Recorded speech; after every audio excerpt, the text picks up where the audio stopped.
rest of the day. Boxed Solar, sponsors of weather on GB News.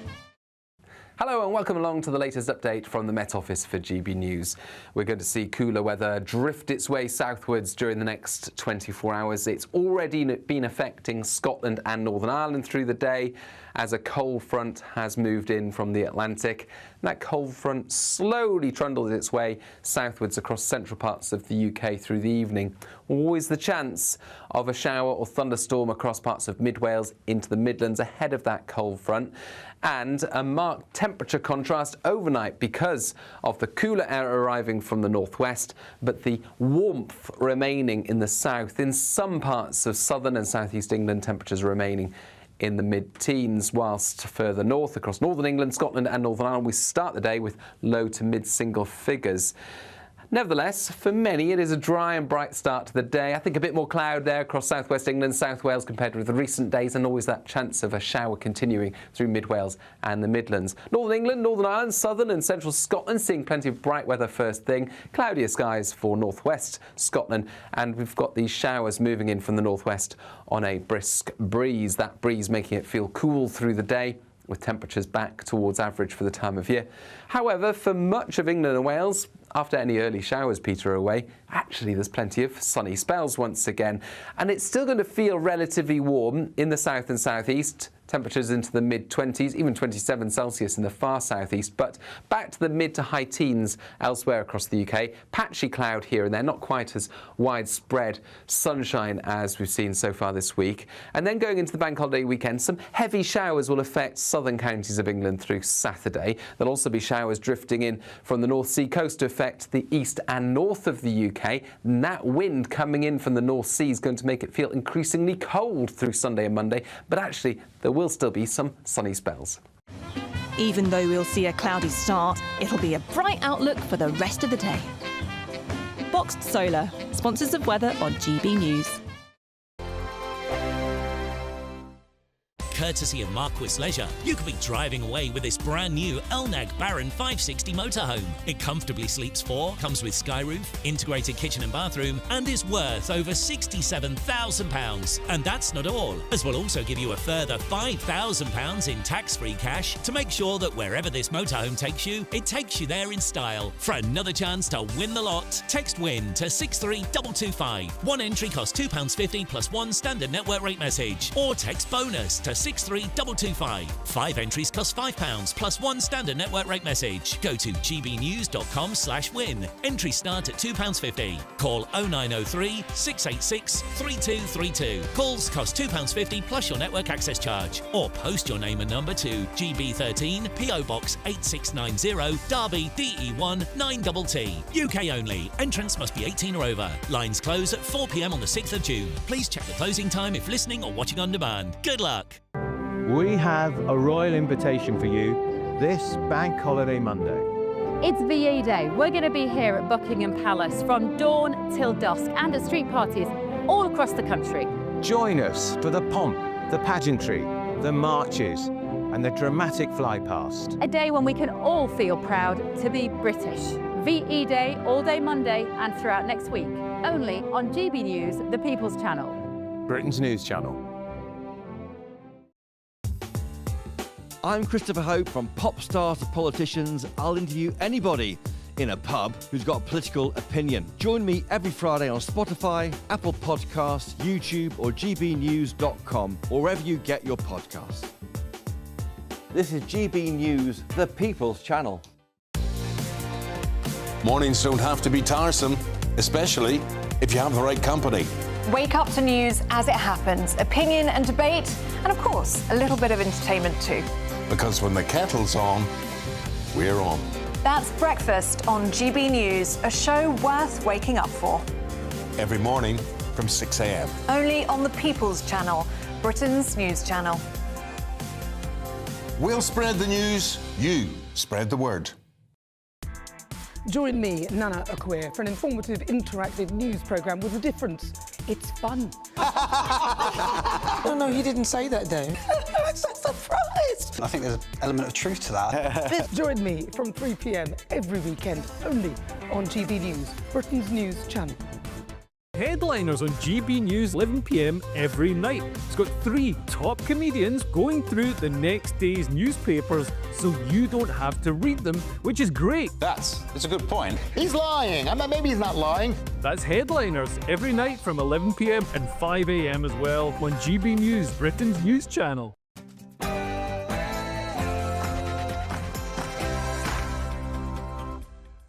It's 11 o'clock. Live across the United Kingdom, this is GB News. The people decide. Yes, across the country today, people have been voting in mayoral elections, in local elections, and in one crucial parliamentary by-election. But what exactly have they decided? That is what this show will bring you tonight. And through across the night, we're going to bring you those results around the country with a team of experts to guide you through the way.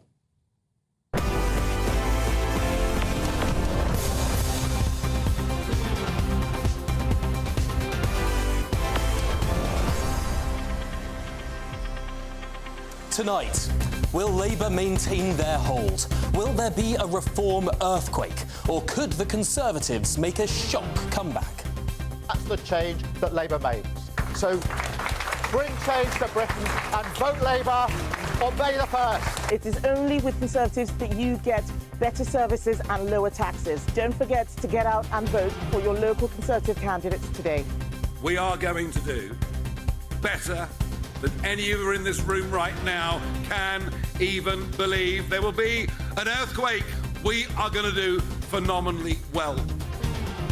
Thousands of council seats are up for grabs, as well as major metro mayoral seats and one crucial key by-election. We'll bring you every result as it happens, with top analysis from major political figures. Tonight is Labour's first major test. No governing party in modern times has seen its popularity collapse so quickly. Will voters stick with them, or will they twist and turn to reform or others? I'll bring key analysis on every significant moment. Here at the count for Runcorn and Helsby, the only by-election of the night, Reform has put immigration centre stage. It's a dogfight between Nigel Farage's party and Labour. But could Reform take their 5th seat tonight, right here? We'll have the results very soon. 6 mayoral seats are on a knife edge right now. Here in Lincolnshire, voters will decide their first mayor. Could it be Andrea Jenkins, the former Tory MP who defected to Reform? We will know in the next few hours, and we'll bring you the result and the reaction live. And as Britain bakes in the sun, will the hottest day of the year have affected voter turnout? Well, don't miss a moment as we bring you every result live throughout the night and into the morning. Now joining me tonight, the Labour MP for Derby North, Catherine Atkinson. Of course, the GB News presenter and former Conservative MP, Sir Jacob Rees-Mogg. And the Reform UK councillor for Epping Forest District Council, Jamie McIver. Well, get ready, Britain. The excitement of election night starts right now. This is Vote 2025. The people decide.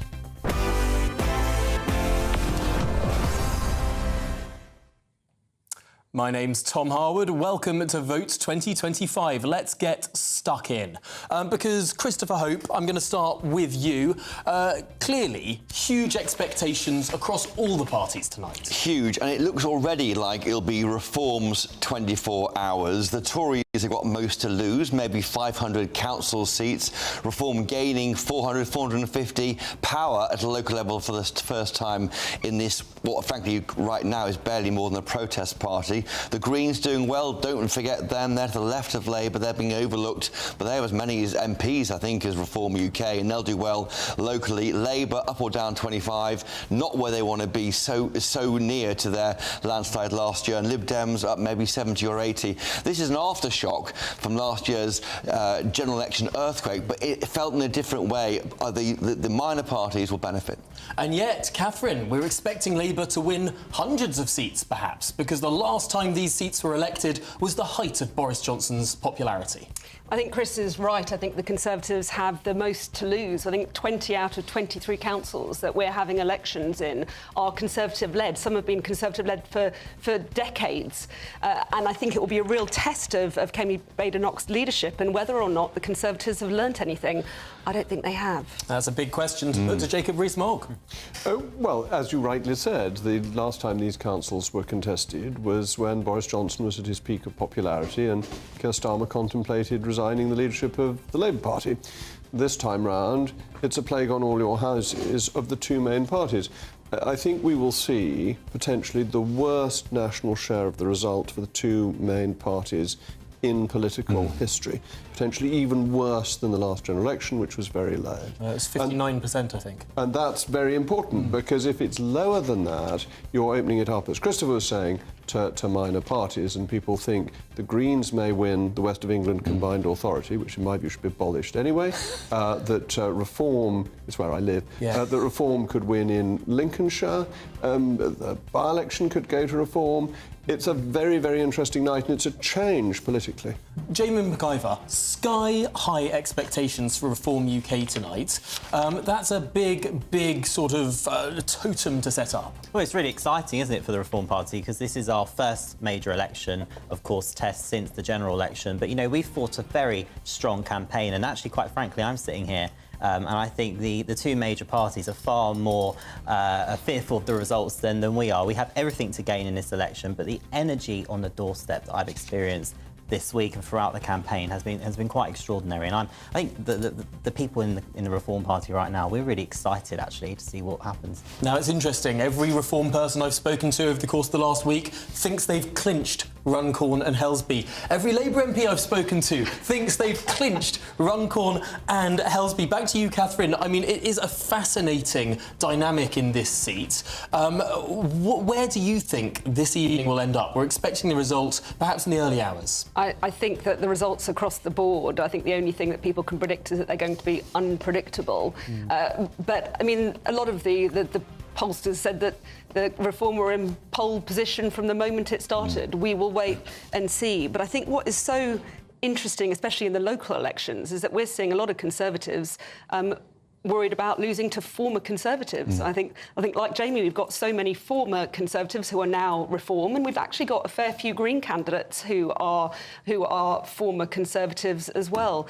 And I do think that people will be really frustrated ultimately when you've still got a lot of people who are really Conservatives, especially if they start working together. And we saw what happened to the Liberal Democrats when they went into coalition with the Conservatives. It didn't end well for them the following election. Interesting. Well, Jamie, we're going to have to get you to come back. Nothing concerns me about ideologically Conservative-minded people wanting to work with each other to bring down council tax and stop the excessive wastage that we're seeing across county councils. But, of course, it's right to mention the point that a lot of these county councils are, of course, Conservative-led, and Nigel Farage has made our position very clear on that. But I think it's a very damning indictment on this current Labour government for the by-election in the 16th safest seat. This is a majority similar to that of Hackney, and there is talk that Labour may lose this seat. You know, the fact that that's even a conversation is a damning indictment on the Labour government. But, you know, not a surprise, because I can't think of anybody I've spoken to since Labour have been in government that have said they're doing a good job. Well, that is the start of a very, very big conversation, and we have a long night ahead of us. So let's just take a pause here, because we are going to go live to Runcorn and Helsby, the count for that constituency, where the chairman of the Reform UK party, Zia Youssef, can join us. Zia, welcome to the programme. Hello, good to be here. Zia Youssef, it's Chris Hope in the studio here with Tom Harwood. How confident are you of winning Runcorn and Helsby? Well, as you can see, they are counting votes as we speak, Chris. What I can say is that we have fought an incredible campaign. Sarah Poachin, the Reform candidate here, has been phenomenal. We're incredibly excited about the prospect of her becoming a Reform MP. We've had hundreds of activists here today, and I don't think we could have possibly run a better campaign. As was just said there in the studio, this is one of the safest Labour seats in the country, a by-election being run just 9 or 10 months after the general election when they won a huge majority. And we're a start-up party that had 0 MPs around 10.5, 11 months ago. So the fact that we are seriously in the running of winning this seat is an astonishing feat and testament to how much support Reform has built in the last 10, 11 months. But we've been here before with Nigel Farage's party in previous by-elections, getting so close but not quite over the line. Why might this be different? I think there's a few reasons. Number one is the mood of the country. I mean, I've spent a lot of time in Runcorn here campaigning, and the word betrayal and betrayed comes up a lot on the doorstep, actually. More from lifelong Labour voters and people who voted Labour last year than even from Tories now. I think Keir Starmer is going to go through a period much like what the Tory party suffered, where his own supporters, his own base, feel that he has totally betrayed them, that he doesn't really stand for anything. And of course, the Tories, after 14 years of catastrophe, people aren't going back to them anytime soon. So I think this is going to be, and many have said, that this is going to be a historic set of local elections in this country, probably the most important that have ever run, because the stranglehold that the two old parties have had on British politics is going to be decisively broken. Voting's finished now. You can be honest about what your forecasts are. How many of these mayoralties might you win, and what's your forecast for council seats? I think we're going to win hundreds of council seats. I think we stand a very good chance of taking control of some councils. The first time, obviously, that would have happened for Reform, and I think we might win one, maybe even two of these mayoral contests, partly again because of our incredible candidates. Dame Andrea Jenkins has been absolutely unbelievable since joining Reform and has fought a brilliant campaign. And obviously Luke up in Hull, he's an MBE, he won a gold medal for his country. He's adored up there. Spent time with him a couple of days ago. He was getting an incredible reception. So look, we've got to see how the dust settles in a few hours. As you know, Chris, the first past the post system, it rewards you for nothing other than coming top. But I think we're going to win hundreds of seats. I think we're going to we stand a really good chance of winning this seat here in Runcorn and Helsby, and perhaps taking one or two of the mayoralties as well. But again, let me be really clear. Last summer, the general election, Reform won 14% of the vote share, 14.1 to be precise. In this set of elections, Chris, I think we're going to be well into the 20s. And in terms of our target of getting Nigel into number 10 Downing Street, flanked by 350 to 400 Reform MPs, we only need, I say only, it's not going to be easy, but we need another 6 to 7 percentage points from here. We've got 4 years to do it, and that's what we intend to do, to keep banging the drum of our patriotic, optimistic message for Britain. If what you're saying happens, it will trigger a crisis for the Conservative Party tomorrow and over the weekend, and there'll be more talk about how Reform UK and the Tories must come together. Are you saying you can do this without them? Absolutely, absolutely. There'll be 350 to the Conservative Party, in many cases actually MPs now, calling for a pact with Reform, a merger with Reform. It's never a Reform person who is making that argument. And the reason for that is we have all of the upward momentum. The Tories are in terminal decline, and frankly, as they should be. Are there some good people in the Conservative Party? Sure. But ultimately, they spent 14 years absolutely destroying this country. They took taxes to a record high in terms of the tax burden since World War II. They threw open our borders, brought 6.5 million net new people here through legal migration, hundreds of thousands through illegal migration. They betrayed every principle and value they were elected to uphold. And let's not forget, Nigel, our leader, has some memories, of course, and some experience of doing a deal and doing a pact with the Tories, as he did with Boris Johnson. And what happened? He was almost instantly betrayed. The promise of Brexit was betrayed. So there won't be a pact with the Tories. I've just got to ask you quickly, where is Nigel Farage? Is he in the pub somewhere? He is, he's having some dinner. He has been, I've never worked with somebody who has as much energy as him in any age category, let alone a man in his 60s. And yet he has covered so much ground today campaigning, getting the vote out. He had an incredible reception on the doorstep, campaigning with Sarah to get our vote out today. He will be at the count in a few hours. Thank you, Sir Yusuf. Thank you.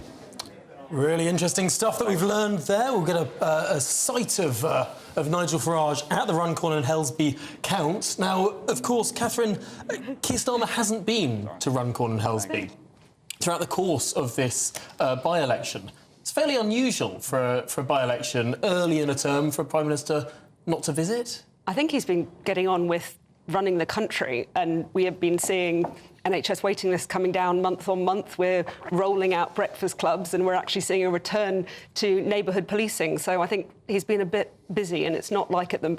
And I think that especially with the fantastic work that he's been doing on the global stage, when things are so uncertain, I could understand why he might have had one or two other things to do. Too busy to visit the first parliamentary by-election in this parliament. I think there are elections that are happening across the country, and I think that the only thing that's somewhat surprising is that actually there is nothing new with Nigel Farage winning votes. He's done it with lots of different parties, and in 2014 he got loads of votes, more votes than anyone else, and more seats in the Euros. In 2019 again, 5 million votes. But what did he do with that?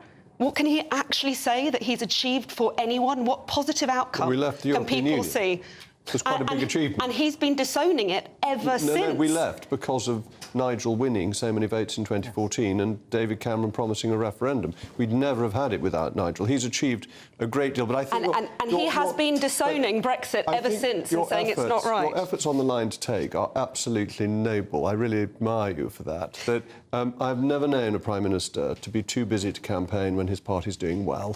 When his party's doing well, it fits into the diary.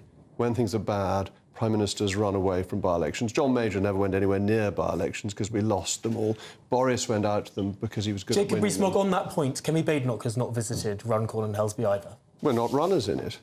You have a candidate. Of course we do, but we're not going to win. You came a close... You came a 100 or so... Third. You came 100 or so votes of being second in the general election. A close third is complete irrelevance. And in by-elections, there are always two parties that have momentum. One is the party that is incumbent, and one is the challenger. Tell that to the Liberal Democrats. The Liberal Democrats, by-election after by-election, have jumped from third because they have been the challenger to an unpopular government.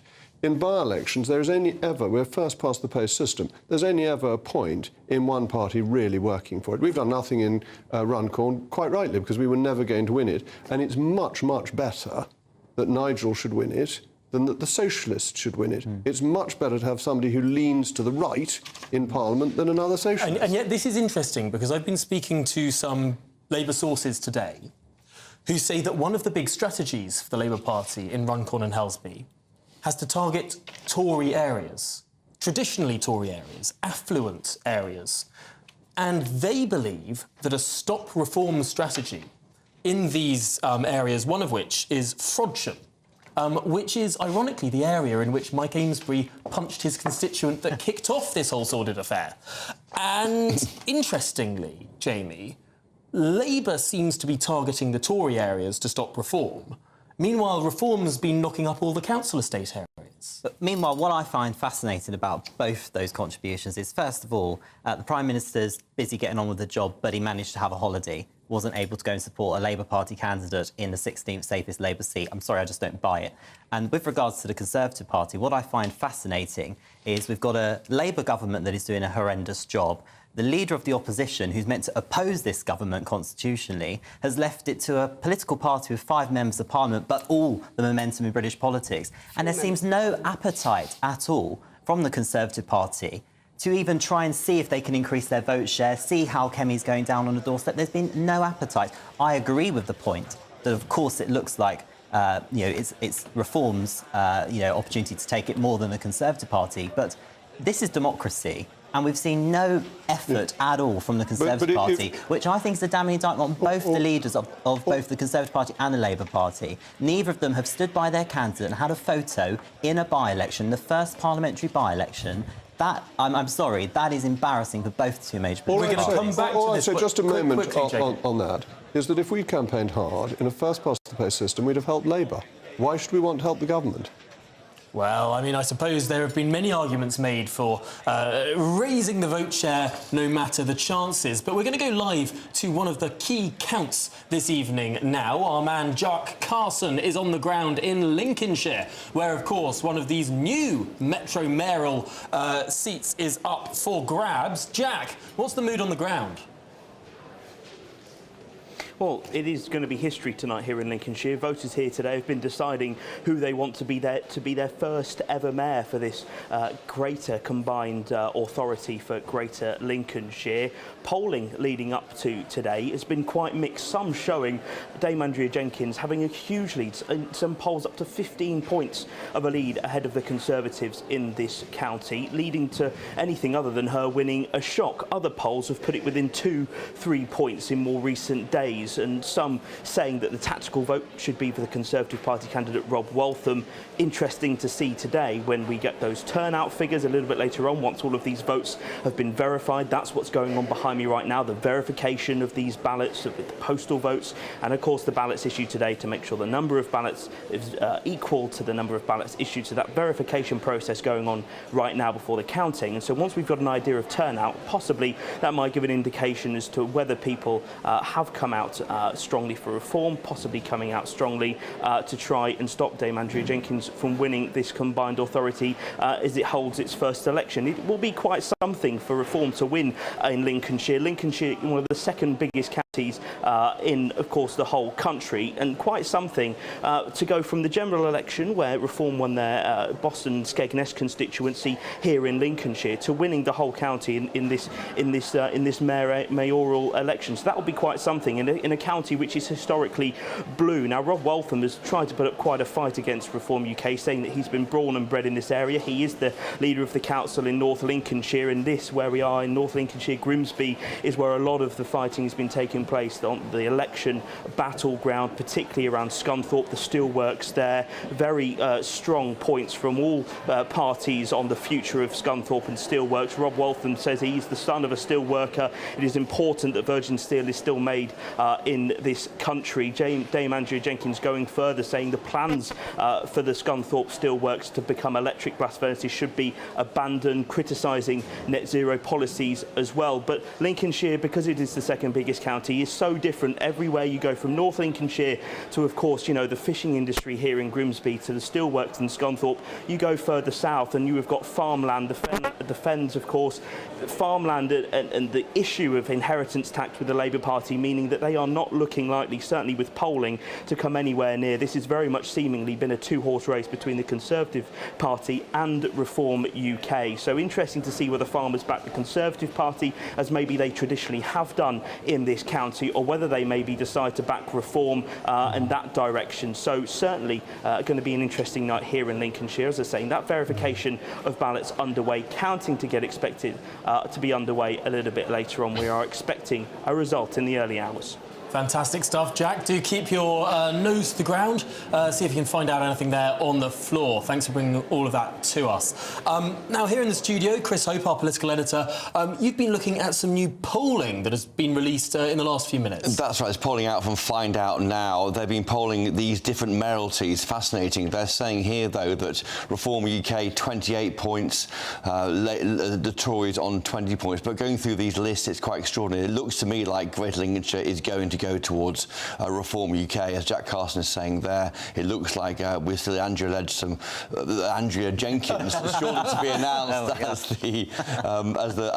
the mayor there, and I think that's not a surprise. And also, it looks like in Hull, Reform will take that seat too. So fascinating, I think. Here we're looking at the Reform UK 40%, Lib Dems 21, Labour 17, and that's in Hull, where they have Hull, East Yorkshire, a local candidate candidate who I've seen on a number of sort of focus group reports. This guy, Luke Campbell, who won gold for Britain in the Olympics. He's a real local hero. That seems to be, according to some reporting, that even people who dislike Nigel Farage are voting for Luke Campbell despite the party banner. That's right. And also Greater Lincolnshire Reform at 41%, Tories 26%, Labour 12%. So those are the two which Zia Youssef mentioned in our interview earlier. Those are the two which we look like they're nailed on right now for Reform UK. Absolutely fascinating. And do we have anything on particularly the contentious West of England mayoralty? One poll out from YouGov suggested the Greens could take it. Find out now, so it's a toss-up between Reform UK and Greens. Wow. So between Reform UK and Greens? Yes, because Aaron Banks has led this kind of anti-mayor candidate. He's quite against the idea of mayoralties, a bit like Jacob Rees-Mogg. It's a dreadful... WECA is dreadful, useless organisation, terrible waste of money. West of England Combined Authority. It should never have been set up. It's going back to Avon, which everybody hated. It's basically stealing money from Somerset to give it to Bristol. It is absolutely dreadful. So the Find Out Now's numbers there, Reform UK 25%, Greens 24%, Labour 19%, so very tight. Liberal Dems down at 11%, interestingly, because the West of England over. Yeah, no, that is very, very interesting. We're going to be looking, of course, across those, because those three mayoralties, I believe, are ones that are coming earlier in the night, so we'll be able to bring some of those results live from those counts. And I should say also, overall, Reform UK up 8-point lead over Labour, 29 points to 21 points. So again, we'll have a feeling for we can project almost the election on these results overnight. So that's the projected national vote share, as if everyone were to vote, and they're only surveyed 2,000 or so people. Yeah. Well, Catherine Atkinson, what do you make of that?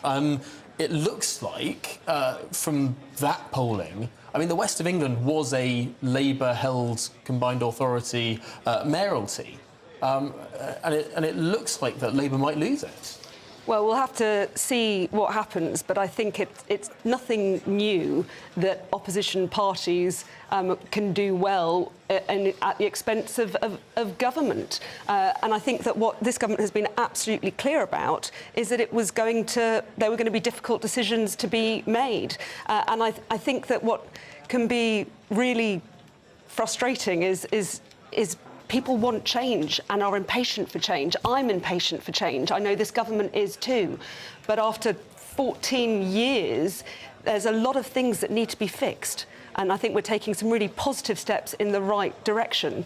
But we've seen wages going up, the minimum wage going up significantly. We've seen pensions going up. We are starting to see, as month on month, the NHS waiting list coming down. But it takes time for people to feel that change. For each of those changes, there are also changes in the other way. Yes, the basic rate pension, the state pension is rising, but the winter fuel allowance has been abolished. Well, it hasn't been abolished, it's been means tested. Yes, minimum wage has gone up, but national insurance contributions, particularly on those on the lowest pay, has shot up, meaning that it's harder to hire those people and they're less likely to get pay rises. We've still got 200,000 new jobs that have come through. I think that I absolutely acknowledge that people really do want change, and that takes time. But I think we're taking some really positive steps, and it will take time for people to feel that change. Now, Jacob Rees-Mogg, you were elected first in 2010. The 2011 locals weren't particularly rosy for the Conservatives, and yet 2015 was, of course, a Conservative victory. Is it not the case? There's a lot of truth to the fact that, especially early on, in a new government's term, things are going to feel bad. People are going to vote against the incumbent. But there's every chance that Labour will win it back in 4 years' time. It's always possible. That's absolutely right, that you can't read too much into one set of local elections. And if you look at the 1981 local elections, the SDP Liberal Alliance did extraordinarily well. 1982, it was in the middle of the Falklands War. The Tories did stunningly well and went on to a big victory in 1983. The question is this set of votes different? And I think there are a number of interesting things. One is if Reform win Runcorn. That's very important because they will have broken through a glass ceiling that there seemed to be a reluctance to make that final step to Reform in by-elections or its predecessor parties. That will be very important for them. The second is, in local elections, this spreading out, not just Reform, but the Greens as well, and what is happening to the two-party system, and will that come back at a general election? Because Labour won last time on a very low share of the vote. And if it's fracturing further, what then happens? And this is the challenge for the right about whether it can come together, because obviously in a first-past-the-post system, if the left is fractured between 3 people, and we're only between 2, quite helpful for the right. Although that then does ask all sorts of questions as to whether or not your everyday voter sees themselves as being someone on the right or the left. And you can often have a strange concoction of different views, whether it's pro-hanging, pro-nationalisation, pro-anything else that wouldn't necessarily fit together in Westminster, but might fit together more out there in the country. We're going to pause this conversation for now because we're going to jump to Westminster. In our Westminster studio is James Murray, the Exchequer Secretary to the Treasury, and, of course, the Labour MP for Ealing North. James, thanks for being with us this evening. Early days, of course, but looking at the polling that's come out just now, it seems to match further polling we've seen throughout the course of this campaign. This is going to be a very tough night for the Labour Party. Well, I think if you look at where the elections are being held at the moment, there are elections across all parts of the country where there have been Conservative councils for a long time. There are 23 councils up for grabs. 20 of them are Conservative councils. The majority of them have been Conservative for longer than a decade. So we're really going to be looking at what dynamics are happening in terms of opposition, because, you know, for the opposition to do well, as some of your other guests this evening have been saying, for the opposition to do well in local elections early in a government's term is nothing new.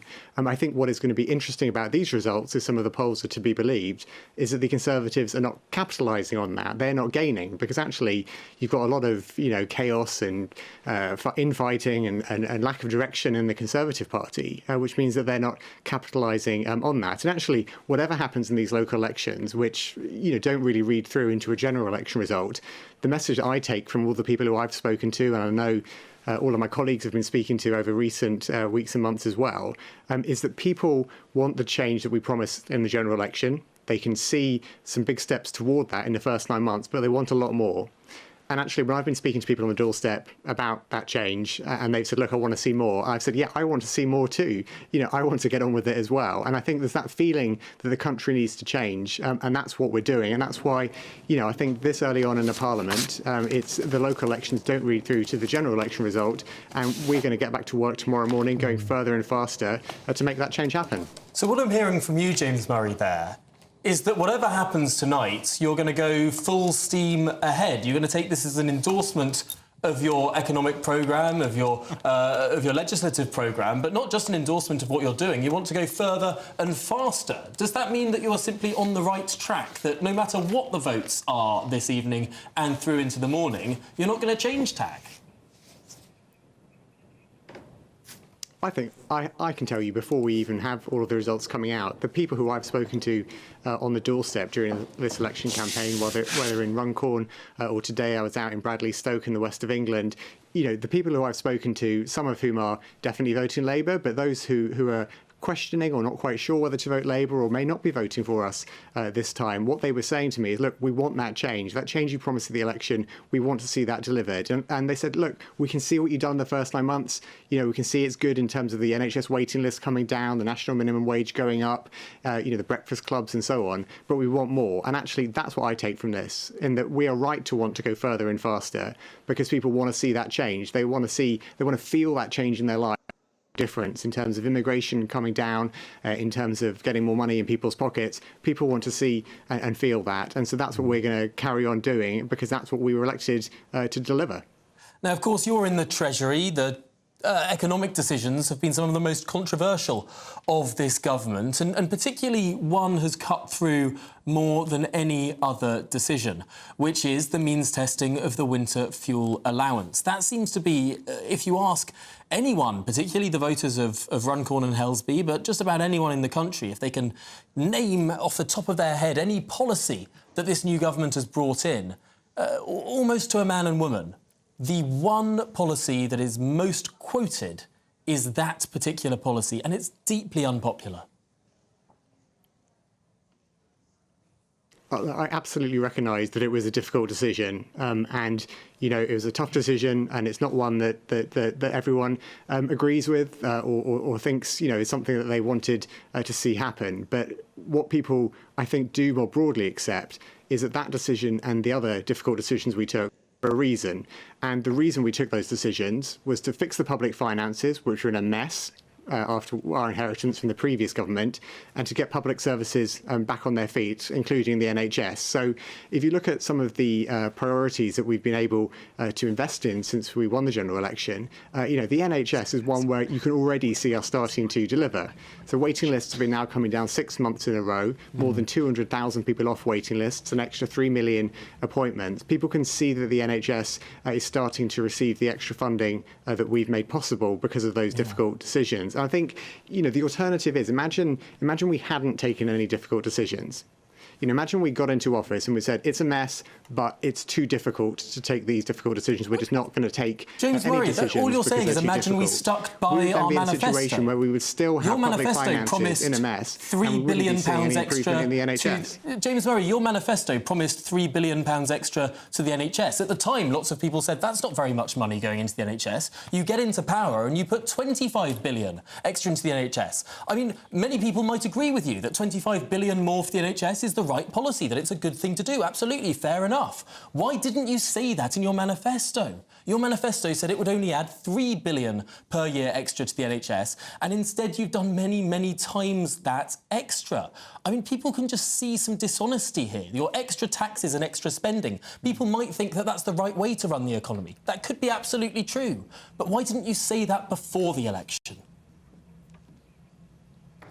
Well, what we knew going into the general election is we were going to inherit a mess. We didn't know, quite how bad a mess it was going to be, and I'm not going to go through all of the discussions we've had over recent months about the size of the spending pressures. But we know that it was a bigger mess than we thought, and we know that we had to take action to fix the public finances. And bring it back to the point again, Tom, that if we hadn't have taken those difficult decisions to fix the public finances, we would not have restored economic stability. And it's on the back of economic stability that we've now seen, interest rates coming down. We've now seen people getting better off in terms of wages rising faster than prices. It is the basis for getting the economy growing, and getting the economy growing is the way to make sure that people have more money in their pockets, and that's a crucial part of our plan for change. OK, well, James Murray, Exchequer Secretary to the Treasury and, of course, Labour MP for Ealing North, thanks indeed for joining us live from our Westminster studio. Thank you. Right, we're going to be back with the panel now because Jacob Rees-Mogg, I heard you making some faces, or I didn't hear you making some faces. I caught out of the corner of my eye you making some faces during that exchange. Well, Tom, that was extraordinary nonsense. That the Labour Party has created a financial crisis. It is untrue to say that interest rates have come down because of Labour. They've stayed higher because of Labour, because of so many of the decisions that have been made. Interest rates have come down twice since... Three times. Yes, but they're higher than they would have been. Why? Because of inflationary decisions taken by Labour. Increase in the council tax, a Labour decision. The increase in national insurance has led through to price increases, a decision made by Labour. Interest rates have remained high because of deliberately inflationary policies. Economic activity has declined because of the attacks on business, particularly the rise in national insurance, but also the capital tax attack on business. The extraordinary increase in council tax that has taken money out of everybody's pockets. It really is so untrue to say that they have solved the economic problem. They have created an economic crisis. Hang on. Under the Conservatives, councils were going bankrupt. Under the Conservatives, councils, whether it's Thurrock or Birmingham, across the country... Birmingham has been stunningly incompetently run by the Labour Party for a very long time. But across the country, there have been councils run by both parties. We saw Croydon, we saw Thurrock, we saw Birmingham. Croydon, another Labour council. Thurrock was not. Thurrock was not, No, but you've named two Labour we can councils. Pick all of these different councils that are close to or at bankruptcy. Councils that because of social care obligations, no, because they were run incompetently. Children. But Birmingham went bankrupt because it got wrong twice the payments to people under sex discrimination laws. It was rank incompetence, and they have a very highly paid chief executive. It's quite extraordinary, the extravagance of Birmingham City Council, which recently, whilst not paying the dustman, as it happens, voted to give its councillors more money. I mean, it's just a dreadful, dreadful council. It deserves everything it gets. But are you denying there was not a crisis across many councils under the last government? I'd deny extra money to incompetent councils. because it just encourages incompetence. That's quite difficult policy when people lean on councils for social care, when people lean on councils for services. The councils fail to deliver the services. They fail, as Nigel has been campaigning on, to fill in potholes, and then they constantly want to strip money from taxpayers. It shouldn't be happening. They should run themselves, they should cut their coat according to their cloth. And if they go bankrupt, let them go bankrupt. Yet, is there not a fundamental problem with the way that councils... Hang on, let me finish the thought. Is there not a fundamental problem in that councils mainly rely on the money that they take from central government grants rather than from their council taxes? No, there's a distribution of income. They get some from the uniform business rate, they get some by direct grant, and they get some from the council tax. A minority comes from council tax, and they're not able to take as much of the business rates that they might. That makes it sound like a small amount, but it's between a quarter and a half comes from the council tax. It's an important But the argument here is that councils are not incentivised to have more economic activity in their local area because they don't get the tax benefits from that. Since when have governments created economic activity? They're a dead hand. You just said they don't get a benefit. No, they don't get the benefit of creating the conditions for that economic activity. Councils don't create the conditions for economic activity. Councils. They don't begin to. How do you build something in this country? Who do you apply to? Oh, that's national planning guidelines. It's local planning decisions. No, they're not. They're almost all overturned. Any important decision gets through to the government. Local councils we have a real block any sort of different... You can appeal. You have a councillor. We have a councillor on the panel. I think your viewers are saying, let the councillors say something. I think, first of all, we've seen local government asked to do so much more for so much less. And that's been a problem. That was a problem with the last government. This government has absolutely made no plans to make that better. And I think the outrageous incompetence we have seen, fiscal incompetence from many Conservative-run councils as well as Labour councils, has been a real eye-opener in this election. And I think that's why we're seeing a wholesale rejection of both the Labour Party and the Conservative Party during these local elections. Obviously, the Labour government, in their so-called honeymoon period, which must be a very miserable honeymoon period for all these new MPs. It's been a disaster, hasn't it? It's been a PR disaster, this government, and of course that is having an impact on Labour's vote share. But the Conservative Party are going to be suffering this evening because there is no trust in terms of local government with the Labour Party and the Conservative Party. These are local elections fought on local issues. Reform have fought a very strong campaign on this. The research, the literature that I've been delivering in all different counties. I mean, Nigel Farage has been to every single county in England and has literally listed the excessive debts these councils are facing. I think, is it Kent, £84,000 a day in interest payments. Cambridgeshire is something like 110,000. CEOs earning £66,000 more than the Prime Minister. £500,000 spent on ergonomic chairs.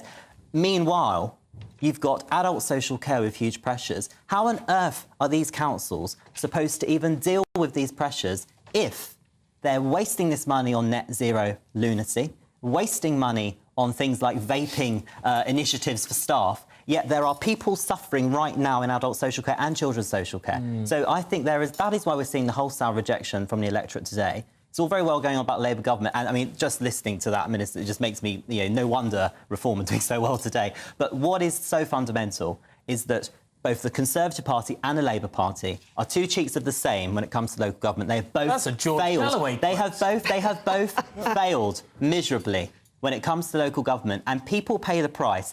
More so, if your councillor fails you, that is far more impactful in your community than if your Member of Parliament fails you. These are street issues, village issues, town centre issues. Walk through any high street in Britain, speak to a shop owner, they will tell you nothing is being done to save the high streets. Yes, that's a government issue, but that is so much a local issue too for local authorities. They've failed to listen to residents. That is why they're being booted out of office. OK, Jamie McIver, I'm going to have to throw some of those points to Catherine Atkinson because it seems that Labour councils are going bankrupt left, right and centre. Well, I've just been told that Labour MPs must be really miserable. I'm not miserable at all. In Derby, we've seen 1,000 extra jobs because of the deal that Rolls-Royce and Derby have got with the government. We've just opened a 3,500 capacity performance venue. We're reopening opening our market hall. We've got £20 million for our theatres. We've got £35 million for our flood defences, and we're building a new business school. I'm not miserable at all. I'm seeing real delivery, and while things are really tough for people still, things are moving in the right direction. And I think we did inherit an absolute mess, and certainly local councils have really, really struggled over the last 14 years, seeing cuts and cuts and cuts. But they now are starting to move in the right direction again. So far from being miserable, it's taking time. There is still a lot of work to do. There is a lot to be fixed.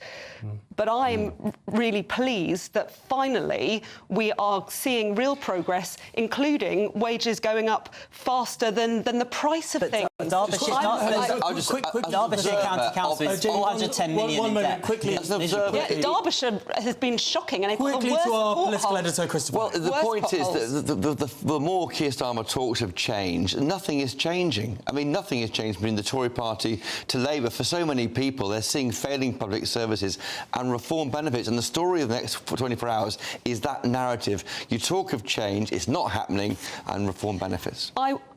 I think the big part of why Labour MPs were elected was because they saw public finances absolutely in crisis and public services on their knees. And we are finally starting to see a change in that, and we are seeing a change in the NHS. And the reason they had to put we've 26... just moved on from talking about local councils to talking about the government as a whole, so why not check in at the Count in Runcorn, where our presenter Sophie Reaper is for us all through the night. Sophie, what updates do you have there live on the ground? Well, good evening to you, Tom. We're here at the Count for the by-election for Runcorn and Helsby. Now, the ballots are just being verified here behind us. The count itself hasn't officially begun yet. We're just waiting for confirmation that that has gotten underway. But, of course, we are anticipating it's going to be incredibly tight. All the predictions say that it's going to be a very close contest between Reform and between Labour. Now, of course, this will be... the national picture will be on the minds, will have been on the minds of voters when they went to the polls today. Things like immigration, things like the NHS. But of course, when it's a contest that is going to be so closely run, it can be won or it can be lost on local issues. Now, I've spent time in this constituency in the run-up to the by-election. I've been speaking to local residents, finding out what they want from the new MP. And one thing that a lot of residents have told me that they're particularly concerned about is the Runcorn incinerator. It's the largest of its kind in the UK. It burns around 1 million tonnes of waste every single year. But many local residents say it's a blight on their lives here in Runcorn, and they would like to see the new MP do something about that. I spoke to some local businesses, and one particular business on the high street told me that they just want honesty and communication from whomever the new MP was. They didn't seem particularly bothered about which party actually manages to get to that seat. They just want honesty and communication as they continue to face difficulties given the cost of living. I also spoke to your everyday person on the high street to find out exactly what they wanted. This is what some of them had to tell me. The problem with Runcorn has been no development and investment in the infrastructure. There's been many new houses, there's insufficient doctors. Someone that actually cares about the community. I'm a mum and I've got a 2-year-old, and I think for Runcorn at the minute there's not a lot for kids to do at all. The park's mostly damaged, vandalised, the swimming baths got closed down, that was quite sad. There's just not much here for kids anymore, so hopefully that'll be looked into. We need lots more facilities in Runcorn. Nothing. Widnes has everything. Runcorn has nothing. And that was something that came up repeatedly. Infrastructure, infrastructure, infrastructure. So many local residents are concerned about how little they feel this particular constituency has to offer, and that's what they want from the new MP. When that candidate, that winning candidate, is announced in the early hours of the morning, the people of Runcorn and Helsby will want them to deliver to make their town a better place for them to live. Well, thank you, Sophie, for bringing us all of that. Of course, we'll be with you throughout the night there in Runcorn. Now, we're going to look at some charts, some data. We know that an election night is nothing without data, because one of the most important and interesting facts of this election is how different it is to the previous local elections. Now, we can see here the number of candidates who have been nominated across all of the parties in these local elections. And surprisingly, one of the parties with the fewest number of councillors has actually nominated the largest number of candidates, and that is Reform UK. A 99% coverage across the country, 1,630 candidates standing for Reform across England, and indeed one seat in Wales that is up in a by-election this evening. But look at the difference. The Conservatives and the Labour Party, pretty much muchness.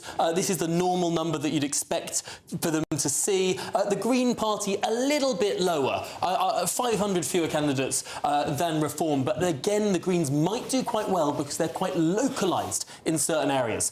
But let's move on now, because we've got more numbers to show you. The baseline seats, this shows the scale of how things went back in 2021. The height of Boris Johnson's popularity, the vaccine boost, the freedoms that we're all experiencing, the wish of people just to move on from COVID, and look at this. 16 Conservative councils, just one Labour council, and almost 1,000 Conservative councillors defending their seats tonight. We could see this number practically half if we're to look at those central expectations. However, votes are not always the same as seats, and we can look back to 2013. This was the local elections when UKIP, another party of course led by Nigel Farage, when UKIP first broke through on a considerable level. Look, they got 21% of the vote. They matched the Labour Party in terms of the share of the vote, but they only won 8% of the seats. Meanwhile, the Labour Party managed to match its vote share to its seat share. Now, that spoke a lot to the fact that UKIP had just less organisation on the ground than these old and more established parties have. The question mark is, does Reform UK, has it been able to build that ground infrastructure to get its vote out and to deliver its vote efficiently? Because votes don't always mean seats in our system. Now, let's have a look at the next slide here, because this is the one that we're all looking at tonight. This will be what will make Nigel Farage a very happy man, or Keir Starmer a delighted Prime Minister at some point this evening. Runcorn and Helsby in 2024, the Labour Party absolutely walked this seat. It's a fairly safe seat for Labour, depending on how you measure it. Some people say it's the 16th safest seat, other people say it's the 46th safest seat. Either way, it's considered a relatively safe seat for the Labour Party. But Reform UK came second by a slither, a few hundred votes behind Reform UK, the Conservatives. Meanwhile, both the Greens and the Lib Dems actually kept their deposit in this seat, so some presence from those two parties as well, reflecting the wider sort of smorgasbord of parties that we're enjoying today. And speaking of parties and indeed candidates, let's have a look at those candidates for Runcorn and Helsby. My goodness me, a huge number. Everyone from the Social Democratic Party, the monster raving loony party, the Workers' Party, the English Democrats, as well as your more traditional Labour, Conservative, Lib Dem, Green and Reform. There's even a party called Rejoin EU there, so we'll try and catch up with some of these more minor candidates throughout the course of the evening to see why they're standing and how they think they'll do too. But that's a little run through all of those different statistics that we're looking at tonight, because it's not just about the by-election, it's not just about the local election, it's not just about the mayoral election. All of these elections fit together. And Christopher Hope, you've been looking at some polling that has come out in the last hour or so across all of these different areas. That's right, that's Find Out Now, which has been polling around 2,000 people towards the end of, 2 days ago on the 30th, yesterday in fact.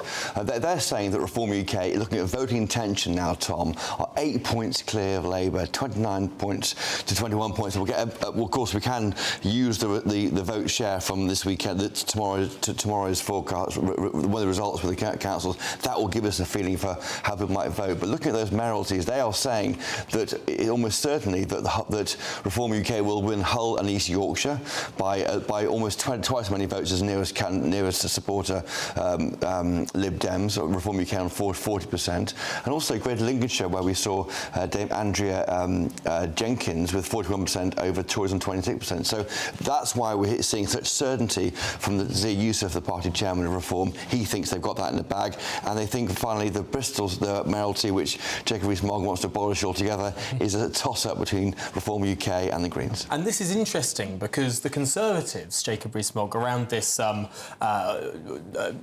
West of England mayoralty, have been putting out online graphics about the Reform candidate, Aaron Banks, who has said that he would hire a deputy mayor to do the mayor's job for him. He doesn't think it's a proper job. And they've been using that quote when they're talking about all the other mayoralties, saying that Reform doesn't really care for Metro mayors at all. Well, I hope they don't. I mean, I think Metro mayors are a dreadful idea. I'd abolish the lot of them. The Conservative Party introduced them. The dreadful idea. I'd get rid of the Mayor of London. We got rid of GLC, which was the right thing to do. It's a terrible waste of money. I don't think anybody in their right mind thinks the solution to the nation's problems is another layer of government. Have you told that to Ben Houchin? I've made my views publicly known. I mean, I like Ben very much, and he does his job very well, but I don't happen to think the job should exist. I think Metro mayors are a rotten idea. I think we've got too much government in this country. We've got too many councillors. They cost too much. What we were discussing... You must be delighted, then, by the Labour Party proposing the merger of the districts and county councils. But they don't go with the grain of where the demos is. They don't stick to the historic counties, which is what people care about. If they went with the historic counties and you put Somerset back together and you put Gloucestershire back together, I think that'd be a really sensible thing to do. I don't think that creating arbitrary borders is at all sensible because nobody cares about them. Middlesex? Middlesex has really been destroyed by London. I think it'd be very hard to restore Middlesex. But I think certainly most of the historic counties can be restored. And most people have an affinity with their historic county, and elections need interest.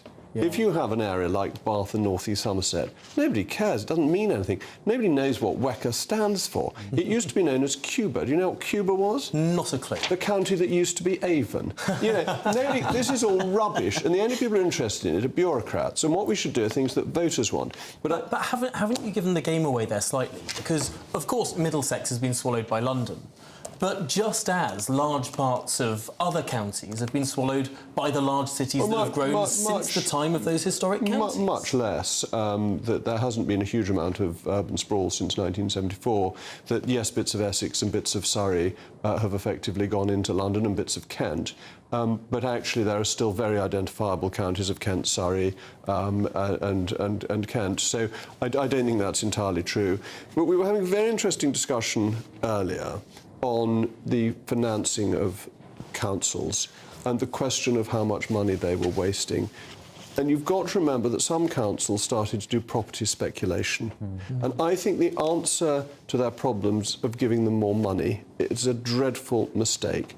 Public services are failing in productivity. They don't need more money. They need to be more efficient. They need more productivity. And therefore giving them high council tax increases was the worst thing to do. Well, let's put that question to Catherine Atkinson, because it's true that Angela Rayner, who is allowed, there is a limit of the number of, or the percentage point by which councils can raise their council tax. And I think on 5 separate occasions, Angela Rayner has given special dispensation to councils to raise beyond that 5% limit. I think that what we saw under the previous Conservative governments is them cutting often in half the money that local councils got and then expecting them to actually deliver public services well, I think is a big ask. But if I can, I know that local government reorganisation is not the thing that gets most people excited. But when it comes to the amount of wasteful duplication that there is when you've got borough or town councils and county councils, and I think it is so confusing for people as well. I think a lot of people, completely understandably, don't necessarily know which is responsible for which. So simplifying that, bringing it together, I think will save money and will make things a lot easier for people to deliver services. We're going to come back to you, Jamie, in just a moment, but we're going to go to Chris Hope now, who has new information for us. There is some counting taking place in these local elections, and what's fascinating is that Reform UK has gained 2 council seats from Labour already. There's counting happening in Harlow and Hartlepool. Reform have won Harlow, Mark Hall, the candidate there in one of the wards, with 32% over Labour 23, Tories 27, and Hartlepool 58% for Reform against Labour 32, Tories 10. So that could be the trend we're seeing overnight and through tomorrow. Reform winning votes from Labour, not just the Tory party. And these are by-elections, are they? Yes, almost certainly, because they're counting overnight. Because there's only 1 seat, fewer votes to count. Yeah. Jamie, on those 2 points, number one, the Reform Party has made a big song and dance over the fact that elections have been delayed in parts of the country. I mean, isn't this driving efficiency in local government? And number 2, just respond to those 2 by-elections. Well, I think I'm going to start with the by-elections. As an Essex boy, I'm delighted that Harlow has gone to Reform this evening. That is a wonderful result for the party, and that's actually next door to my own division. And it leaves me feeling rather corrected that no wonder it was so convenient to reorganise local government in Essex when we've just seen a Reform win, one of the first in Essex. What I will say about local government reorganisation, it's meant to make things more simpler. It's not. It's going to make things far more complicated. It's going to make things worse for people in rural communities. It's adding layers. I mean, you look at parts of Essex, for example, where we're going to see local government reorganisation. No one's, by the way, got any answers to any of the questions people are asking about this, which is why I think the whole thing's an absolute joke. But we are seeing the historic counties being carved up so inappropriately. We're seeing proposals that no one can agree on. We've seen a very convenient cancellation of elections in the eastern region where Reform would have been expected to do very, very well. But more fundamentally, you're talking about town and parish councils.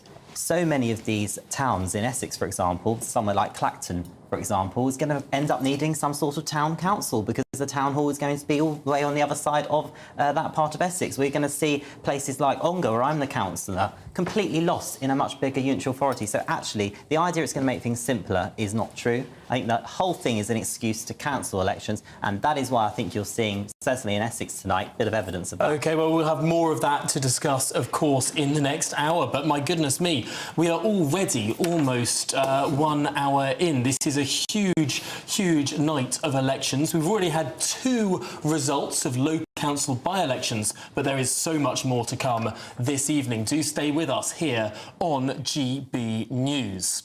Now it's midnight. Live across the United Kingdom, this is GB News, Britain's news channel.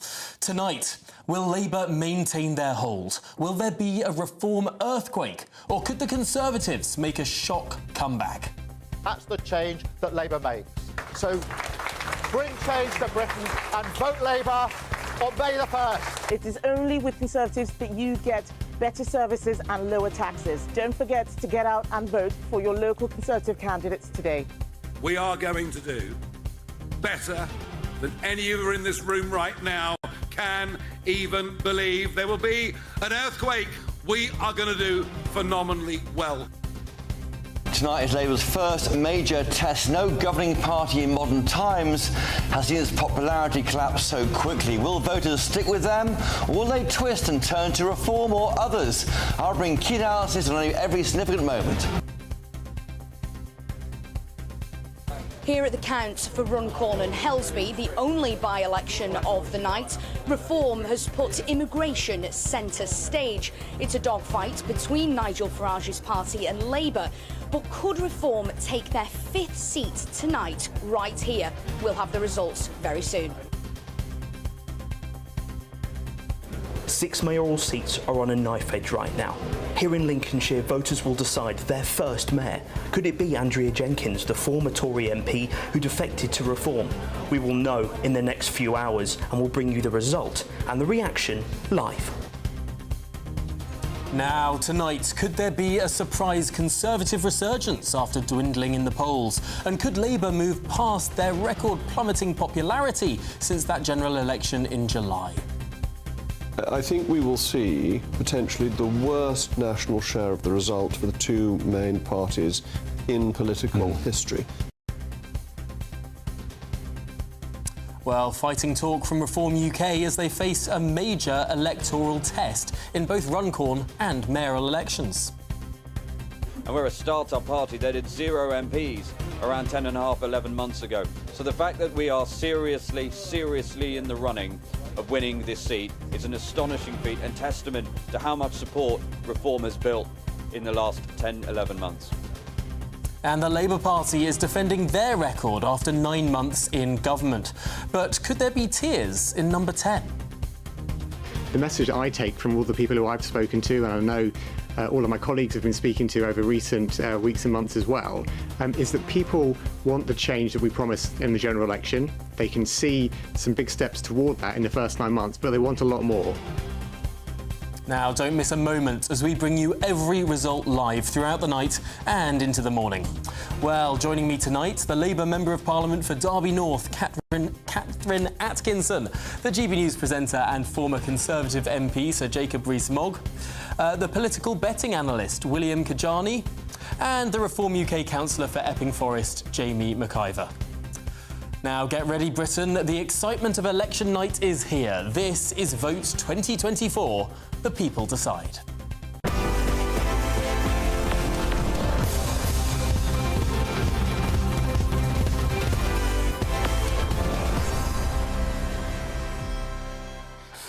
Now, they say a bad presenter blames his producers, but it is indeed Vote 2025, the people decide. 2024 ended but 5 months ago. Now, my name's Tom Harwood, and welcome to Vote 2025, the people decide. Let's get stuck in.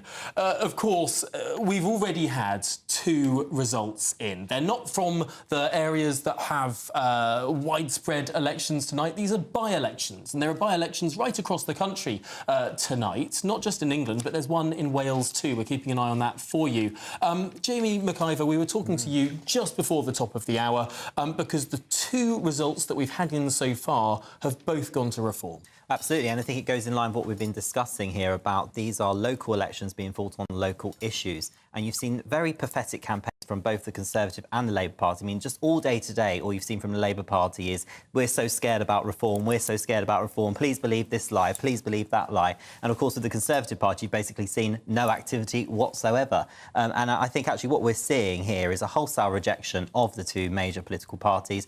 And actually, it's the electorate saying to this current government, how dare you mislead us just a few months ago at the general election? How dare you take the mick out of our goodwill in putting faith in you to deliver us change? We want proper change, and that's why we're voting Reform. And we've seen Harlow, which was just last year held by a Conservative Member of Parliament, flip to Labour. Now in a by-election, we've got a Reform with a very good result. We've seen in the north of the country a very strong Labour area go to Reform with those 2 by-elections already. So I think what we're seeing is a wholesale rejection of the Labour government and their outrageous policies that are harming working people, and, of course, the Conservative Party that seems to have just given up. Well, Catherine, we've got to let you come back on that. Well, I think we've already been through that after general elections, you will often see local election results where opposition parties do well at the expense of government. And we didn't just see it in the 80s. We saw it after the 1997 election. In 1998, Labour lost councillors. In 1999, I think they lost over 1,000 councillors, and they lost in 2000 the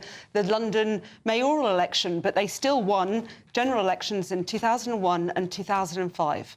Now, I just think anyone trying to make long-term predictions on the basis of tomorrow would be very brave indeed. That's a fair point, is it not, Jacob Rees-Mogg? In 1999, the Conservatives did surprisingly well in Scotland, and people thought that the Conservatives were going to come back in a big way, and they didn't win a single seat there in the general. We did. In 2001, we won a seat or 2 back in Scotland. Just the one. It was only one up until 2015. It was 97 when we lost all our seats in Scotland. But you're absolutely right. You can't read too much into local elections or to by-elections, but there are some straws in the wind. So Tony Blair doesn't lose a by-election until he's been Prime Minister for 6 years. That's quite important. They managed to hold on to their seats. By-elections weren't a problem for him. These results look like being extraordinarily bad in what ought to be still part of the honeymoon. And very interestingly, you showed that chart on the Brexit Party's share of the vote and number of seats. UKIP's in 2013. UKIP's, sorry. And they may be at the tipping point in a first-past-the-post system where you suddenly go from getting no seats proportionate to your vote to getting lots of seats proportionate to your vote. And that could be one of the most important changes of tonight. And I guess that Reform will suddenly change its policy on moving to PR if it turns out to be a beneficiary from the first-past-the-post system. That is interesting. I have also seen a lot of people in the Green Party sphere, in the Liberal Democrat Party sphere, thinking, or at least urging the Labour Party to say that the only way to keep out a party like Reform UK would be to move to a proportional voting system ahead of the next general election. That might be a way to save some Labour seats, looking at the way the polls are moving now. For me personally, I think that the link between an MP and a constituency is really important. And I don't want to see which version of PR do people want to move into? But most of them, I think all of them, look to having much bigger constituencies or multiple MPs for a constituency. And that's not something I would want to see going forward. It is interesting because there are so many different versions of proportional representation. You've got STV, MMV, you've got the DeHont. Pick some letters, stick them together. You've got, I can explain the DeHont system if you want. I don't think we've got enough time for all of the formulas that need to be applied. I agree completely with Catherine. That link is fundamental to our democracy, and anything that undermined that or made the number of constituents unmanageable would, I think, ruin our form of democracy. And yet, Jamie, it's Reform Party policy. Well, frankly, what I think is the case now of the Reform Party is we are building an incredible insurgent party that is now becoming a party that is winning elections. And frankly, I don't think it will matter, I hope, going forward, what the electoral system is. Our job is to win. Our job is to win whatever election, whenever. Because let's be frank about this. Right now, the Reform Party have got the three perfect Ps. Our popular leader of our party is doing exceptionally well, and he's travelling the country, and people absolutely love Nigel Farage. The professionalism of our party under the leadership of Zia Youssef has been extraordinary. That is why we've got more candidates than any of the other parties. And finally, the participation of our members has been extraordinary. The excitement, the buzz and the energy is extraordinary. Frankly, whatever the electoral system, we're working with first past the post because that's how we're going to make Nigel Farage our next Prime Minister. Under FTFP. But William Kajani joins us here, of course. Now, you're a political betting analyst. And what have the bookies been making of tonight? So we've had a lot of support for reform in all of the races where we've been betting. There are 6 mayoral elections and, of course, Runcorn. And the story overall has been people backing reform candidates, namely Andrea Jenkins early on in Lincolnshire and Luke Campbell-Little later on in Hull.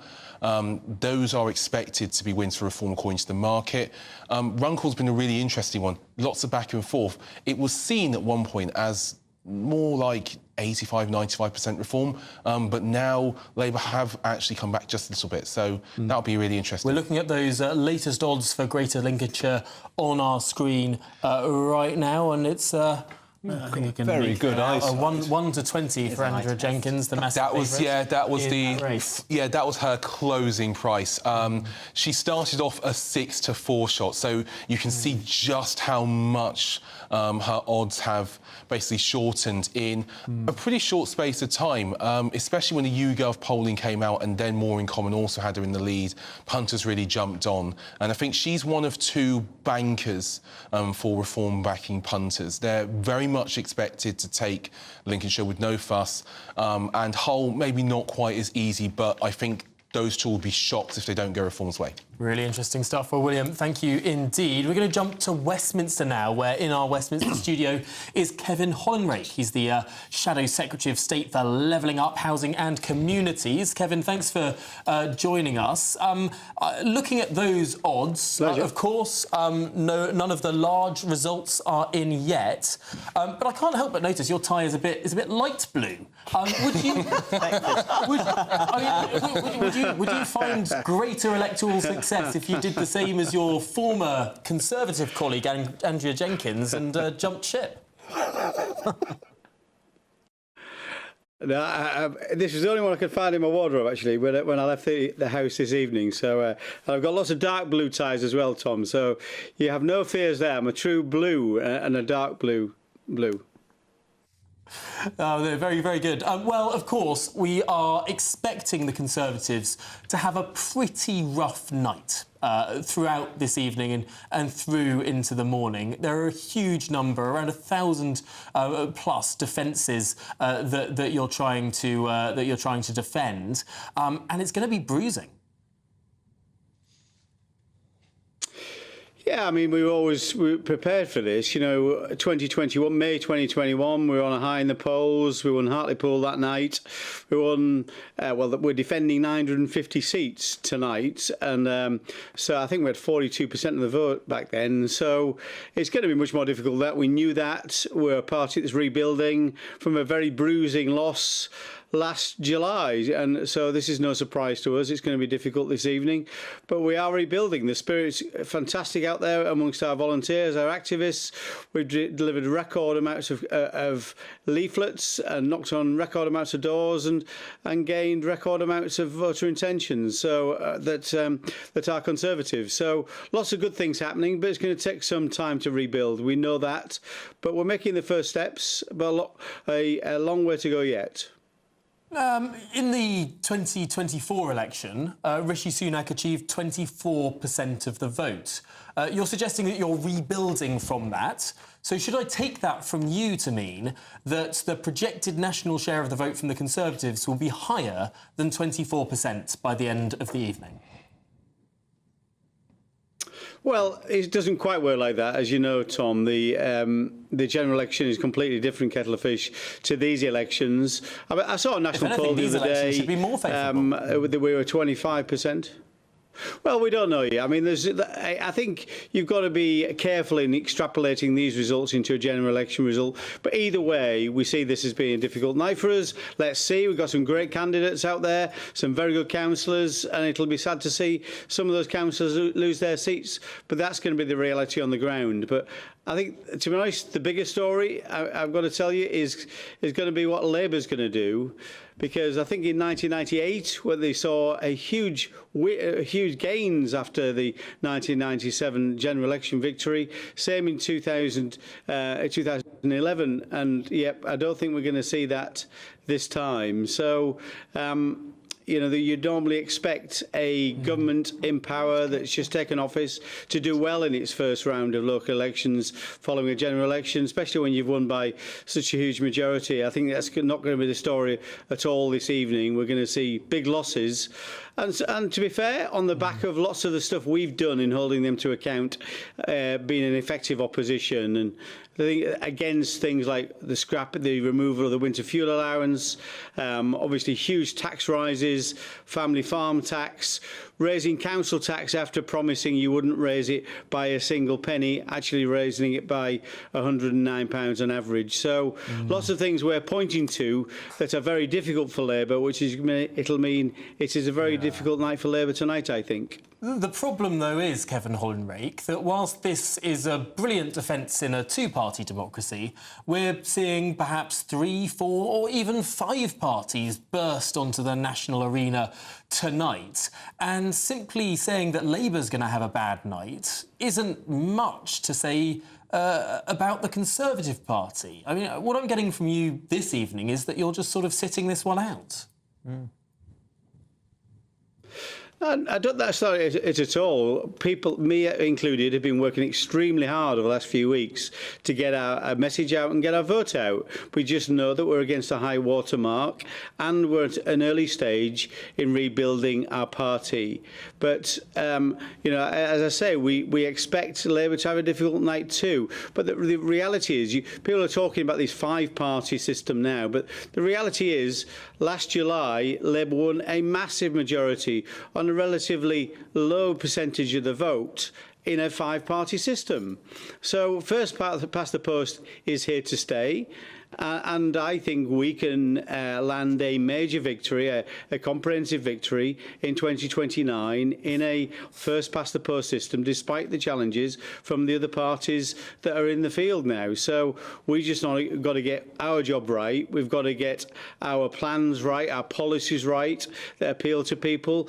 And we've got to make sure that people trust us to deliver on them. And I get right now why they do not. But over time, they'll see the policies, they'll come to trust Kemi, and I think at that point in time, we can land a comprehensive victory in 2029. Of course, you can't build back trust unless you're able to really show what you can do. One of the ways that you can show what you can do is being elected to things, whether it's Metro Mayor positions, whether it's running councils. Can I just get a prediction from you that... are you going to win any of the Metro Mayoralties this evening? Can I get a number out of you this evening?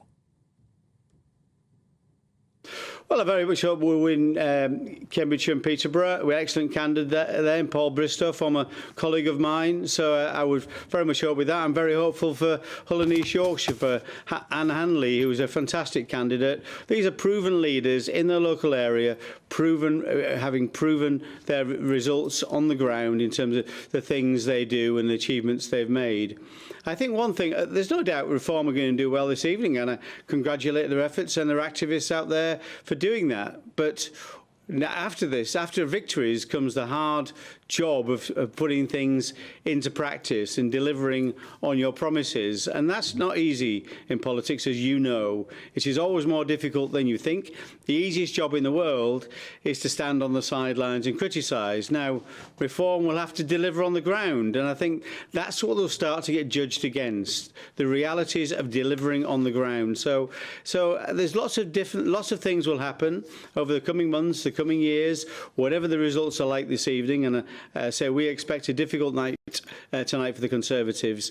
But things will change over the coming months and the coming years, and we're going to be in that fight and proving to people we're the right choice, we're the people who can restore what people want to see in Great Britain, in the United Kingdom. We can make this country work again in a way that people want us to do that. Controlling migration, getting the economy growing on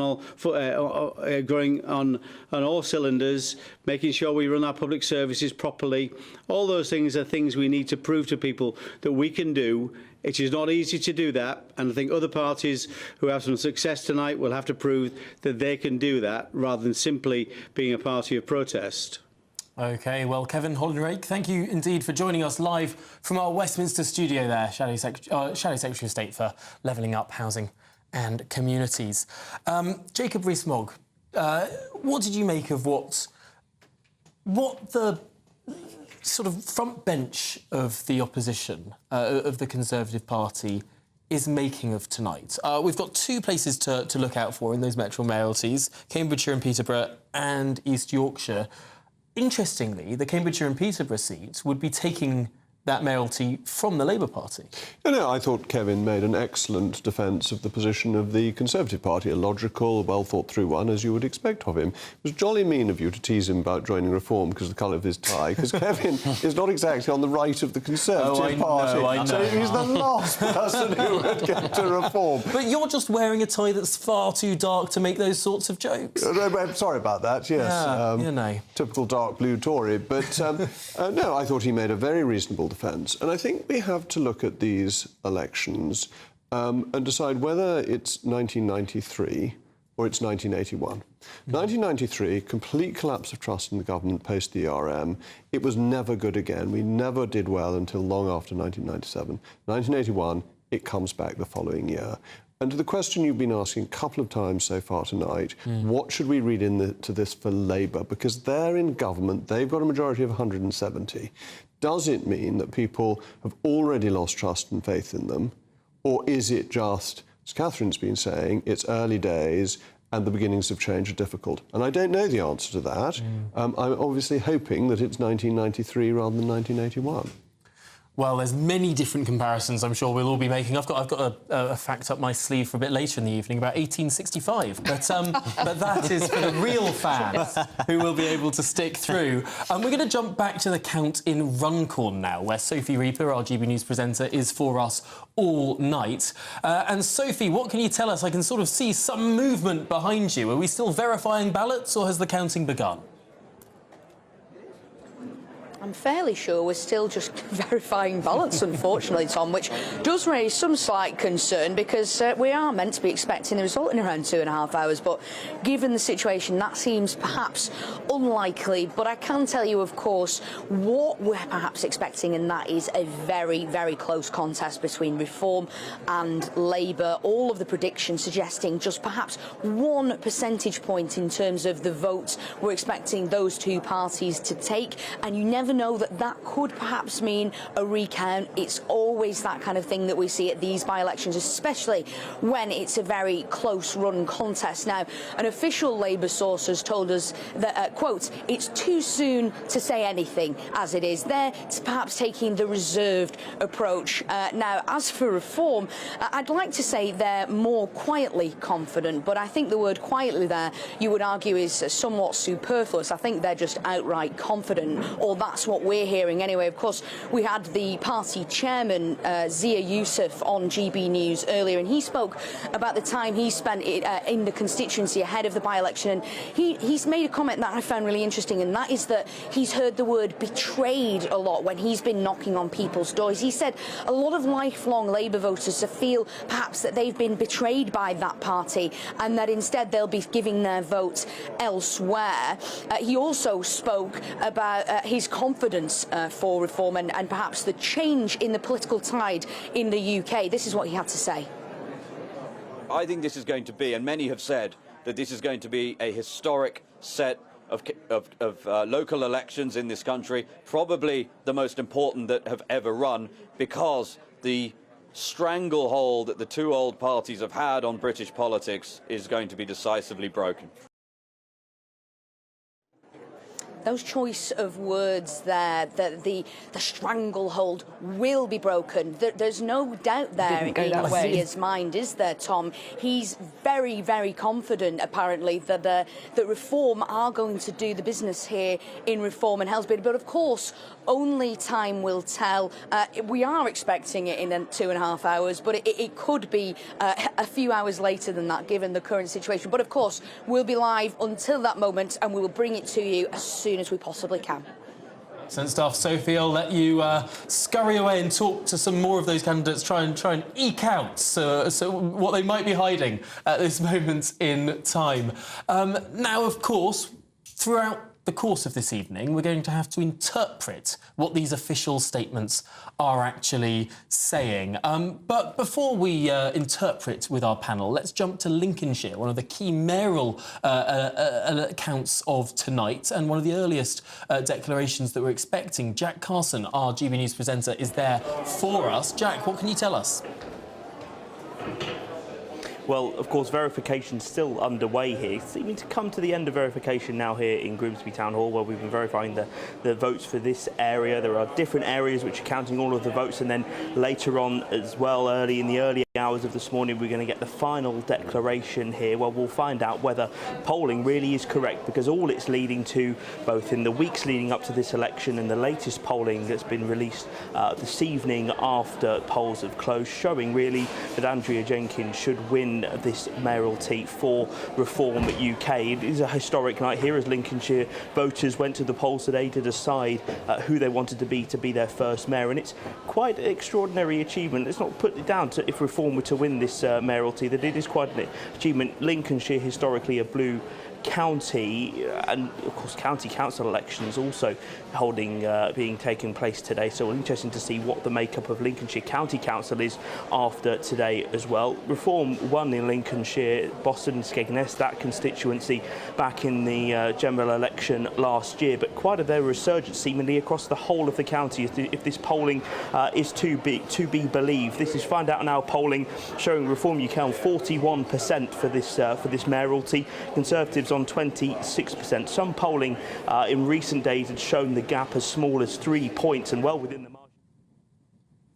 Seemingly, if voters have gone to the polls and voted in that kind of direction, a clear message really for the Conservative Party that voters still in this traditionally blue county still not happy maybe with the direction of the party. Still seemingly a lot of work for Kemi Badenoch to do to turn round trust certainly in strong Conservative counties like Lincolnshire. Still a lot of work to do seemingly there, but a big win for Reform UK if Dame Andrea Jenkins is to win in this constituency. So many issues because of this is the second biggest county in the country. There are so many differing issues across all age groups in this county. Here in the north of the county, of course, Scunthorpe, the steelworks, such a big issue for people. The future of the steelworks, of course, this greater Lincolnshire mayor will be in charge of things like investment in jobs as well as transport. That's another thing. A lot of services around the pandemic in Lincolnshire, whether it's buses, whether it's rail, were cut and people looking for those services to be returned. So lots of focuses both here in the north of the county on steel and railways, infrastructure and buses as well. Further south of the county, farming, such a huge part of this, both Conservatives and Reform trying to ensure that food security was a big part of their campaign, seemingly that going down well with voters. We know that that was always going to be a struggle in the south of the county for the Labour Party, given, of course, the government's changes to inheritance tax and the anger that we've seen, the protests that we've seen. That was always going to be a tough battle for Labour to face in the south, Lincolnshire, the south of the county. So seemingly, voters here in Lincolnshire, if this polling is to be believed, are going to vote for Reform in this historic election to elect the first Lincolnshire mayor. Seemingly Reform people around that we've seen at the count today in a lot happier mood, a lot of smiles on their faces, mixed emotions from the Conservative Party candidates. We'll of course keep you updated as we get more throughout the night. Interesting stuff. Smiles versus mixed emotions. Jack will be back with you in just a moment's time as we learn more from your count in Greater Lincolnshire.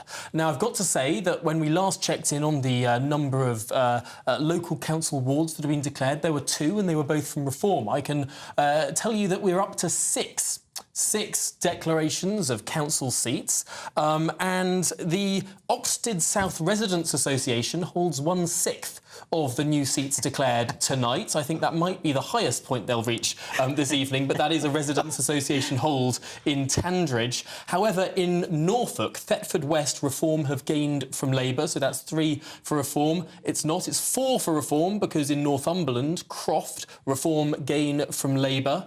And we've got a further Reform gain from Labour in Breckland. Thetford Priory ward Reform gains from Labour, as well as in Rochdale, a Reform gain from Labour, Balderstone and Kirkholt.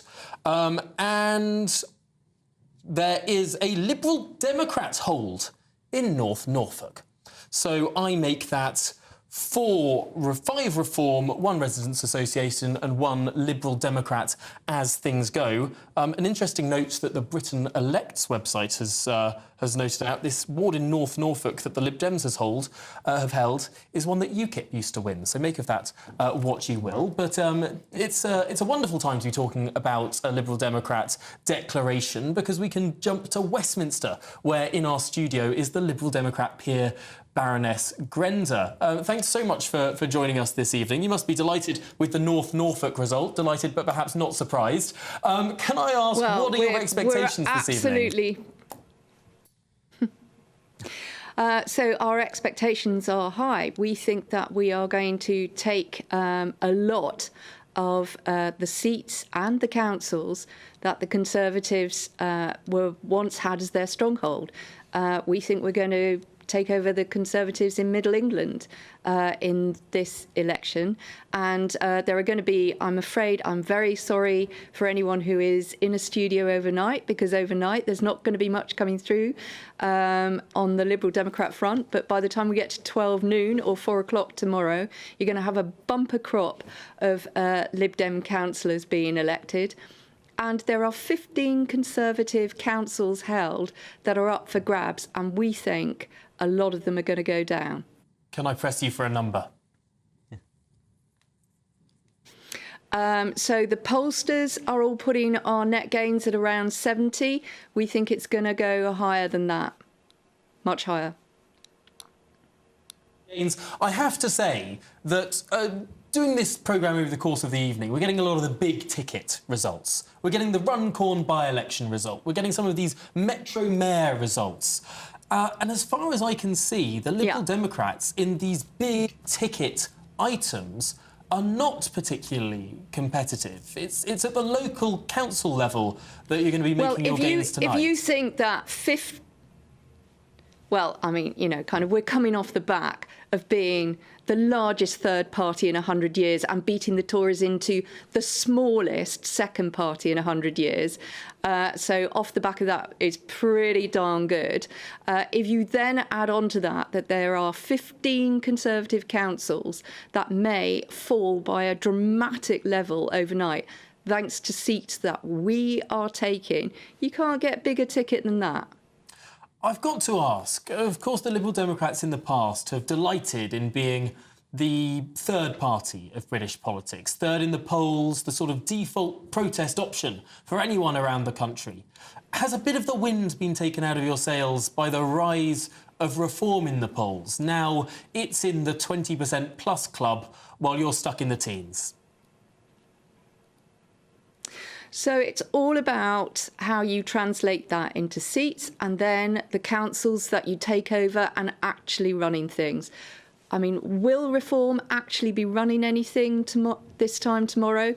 That, you know, kind of we'll wait and see. But what I can tell you is that Liberal Democrats will be running more councils tomorrow. It's a prediction. I'm not sure how bold it is, but you're going to deprive the Conservatives of 15 councils and you'll win a certain number of them. And we're unfortunately not going to be able to see many of these results until around midday tomorrow. Can I ask you what you're expecting to do in Runcorn? We're looking at one of the counts in Runcorn on our screens. Will you hold your deposit? So Runcorn, as you'll be aware, is a by-election, and you will know that we had absolutely legend by-elections in the last Parliament, a record number of wins. And we always put our resource and our effort and our energy into the by-elections where we think we can make ground. What I would do is draw your attention instead to the mayoralty in Hull and East Yorkshire, where in the last few days we've been sensing quite an interesting surge and a very, very good turnout. Of course, we already run Hull Council and we are delighted that Mike Ross is standing to be our mayor in Hull and East Yorkshire. So you'll find there are places, I mean, I'd direct you to another place, Shropshire. So if you're saying, have we lost the mantle of insurgency? I would say absolutely not. And your best test case for that is if you take a look in the southwest, where you know, there's absolutely no sight of reform. Why is there no sight of reform? Because people recognise the insurgency provided by the Liberal Democrats. But it's not just there. In Shropshire, we're hoping for a very good night as well. OK, well, Baroness Grenda, Liberal Democrat peer, thanks so much for joining us live from our Westminster studio this evening. Got some breaking news to bring everyone now. We've got turnout figures for the Runcorn and Helsby by-election. This means that the verification of the ballots, that initial sort of counting of them before, well, not the counting of them, you know what I mean, that has been verified. 46.3% is the turnout in Runcorn and Helsby. 46.3%. We also have the turnout for the North Tyneside mayoralty. Now, this isn't one of the metro mayors. This is a directly elected mayor that has been elected for many decades now. 31% is the turnout in the North Tyneside mayoral contest. So that's more than 10 points below where things are in Runcorn and Helsby.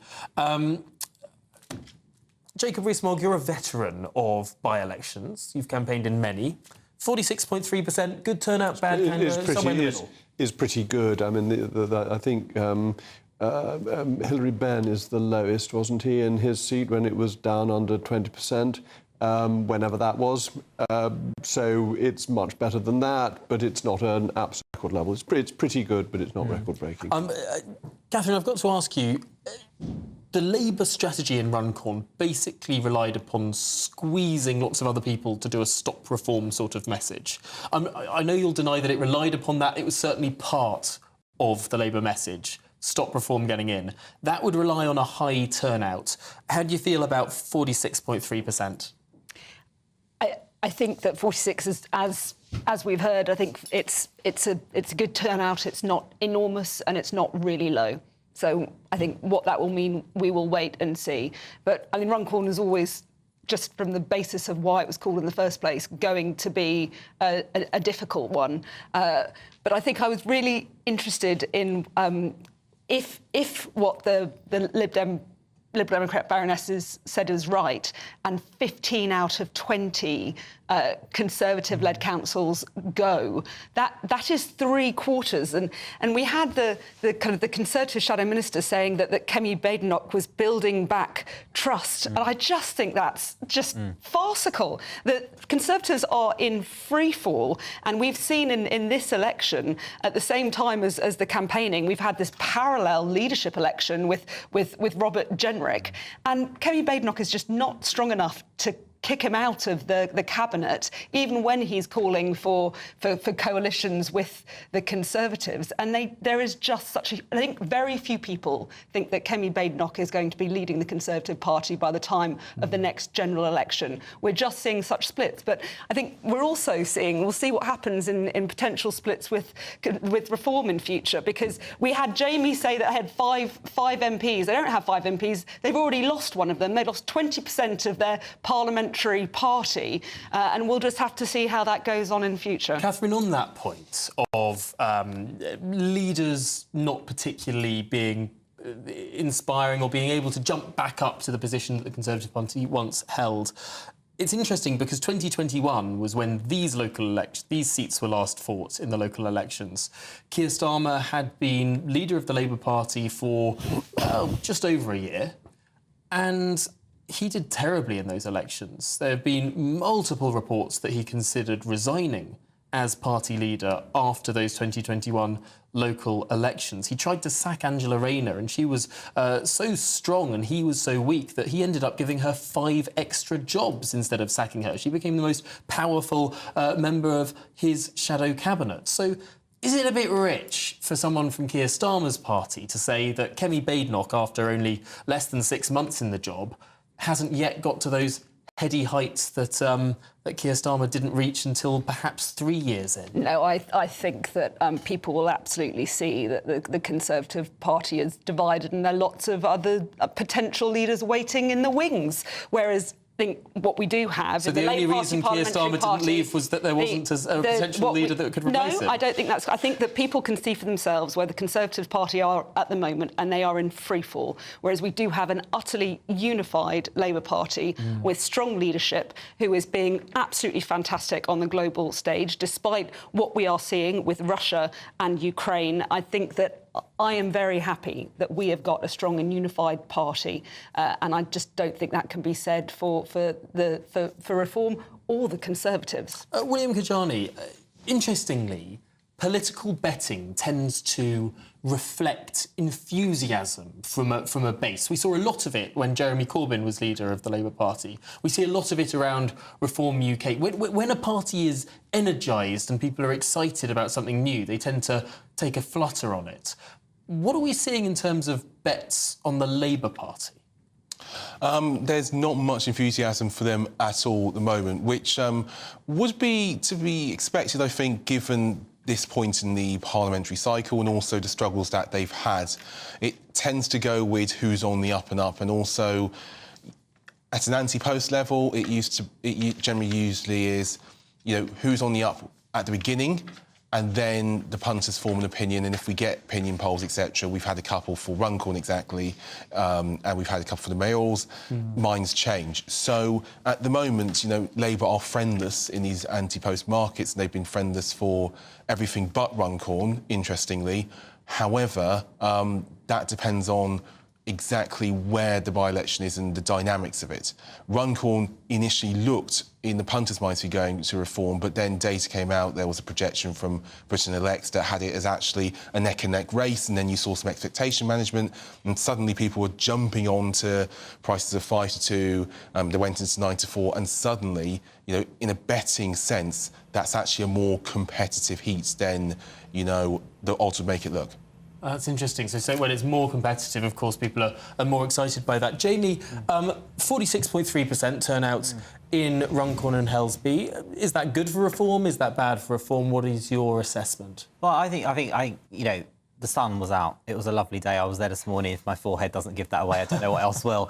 And it was a really lovely day, actually, in Runcorn today. And I think actually the energy and the feel was really good, you know, certainly where I was. But, you know, time will tell. And I think the fact that reform, and I go back to my earlier point, is even in this conversation is quite remarkable. And I think on the point about the Conservative Party, the brand is broken. And it's not going to make a difference who the leader of that party is. The trust has totally gone.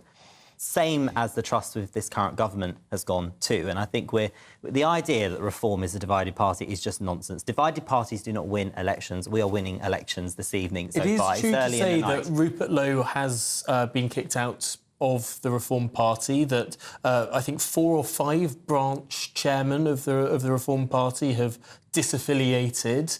And Nigel Farage was heckled at one of his campaign speeches during this campaign several weeks ago by people shouting, "We want Rupert." Nigel Farage has been heckled a few times in his career, but I think more importantly, it's just not an issue. I know people like to make it an issue. It's just not an issue. It doesn't come up on the doorstep. I've been across the country, everyone, and I'll tell you what I've done across the country. I've been going around with a Nigel Farage cardboard cutout. You know, I have queues of people in high streets. It actually gets embarrassing because I have to say I've got to go. The car park meter's going to run out. People love Nigel Farage. Nigel Farage is our leader. He is popular among British people. British people trust Nigel Farage. He's been right on so many things. He is the reason we've left the European Union constitutionally. Everybody knows that. And I think fundamentally, the idea that one of Reform's MPs is somehow dividing the party, it's nonsense. It's a very much an SW1 story. Nobody is talking about it. And actually, do you know what? People out there are worried about how they're going to pay their bills, put food on the table. That is why they're looking for hope, and reform is that hope. They are not interested in all this Westminster bubble nonsense stories. It is interesting because you're completely right. The polling shows that most people don't have a clue who Rupert Lowe is. Most people don't have a clue who most MPs are. But there are some MPs who do capture the public imagination. I'd imagine Nigel Farage is more known about than most of the cabinet. But it does seem to be that there is a pattern with parties that Nigel Farage leads, that there are people who clash with Nigel Farage in a personality sense or in an organisation sense. We've seen it with Rupert Lowe here. We saw it with 50% of the UKIP MEPs who were elected in 2009 leaving the party by the time it got to the 2014 European elections. Then we saw a similar thing after the 2014 European elections. I think 5 or 6 of the UKIP MEPs elected left the party. I mean, is that an organisational problem? Last year in July, we were 14.1% in the polls. We are now double that. Our membership is north of 225,000. We have more candidates standing, prepared to stand as reform candidates in seats in this election than any other political party. And in the 16th safest Labour seat, or one of the strongest Labour seats in the country, Reform are expected to be in the chance of taking the seat. We have mayoralties across the country, and we're discussing quite openly that Reform are expected to win some of those too. The idea that there is any division or any problem within the Reform Party is absolute nonsense, because we wouldn't be winning. We wouldn't have all these members. And by the way, I'm a branch chairman. And I said to my members, anyone's got any problems, let's talk about it. No one talks about it because no one is bothered. We want to win elections. We want Nigel Farage to be our Prime Minister. That is our job, and we're going to do it. Jacob Rees-Mogg. They do have a problem. And the problem is that there's nothing other than Nigel Farage. No. He is the be-all and the end-all. Zia Youssef. He's a great man, but the country hasn't heard of him. And he's not a Member of Parliament. They don't have any depth. Who is going to be Reform's Chancellor of the Exchequer? Who is going to be the Home Secretary, the Foreign Secretary? Where is their depth If they were to win 330 seats, how are they going to find 90 people who can form a government? Who is going to be their leader of the House of Lords? This isn't the United States, which Nigel may occasionally fail to notice. Could people at home name Lord True? Could people at home... No, they couldn't name Lord True, but they can name Rachel Reeves and they could have named Jeremy Hunt. And they can't name Mel Stride. They know that there are people within the party who can take on these roles. And Reform just doesn't have that. And as we get closer to an election, of course people would have heard of Mel Stride as they'd heard of Rachel Reeves as Shadow Chancellor. And that this is a real problem. Nigel is very charismatic, but he is so charismatic he takes all the oxygen away from every other member of Reform, which may be why Rupert Lowe got so fed up. I mean, that's a matter for Rupert and Nigel to discuss rather than me to speculate about. But that is a problem for them, that Reform does not have the depth. But you've also got then so many places around the country. You had Reform candidates standing against the former Reform candidates, and everyone was a bit like, well, which Reform candidate are you going to vote for? So we'll just see how many are still candidates next time round. Although it must be said that Reform candidates in elections past have been a big embarrassment to the party, have been spread across the newspapers. I have to say, during the course of this election, I haven't seen a single embarrassing Reform candidate. There is the question of whether Dame Andrea Jenkyns is actually eligible to have stood. I think that was decided. Been dealt with. Has that been settled? That was decided about a week before the election, hopefully. But it I thought it was under investigation again. I thought there'd been further complaint. I'm sure there probably has been a further complaint. But I think it is interesting how we did see last year the Reform Party having a lot of fruity candidates who had a lot to say on Facebook and Twitter, and that we saw writ large across the pages of the Daily Mail and the Times and everything else. This time round, it seems that we haven't had any of that. And I wonder, Catherine, is it now... Because we've heard earlier in this conversation that the Labour Party have been putting out a lot of literature online about the Reform Party, making a lot of suggestions about Reform policy that the Reform Party denies. Is that because there isn't anything to go personally on the candidates now, because they seem to have got a lot better at vetting? No, I think that there is a lot of concern from people about what will happen to the NHS if Reform ever got any power. I think that lots of families are concerned about that. But if Reform does win councils, I don't want to see public services fail. So I really hope that if they do, they take some responsibility rather than it just being about blame and division, which is what we usually see from Reform. Well, just for a moment, we're looking at Zia Youssef there at the Runcorn and Helsby counts.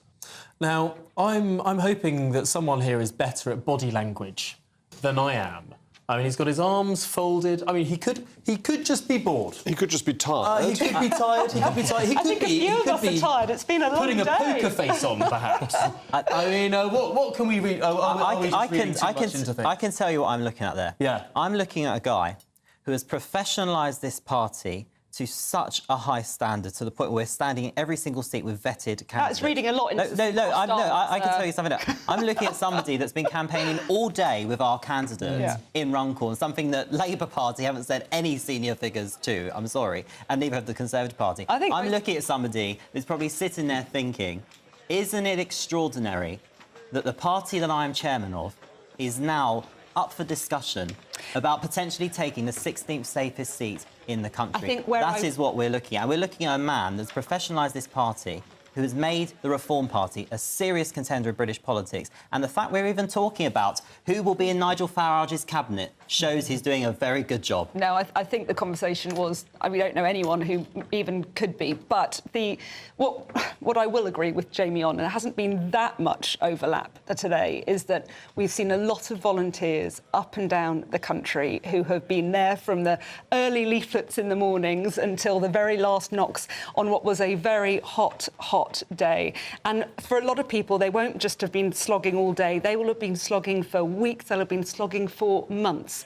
And while it is great fun when you're out on election day and there's a lot of banter and a lot of friendship and people feeling passionately that they are doing their bit because they want to see change, and I would absolutely pay tribute to not just Labour volunteers but volunteers across the piece who are trying to do what they can for their community. And if I may, on that note, I think we shouldn't have a word further without thanking also all the incredible people running the democracy today who are sat in polling stations, who are counting as we speak. And I think our country is the most incredible country when it comes to democracy. And the fact that we are able to have such wonderful free and fair elections, I think is something that we should always nod to, because we can get caught up in the party politics, but actually, fundamentally, we are very fortunate in our country to have... We're finding even more to agree on. We're going to have to stop. Someone go to an ad. But we're not. That's the only thing we're going to agree on. That's the only thing we're going to agree on. I was about to say, can we inject some disagreeability? But then I was turning to Jacob Rees-Mogg, perhaps the politest man in politics. Disagree with that one. This is a disaster. Where's the contention? People are pulling their hair out. It's very difficult to have some contention on that. And I do admire the people who sit in polling station for hours, and they are brilliant people. And they're always the same people every time who do it. However, to get back to the politics of it, we were discussing the unity of parties. So I'm going to throw in Rosie Duffield, who had to leave the whip of the Labour Party because she was so shamefully treated, then justified by the courts, and still hasn't had an apology from Keir Starmer, who allowed her to be bullied because she knew what a woman was and Keir Starmer didn't. And that seems to me to be a really important division. I wonder, though, if one of the reasons why Kemi Badenoch has struggled to take the Conservatives beyond the level that they have been sort of stagnant at is that a lot of people around the country think she does very, very well on these issues of transgender issues. She does very, very well on the issues of grooming gangs. So those are the two issues that she took to PMQs over the two previous Prime Minister's questions. And yet, to some people, those will be the most important issues. But they're not for most people. I completely accept that. Most people, there are three issues that are always the top three issues: economy, NHS, migration. Probably at the moment, economy, migration, NHS. Yeah. And until there's a sound and believable offer on the economy, it's going to be very hard to see how people can think of Kemi Badenoch as a potential Prime Minister. But there's no economic policy that the Conservative Party has right now. Well, without setting out detailed policy, because it is too early for that, we need to be saying what our principles are. What do we think the size of the state should be? What do we think the areas are where the state should be doing less so that we can free up money for tax cuts? On immigration, we must pull out of the European Convention on Human Rights. We cannot do anything about immigration whilst we're still tied into that, and we have the Human Rights Act. On the economy, we've got to repeal the Climate Change Act, which is a disaster and is ruining the economy. Now, Kemi's moved in that direction, but I would strongly encourage her to move further and be bolder about it, because that's why Scunthorpe's closing down. It's because we've had a crazy energy policy. We need to get away from that. Cheap energy is always the fundamental of economic growth. And we, along with other European countries, have in the last 15 years, 20 years, had an expensive energy policy. That must change. Once you do that, you open up economic policy. It is fascinating to see the difference in energy prices in this country and then in Europe, and then compare that to the United States of America. 4 times for industrial electricity. Of course our businesses can't compete. And yet, it was the Conservative Party that didn't change any of this over the course of 14 years, that introduced net zero without a vote. I mean, why would people trust the Conservative Party on these issues when we've had 6 Conservative Prime Ministers? Because times have changed, that net zero was a policy of prosperity. When everything was going well, prior to COVID, people thought they could afford to have clean energy, and it was all very nice and woolly. They weren't thinking through the consequences when times were harder. Now times are harder, we need cheap energy and we need our own resources. So we need to get back to North Sea oil drilling, we need to get fracking, we need our own energy sources. But this is difficult, isn't it, Catherine? Because net zero is a very popular policy when you poll the question, should we be doing something about climate change? Very, very popular. If you say that you don't, you're unpopular. But then if you ask specific questions like, shall we replace your boiler, that becomes unpopular. So governments are stuck between a rock and a hard place. I think we've got to start, though, with where you were before, which was Kemi Badenoch wants to support all of the positives when it comes to investment in public services that we've seen, but she will never say how she would pay for it. And I think that until she either needs to say how she would pay for it, or she needs to say what she would actually cut. And we never get that. And I think that on net zero, what's made it absolutely essential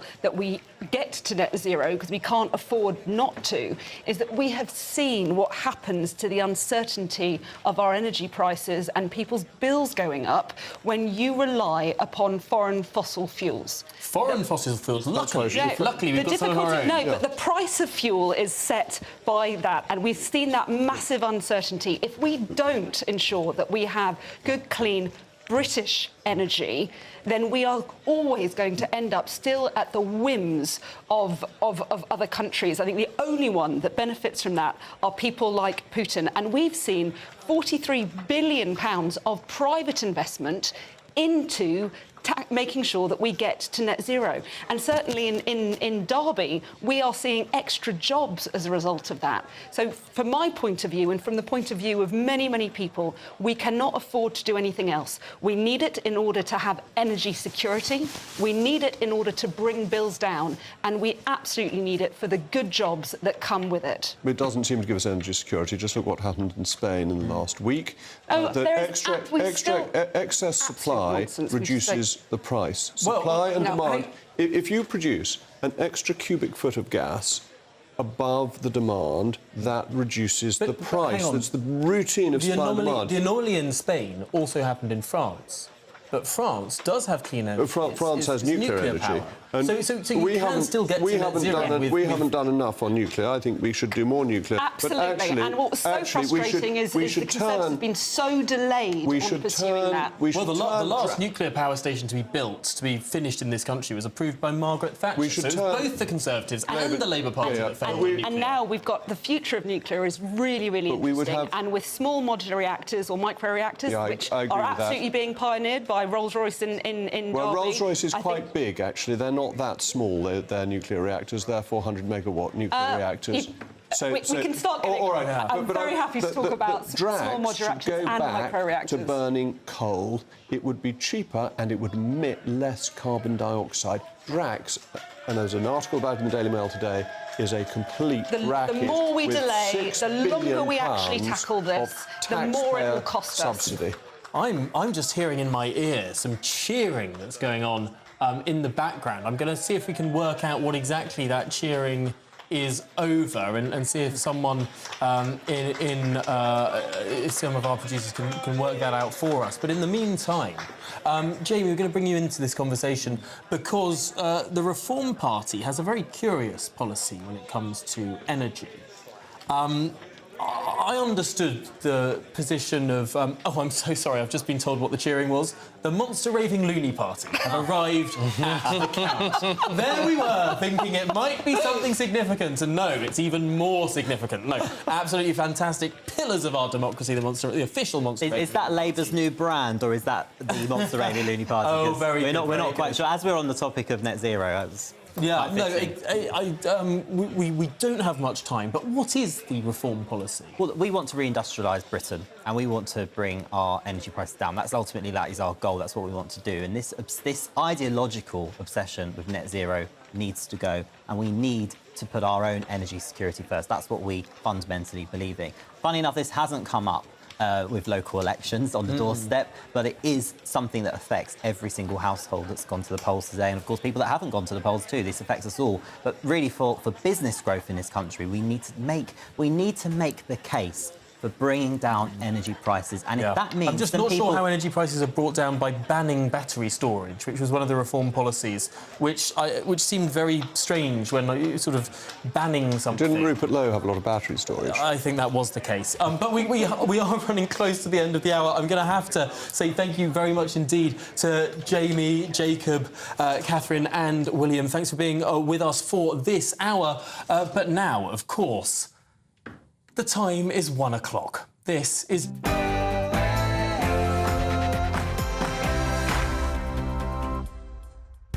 A very good morning to you. It is 1 a.m. live across the United Kingdom. This is GB News, Britain's news channel. Tonight, will Labour maintain their hold? Will there be a reform earthquake? Or could the Conservatives make a shock comeback? That's the change that Labour makes. So bring change to Britain and vote Labour on May the 1st. It is only with Conservatives that you get better services and lower taxes. Don't forget to get out and vote for your local Conservative candidates today. We are going to do better than any of you in this room right now can even believe. There will be an earthquake. We are going to do phenomenally well. Tonight is Labour's first major test. No governing party in modern times has seen its popularity collapse so quickly. Will voters stick with them, or will they twist and turn to reform or others? I'll bring key analysis on every significant moment. Here at the Count for Runcorn and Helsby, the only by-election of the night, Reform has put immigration centre stage. It's a dogfight between Nigel Farage's party and Labour. But could Reform take their 5th seat tonight, right here?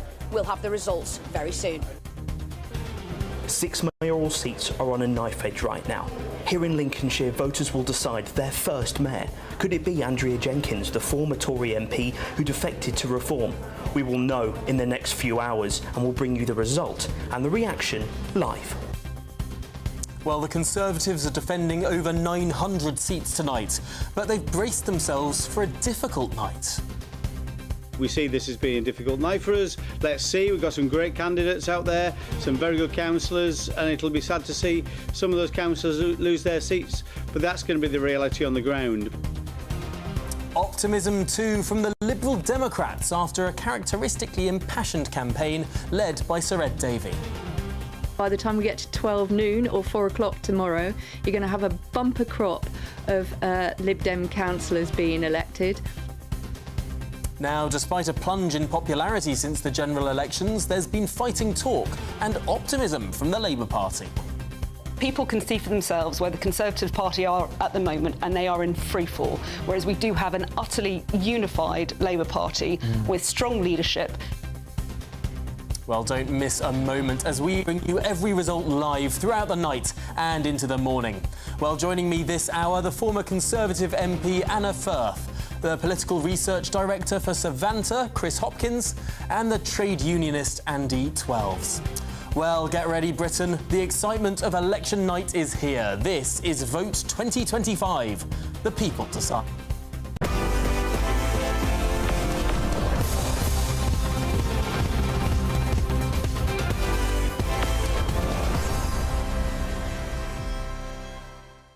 My name's Tom Harwood and welcome to Vote 2025. Well, let's get started. I must say that the Runcorn verification is done and the count has started there in Runcorn. Turnout is 46.33%.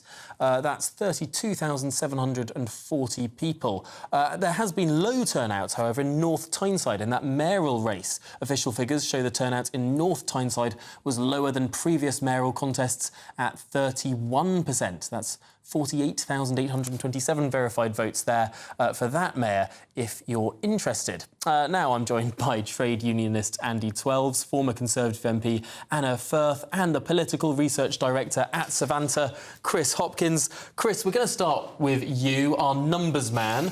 What numbers are we looking for over the course of this evening? I mean, I think the turnout in Runcorn is incredibly significant. I think it's higher than we would expect, and that I think either means two things. I think Reform UK are probably relying on traditional non-voters if they're going to win there. I think we're expecting a really tight race, and given turnout is high, you'd think that would favour the Labour Party unless Reform UK can turn out those traditional non-voters, and if they can, I think Westminster is really on the verge of a serious shake-up, one that it's probably not seen for a long, long time. That is is interesting. Andy, the Labour campaign in Runcorn has been throwing hundreds of activists at what should be a relatively safe seat tonight. It looks a bit touch and go. It's always hard when you've had a candidate, leave the seat, disgraced. The former MP obviously convicted of a crime. It's always going to be hard when the incumbent party has that kind of reputation going into it. I think, Karen's run a great campaign, and like Chris said, it really depends where these extra voters have come from, because Runcorn's such a diverse constituency. It's this working class area in the middle, surrounded by extremely wealthy areas, so it really does depend where the votes have come from. And interestingly, it looks like the Reform Party has gone to the less wealthy areas, and the Labour Party, which you might traditionally expect to have gone to those less wealthy areas, has been going to that donut, has been campaigning in the areas that are traditionally more conservative, trying to squeeze the Reform vote. Anna, I mean, could we see the Conservatives lose their deposit tonight? No, I don't think so. What I think is absolutely significant is Keir Starmer is the first Prime Minister in 2 decades not to go to the first by-election that he is defending. And he's going into this by-election. We know why he hasn't gone to Runcorn, because his rating is -29. When Tony Blair faced his first defensive by-election, his rating was +59. So this is a massive test for Labour, and it's going to be very interesting to see if they are annihilated in one of their safest seats. That is the clearest indication that there is that this is a government that is already failing, and failing big. It is a significant moment, but of course we have not yet seen anything other than the verification. We've heard some cheering from the assembled people watching the count, although that wasn't for any result. That was simply for the monster raving loony party. Andy, it will be a difficult time for the leadership of the Labour Party even if they win hundreds of new councillors. Losing this one parliamentary seat will be the story of the night. Well, absolutely. I think certainly if we lose it to Reform, which, they're the only real opposition in this by-election, if Reform get back their 5th MP, 6th total in this parliament, one's left now. But I think that really will be the story of the night. The wins that the Labour Party might secure across the nation will just be washed out of the news cycle. But it's always going to be that way. It's a parliamentary by-election versus local councils and local mayoralties. It's always going to be that way because there's more national interest.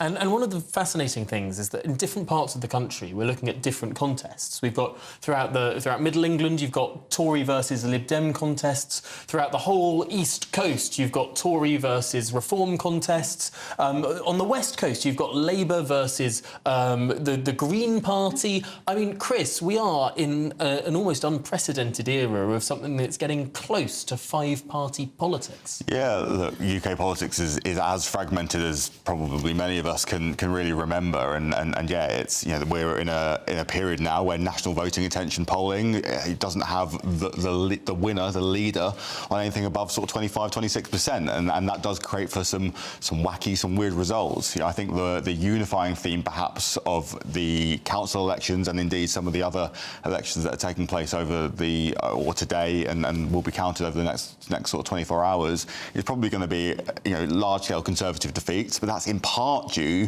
to the fact that they did so well in these council seats last time that they were fought in 2021 off the back of a Brexit bounce, a Brexit deal bounce, and a vaccine rollout bounce. So really it's for the Conservatives to lose, given that their relative strength now compared to where they were this time in 2021. But I think that is the sole unifying factor of these seats or these elections. Other than that, it's kind of anyone's game, really. Is there a risk that we over-egg the amount that the Conservatives should be losing hundreds of seats? Because, yes, OK, they did exceptionally well in 2021, but looking at the projections that we've all been looking at before tonight, I mean, they're going to go down not just to what a normal 2021 night would be, but a very bad night indeed. Yeah, I mean, where they were polling relatively in 2021 compared to now is about half of what they were doing in 2021. So it is going to be a bad night. I think that is going to be, that is going to be the headline figure, really, the number of Conservative seat losses.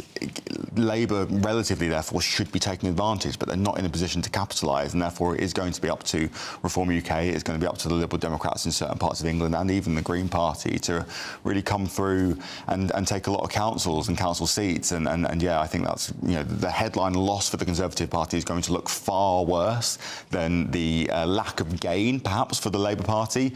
Realistically, I think both results are going to look pretty bad at the end of the day. Yeah, Anna, we were talking to Kevin Hollenrake a bit earlier on the programme, and he was saying, oh, it's going to be a great success for the Conservatives because Labour will lose. But I wonder if that argument worked, you know, 10, 20 years ago, sure, maybe. But now, just the fact of Labour doing badly doesn't necessarily mean that the Conservatives are doing well. Well, I mean, obviously, as a card-carrying Conservative, I want to see Conservatives winning council seats. I believe that Conservative councillors do deliver better services at a cheaper price. So, of course, if we lose Conservative councillors, good Conservative councillors, that is going to be disappointing. But the reality is it was such a high watermark in 2021, winning 940 seats, about 200 seats, you know, in addition to what we would normally expect. There's got to be that correction. So it's really from that point on. So anything more than 200 losses, and then it's a bad night. Well, then it starts to be a less good night. but what I think we're missing here is that Labour had a bad night in 2021. They were at a low point. They only won about 290 seats. So if they are losing seats from a bad point and getting worse, then that's very bad news for them. And the other thing is that, of course, this time last year, Labour were fighting the Blackpool South by-election, which they won with a 26% swing to them. So that's another high point. They also won 187 odd council seats last year, and they won all those mayoralties. You remember them winning back, winning the West Midlands mayoralty from Andy Street. Yeah. Now, if they don't win, if they lose, let's put it the other way around, if they lose any mayoralties this year, that's a very bad sign. And you and I both know that in Cambridgeshire and Peterborough, it is expected that the Conservatives will take this seat off the Labour Party. But that might be, Andy Twelves, because the voting system has changed. The last time that these elections were fought, there was a form of AV where people got 2 votes, and in Cambridgeshire and Peterborough, the Conservative candidate in 2021 came first, but then the Labour candidate became the mayor because the Lib Dem votes and the Green votes and everyone else sort of added to their votes in a second round. That's not happening this time, so the Conservatives are going to be able to point to areas like this where they will actually go forwards. I mean, that's a PR win. Yeah, I mean, it's good that the Conservatives get a PR win every now and again. You know, in their recent history of lack of PR wins, it's nice for them to have a couple of things. But I think the point of if Labour lose any mayoralties tonight, it's not going to be the story of the night. I think if we lose Runcorn, that's where it's all going to go wrong. But if we win Runcorn, then I think that would be a pretty successful evening. Mayoralties they're hyper local most of the time. In Hull, for example, the Reform candidate is an extremely famous boxer who's a local businessman. You just can't replicate that in a councillor. So I think a lot of these elections are hyper-local and, are fought on local issues, which isn't Keir Starmer's fault. No, it is interesting, Chris, the percentage of the total vote share that's taken up by the 2 top parties throughout the last few decades. I mean, it's sort of been around the 70 to 80% mark. In 2024, it was 59%. Looking at the polls at the moment, it's dipping below 50%. Could we see tonight, actually for the first time really in an election, the top 2 parties getting less than half the total vote? Yeah, I mean, it'll be really interesting to see what the sort of national projected vote share ends up looking like tonight. I mean, it's always higher on local election nights because the Liberal Democrats and Independents always do far better at local elections than they tend to do at nationwide elections. I think we are potentially entering a really unprecedented time in British politics, at least in my memory, in my lifetime. I think we're going to see, maybe the advent really of 3-party politics, but maybe 4 or maybe even 5-party politics. And I think that is the reality at the minute. And I think whereas, last time we really saw this in opinion polling was mid-2019, I think, when the Independent Group and the Brexit Party, as they were then, were really polling quite well. But that always felt a bit of a flash in the pan. It always felt like something that would end up sort of righting itself. And if I'm honest, I can't really see where this is going to sort of self-right itself. I think this could very much be here to stay. And if Reform UK in particular can really establish themselves with electoral representation over the next 24 hours, then yeah, it really does feel like it's going to be quite hard to undo that. OK, well, we're going to pause that conversation there and head straight to our Westminster studio, where Peter Kyle, the Secretary of State for Science, Innovation and Technology, joins us now. Peter, thanks for being with us. Although at an early point in the night, there have been some declarations, and I have to say, I've spotted around a dozen Reform wins, many of which are actually coming from Labour seats. It seems that in some of these by-elections, the Labour Party is going backwards, not forwards. Yeah, you're referring to quite a few by-elections, and as we know, by-elections are quite unique events, triggered by quite unique circumstances, which are hyper-local and often personal in character. So it's very early to draw in the conclusions from that.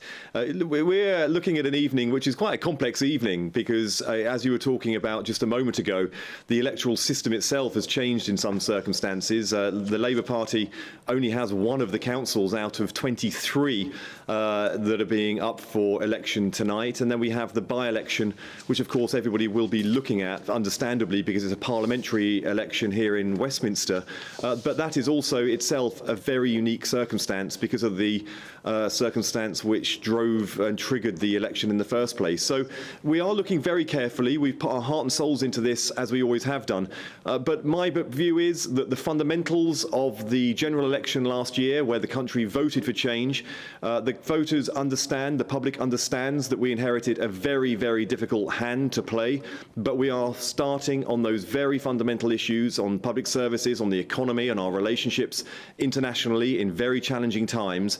We are putting the national interest first, and that's what we're going to continue to do, whatever the results this evening. It sounds like you might be making excuses there for Runcorn and Helsby. The idea that Mike Amesbury's punch has doomed this by-election since before it was called. Well, the question kind of explains the circumstances for which this has been triggered and the unusual nature of it, and why it would drive some local residents to make a statement about politics, having experienced something like that in their community. But also, I'm somebody who has run by-elections in the past. I know that they are opportunities where you tell a community, this is unusual, this is your chance to act in an unusual way, and to try and encourage a community to do something very different than they do before.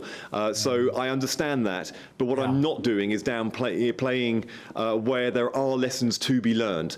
We know that we are in a time where politics is very challenged, where people are crying out for security. There are people who are anxious about some of the social developments. They are anxious about job and job security in an era where there's a new industrial revolution happening. So we want to focus on those core aspects where people are saying they want more security, and we will set about delivering it. And the Prime Minister says that week after week at Prime Minister's Questions. Why then did he not go up to Runcorn to tell the people of Runcorn and Helsby that fantastic election pitch that you just told our viewers and listeners? Why did the Prime Minister not go there and make that pitch? It's quite unusual for a Prime Minister to go to a by-election campaign, but also the Prime Minister's been busy saving the steel industry by negotiating and hopefully delivering soon trade negotiations with India, with the EU, with the United States, by standing alongside President Zelensky, by working on our public services and getting the plan for change out there delivered, so it actually puts money in people's pockets and gets our public services running. So I think people realise that the Prime Minister's been pretty busy these last few weeks. David Cameron went to his first by-election. Theresa May went to her first by-election. Need I go on? I mean, it is strange for the Prime Minister, barely 7 or 8 months in office, to not turn up to campaign to try and hold on to a seat that should be one of his safer seats. The Prime Minister is absolutely determined to deliver a more ambitious programme for Britain. He does not look to David Cameron or to Theresa May in the way that their premierships ended and the state that they left our country in. So he is aiming for higher, and he's going to deliver higher, and that's why he's been so busy on all of the things that I just outlined, including saving the steelworks, including standing by Ukraine, including delivering the trade deals that will benefit everyone, every worker in our country, putting the national interests first. first. So I think people understand that the job of a Prime Minister should be here delivering the change our country needs from his office here at times like this. OK, well, Peter Kyle, I know you have to head off, so thank you so much for joining us here on GB News this evening, and we'll let you get to the rest of your broadcast round. We're going to jump straight to Runcorn now, where Sophie Reaper is at the count for us. Sophie, what can you tell us? Well, Tom, since the last time we spoke, that count has finally gotten underway. Of course, when we last spoke, that verification process was still being undertaken, but now you can see behind me the counters are sifting through those ballots, counting them up ahead of the results later on this morning. But I can tell you that we now know the turnout was 46.33%, which represents a turnout of 32,740 people. Now, our viewers at home may be thinking that less than 50% turnout seems quite low, but in fact, for a local by-election, this is not a general election that we're talking about. This is a localised by-election. And that kind of turnout for this is, in fact, unusually high. Now, of course, those local residents, when they went to the ballot boxes yesterday, they'll have been taking in all kinds of national issues like the NHS, like immigration, but they'll also have been thinking about what matters to them on the ground in Runcorn and Helsby. They'll have been thinking about what matters to them in their daily lives. Now, I spent some time in Runcorn in the build-up to this by-election. I spoke to local people and found out exactly what matters to them, and this is what some of them had to tell me. The problem with Runcorn has been no development and investment in the infrastructure. There's been many new houses, there's insufficient doctors. Someone that actually cares about the community. I'm a mum and I've got a 2-year-old, and I think for Runcorn at the minute there's not a lot for kids to do at all. The park's mostly damaged, vandalised, the swimming baths got closed down, that was quite sad.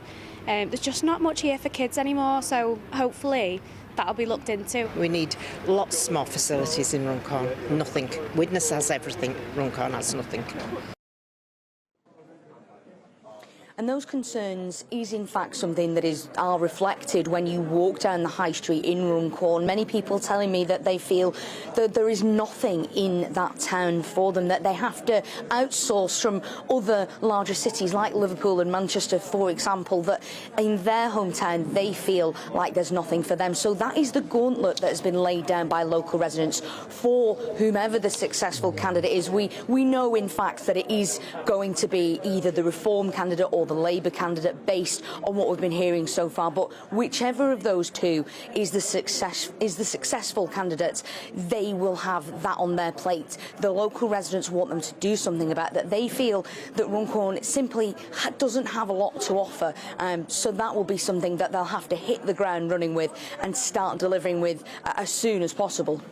OK, Sophie, and you know, I'm always forever interested in the body language of the various camps at a count. You never know if they're trying to put a poker face on it or if they're stifling a smile. Or have you been able to spot the sort of demeanour of the Labour lot and the Reform lot so far this evening?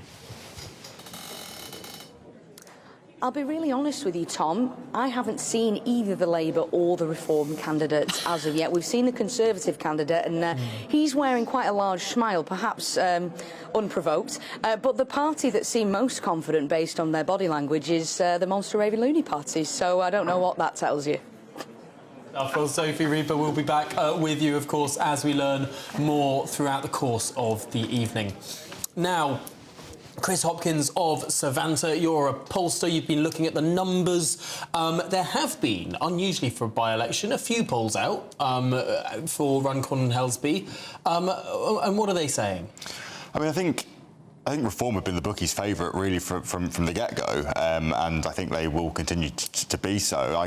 Like I say, I think that high turnout is probably good news for Labour, but it's really hard to say at this point because I think Reform UK's general strategy, at least what we're seeing in polling in terms of where a lot of their votes are coming from in national opinion polls, is from traditional non-voters, and I think it's really hard to say at this stage whether they can really motivate those individuals to turn out. And to be completely honest, Reform UK give pollsters like me an absolute headache because they're so hard to gauge. Such a nightmare. It's a similar effect that pollsters had with with the Trump election in the United States, with people who've sat out the last 5 or 6 elections trying to wait whether or not they're actually going to turn up and vote.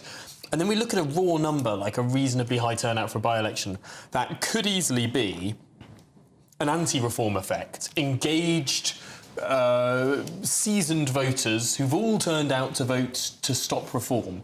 Or it could be people who've never voted before suddenly coming out because they can vote reform. I mean, to some extent, we're all stabbing in the dark here, Anna. But you're absolutely right. It's one of those two things, because the Conservatives are not competitive in this. We came third, so that number, that's exactly what that number means. Either people are coming out because they don't want reform, or they're coming out because they do want reform. and in a way, it's what you were saying earlier, Chris. When you've got 3 parties now, Reform, Labour and the Conservatives, all on, not in this by-election, but generally all on a broadly similar percentage, with first past the post, it becomes incredibly difficult to predict. Oh, absolutely, and you get some of these new projections for or some of these what are known as multi-level regression and post-stratification MRP polls, where you're trying to guess one seat where you've got 3 parties basically level pegging, and you just need to throw a dice at some point.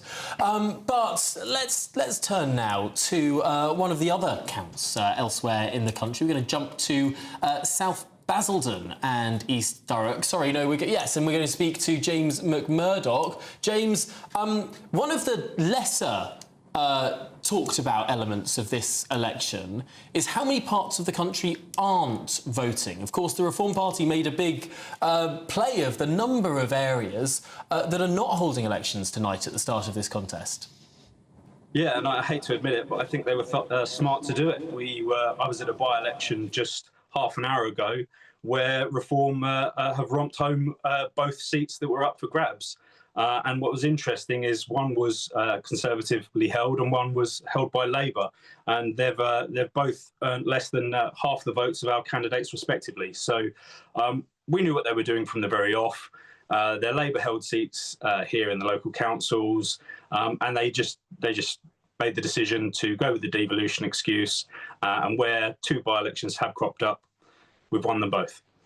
It is interesting. It's those sort of reform-friendly areas of Kent and Essex and sort of Suffolk, Norfolk, I think, as well, that have been cancelled. And yet there are some very alive elections tonight. And I know you, as one of 4 Reform MPs, will have your ear to the ground over what internal things are going on up there in Runcorn.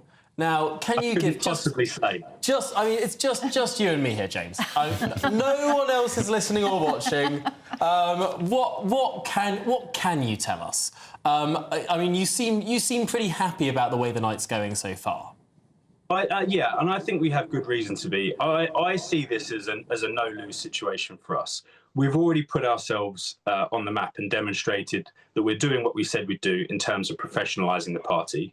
I think it's a staggering achievement that for the first time in basically a century, one party other than the 2 main ones have put forward the most the council seats. It's an extraordinary achievement. It does say something about how serious we are and how hard we're working.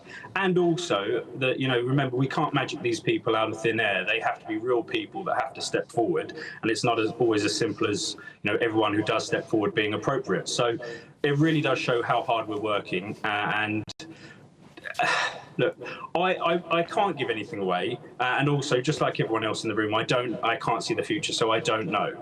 But what I will say is, there are areas where I would not have expected us to do especially well, such as Runcorn, where I would not be in the least bit surprised if we did win. In fact, and it does help that Sarah is such a fantastic candidate, I think I'd be disappointed if we didn't. And just for the sake of the country, if I can will something into existence, I would say that I think Sarah could have a bigger impact as an extra Reform MP in opposition right now for this government than just another Labour candidate could.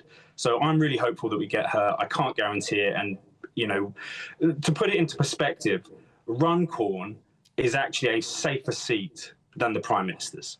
So 14, 15, 16,000, excuse me if I've got that wrong, thousand majority versus around 11, 12,000 for Keir Starmer. So it's a staggeringly significant figure when you put it that way. And I think we've got to the point where I'd actually be disappointed if we didn't win. Now, of course, that's the by-election. There are also mayoral elections. We were speaking to Zia Youssef, your party chairman, a little bit earlier this programme. He told me that he was expecting 1 or 2 mayoral pickups. As the evening's gone on, do you think you're leaning more towards the 2 number than the 1 number? Possibly.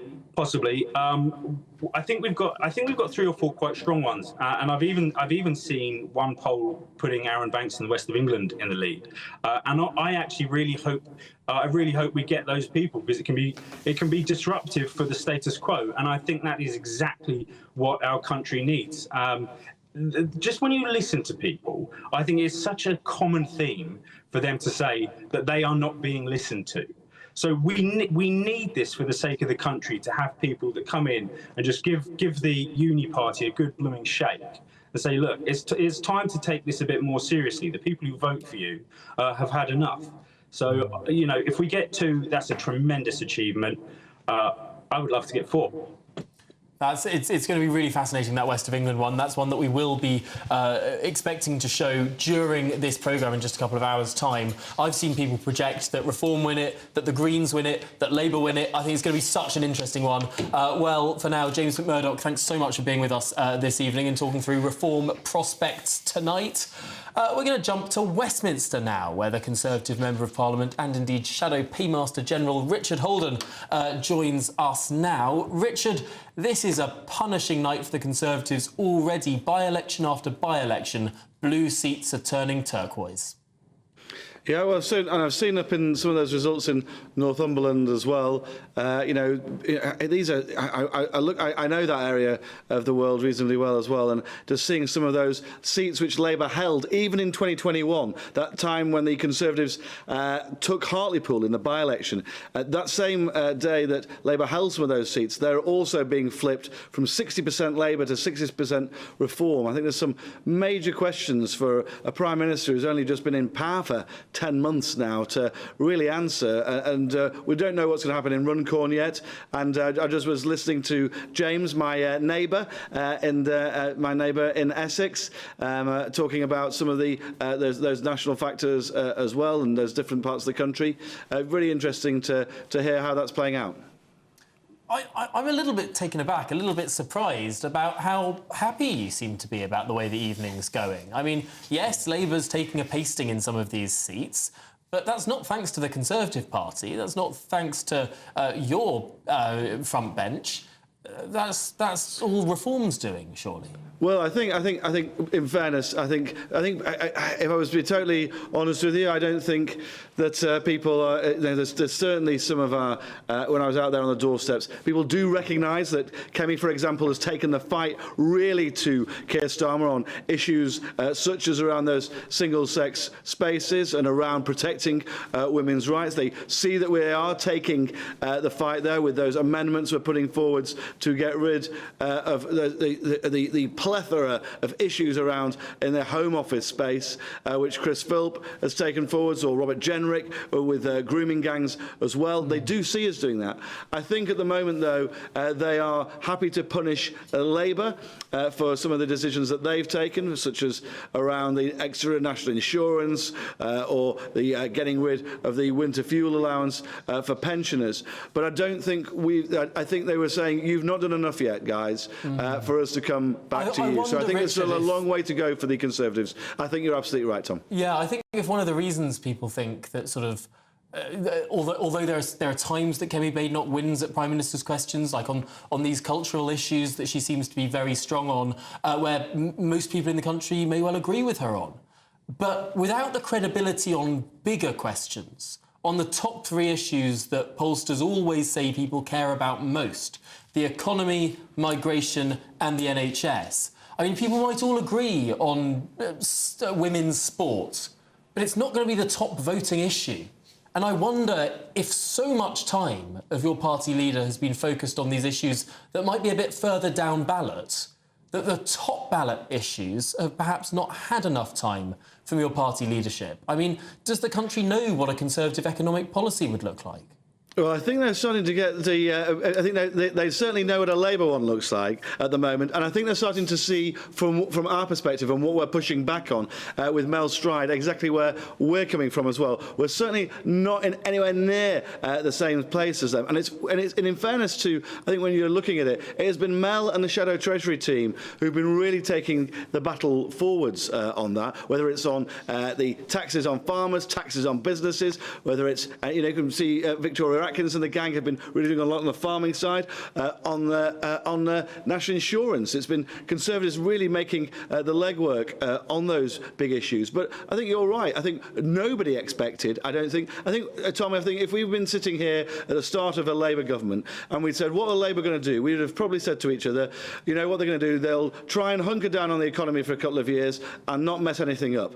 And it seems to me that they've moved further and faster in the wrong direction than anybody really thought possible. I don't think anybody thought they would attack business in the way that they have done, especially those family businesses, which are the real profit drivers and employment drivers in our economy. I don't think anybody would have thought that they would have cut the rate at which employers start paying national insurance from 9,000 to 5,000. That's really targeting younger workers, part-time workers, many of them disproportionately, female workers as well. I mean, I don't think any of us would have thought that's where that Labour were going to go, and the impact that's having on the economy in terms of jobs and things like that. I think you're right. We need to do more to really highlight all of those issues, because it's the stuff that people, small businesses, whether it's in my own constituency or other places I've been visiting around the country, talk to me about all the time. And then we've still got that employment rights bill coming down the track, which I think we really need to hammer home as well, and the impact that could have on business too.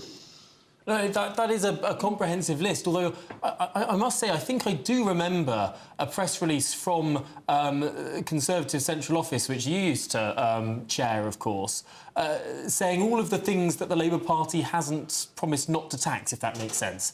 And I think upon that was employers' national insurance. I do remember Rishi Sunak standing up at the television debate saying that Labour kept denying that they were going to raise national insurance, and in the end, Tom, they did. There's an old phrase, isn't it? What bears do something in the woods, and Labour put up taxes, and we've seen that, and families are really feeling it, and small businesses are really feeling it up and down the country. I did not think we'd get a bears in woods metaphor this early in the night, but Richard Holden, thanks indeed for joining us live from Westminster. Thanks, Tom. No, absolutely great stuff and vivid imagery, which is what we like at 1:37 in the morning. Now, Andy 12s, this is, of course, a difficult moment for the Labour Party. As Richard Holden was able to do at the start of that interview, every question I asked him on where are the Conservatives, he could always just pivot to point to what Labour is doing. They've given him a lot of lines to take. Yeah, I mean, Richard Holden, I think it's interesting. He mentioned Northumberland at the start of his spiel there. Famously, Richard Holden fixed a selection so he could run down to a safe seat in Basildon, of which he only got, a 20-person majority, not a 20% majority, only a 20-person majority. He says, nobody can name a Labour economic policy. Well, the electorate knew what the Tory economic policy was over the last 14 years, and they absolutely annihilated them at the polls for it. So I just won't take any lectures from Richard Holden. He talks about, the Shadow Home Office team holding the Labour government's feet to the fire on Home Office issues. Yeah, because they were running the Home Office for 14 years. It's the Tories' issues that Labour have inherited and are trying to fix. So I just can't take it seriously this soon after they've left government of them to be complaining about anything. This is a perennial issue that the Labour Party will always pick up. Anything that is wrong in the country right now, the Conservatives will say it's Labour's fault, and Labour will say, hang on, we only just took the reins, this is the Conservatives' fault. And it feels like pick your issue, on anything from the economy to migration to prisons to judicial guidance. I mean, anything. Labour will blame the Tories and the Tories will blame the Labour Party. Labour will blame the Tories, but that doesn't actually mean that's true or that that's right, because we're now 10 months in and this Labour government have made catastrophic political choices. The one thing that Richard didn't mention, which I was sure he was about to mention, is that was their first choice to take away the winter fuel allowance from 11 million pensioners. And how did they do that? They did that by making a choice that they would give in to their union paymasters, and they would pay train drivers and give them, £10,000 uplift. Some train drivers are now on 90,000 plus. The average train driver is now on 60,000 plus, and they did that on the backs of some of our most vulnerable pensioners. That was an extraordinary choice, and an extraordinary choice for a Labour government, which is why so many of their backbenchers revolted, and of course Keir Starmer suspended the whip from some of them. So that is nothing to do with the Conservatives. You cannot put that at the door of the Conservatives. That is their own doing. And as for and of course what they say is, they had this £20 billion black hole. 22 billion. Which again, no one has been able to verify. Yeah. The IBR haven't been able to verify it. And that's before we start talking about attacking farmers, attacking businesses. There's barely a business in Southend that doesn't say to me that they just cannot believe that here was a government that promised they weren't going to raise taxes. They said that time and time again. And Rishi Sunak said 38 times, don't believe them. They are going to put up your taxes. And it's exactly what they have done. And that is why the economy is stalling. Because if you put taxes on businesses, they cannot grow, they cannot employ more people. I mean, it is true the Labour Party in the election gave the impression that they were going to be a lot more fiscally conservative than they have been. Sure, I agree. But I think just going back to the winter fuel thing, I mean, you said it was the union paymasters that pushed. The unions came out against the winter fuel allowance cuts. Unite the Unions, Sharon Graham famously stood up at the Labour conference and organised a protest in the conference hall. Yeah, but Chris, it was in order to pay the train drivers. That was their line, that they had to get the money from somewhere. That's what I mean. It's just not true. And also, Kemi Badenoch, in her first leadership run back when it was the Liz Truss disaster, she had promised that she was going to cut the winter fuel allowance.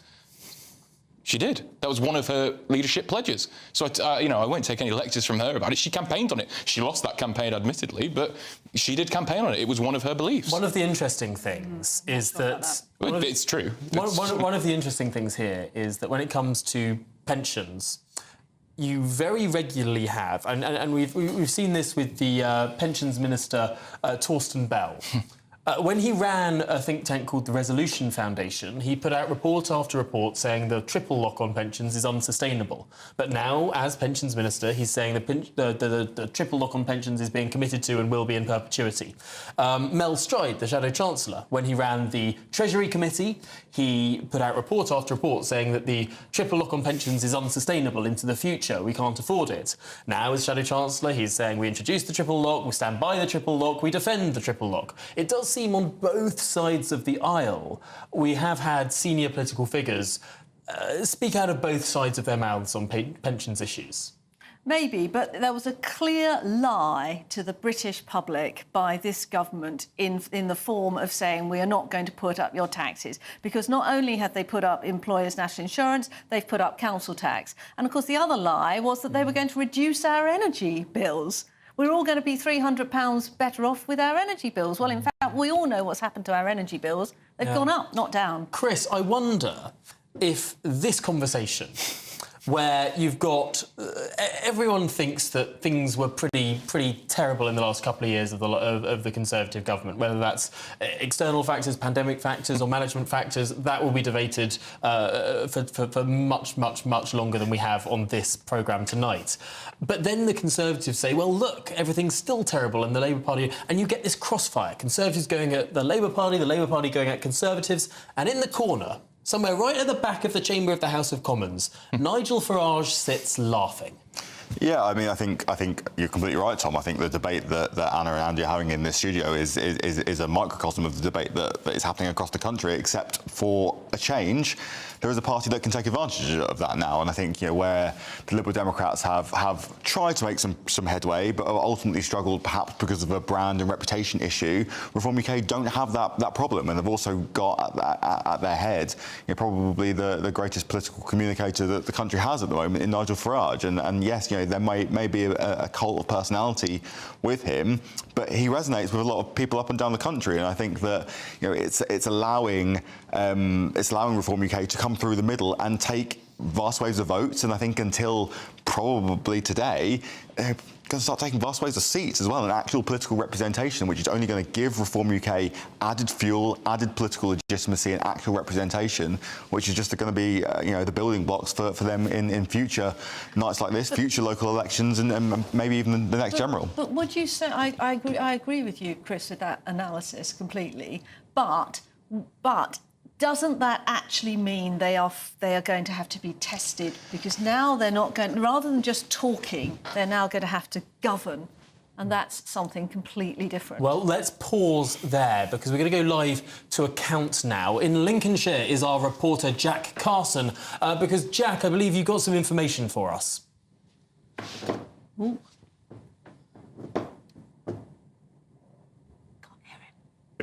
Council authorities that have started counting now. Of course, the last few hours has all been about the verification of the ballot papers, but now with a lot of verification across this new combined authority done, we are into counting certainly underway here in Grimsby Town Hall where I am. Just want to bring you the turnout figures we've been getting. So North East Lincolnshire Council, which is the area where we're in today, 23.8% is the turnout figure. In North Lincolnshire Council it's 27.29%, and in the Boston Borough Council it's 26.96%. So really quite a low turnout. Maybe not historically when you look at local elections in this region. If you go over to the mayoralty back over in the East Midlands, when they voted on that for the first time last year, turnout was around 27%.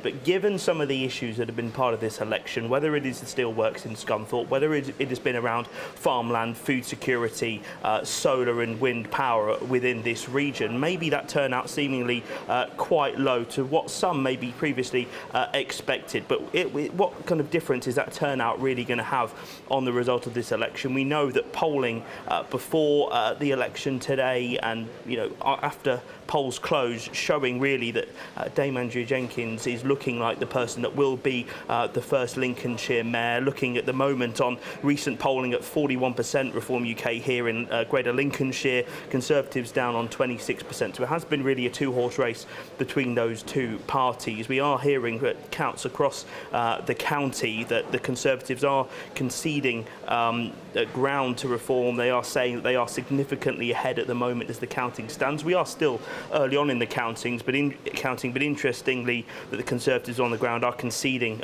Reform are significantly ahead in the count right now for the Greater Lincolnshire mayor. We are expecting Reform figures to be here. The Reform figures that are here already looking quite calm, quite collected, just going about their business, watching those votes be counted to ensure they're happy with what's going on, and the elections agents all very seemingly happy. The Conservatives a little bit not so much happier faces that I've seen certainly walking around the hall, but doing their job, doing around their business. But those turnout figures quite interesting, quite low considering this is the first mayoral election here in Lincolnshire. Whether that is going to have a difference with the Conservative vote, whether that is the Conservative vote staying at home. We know that Lincolnshire as a county is a very blue county all around. Here in the north part of Lincolnshire, big Brexit voting area. All across this county was a big Brexit voting county. So traditionally, and certainly more since 2019, there's been a big blue Conservative area. But with Boston Skegness, that constituency, going to Richard Tice in the general election, there seemed to be a small wave there of Reform voters, and now seemingly it's encompassed the whole of the county. So is this Conservative voters staying at home because maybe they're not happy, maybe their trust has not already been rebuilt within Kevin Badenoch's short time as leader of the opposition, as leader of the Conservative Party, or is this just Reform gaining traction and gaining ground? We'll have to see when those votes come in. We're going to get the votes from this North East Lincolnshire Council area first, and then we're going to get the final declaration here as well a little bit later on in the early hours of this morning. Now, Jack, I'm going to press you on what the early hours of this morning actually means. Of course, we've got perhaps a quarter turnout there. What sort of ballpark of an hour are we looking at for this? We're kind of looking between 3 a.m. and 4 a.m. We think closer to 4 a.m. Of course, it depends how quickly votes are counted here for this council area. If that first local count can be done and announced, that's when then we get the other collation of all the other council authorities coming and bringing their votes to them all to be added up to find that magic number to see who has won. We know that some other council areas have been late to get their ballot boxes to verify them and get them through. That is a lengthy process to verify all the ballots and check all the numbers make sense. We're quite probably on time here in Grimsby so far, but other parts of the county maybe not so much, or on time as expected, but expected to be a little bit later. So we'll see how quickly we get the local count here sorted, and then we'll get the final declaration. But we're thinking between 3 and 4 a.m. this morning. OK, let's hope that's closer to 3 than 4. But, Jack, thanks for joining us. And, of course, we'll be back with you as we get more updates there in Lincolnshire.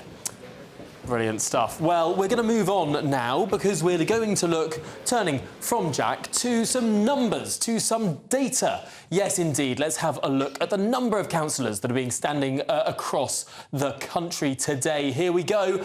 Surprisingly, for some perhaps, the highest number of council candidates actually comes from the Reform Party. They have been professionalising over the course of the last couple of months, and they were able to get a candidate in almost every seat in the country. 1,630 candidates compared to the Conservatives, 1,595. About the same number for the Labour Party, a couple of hundred lower for the Liberal Democrats, and again a few hundred even lower for the Greens there. But interestingly, Reform standing most candidates here tonight. Let's move on to the next slide now, because it's interesting to note what is actually being defended tonight. Yes, almost 1,000 Conservative seats to be defended. That's including all of the councils that are up for election, but also those by-elections around the country. We've been showing them some of those on the screen throughout the night, and Reform has already picked up more than 15 seats in those by-elections that have been counted on the council level. But yes, it is really the Conservatives' night. 16 councils to defend and almost 1,000 seats to defend, because of course these were last elected back in 2021 when the Tories were riding high in the polls. But let's have a look at the next slide now, because what we can bring you is the fact that votes don't always mean seats. Yes, this is the 2013 local election count. The Labour Party and UKIP, this was their breakthrough year, UKIP 2013, they got the same share of the vote, amazingly. But UKIP didn't have the same organisation on the ground that the Labour Party had. Their vote was disparate across the country, so 21% of the vote only turned into 8% of seats, whereas Labour was more efficient. Have Reform been able to learn from that experience, been able to be more targeted in where they campaign?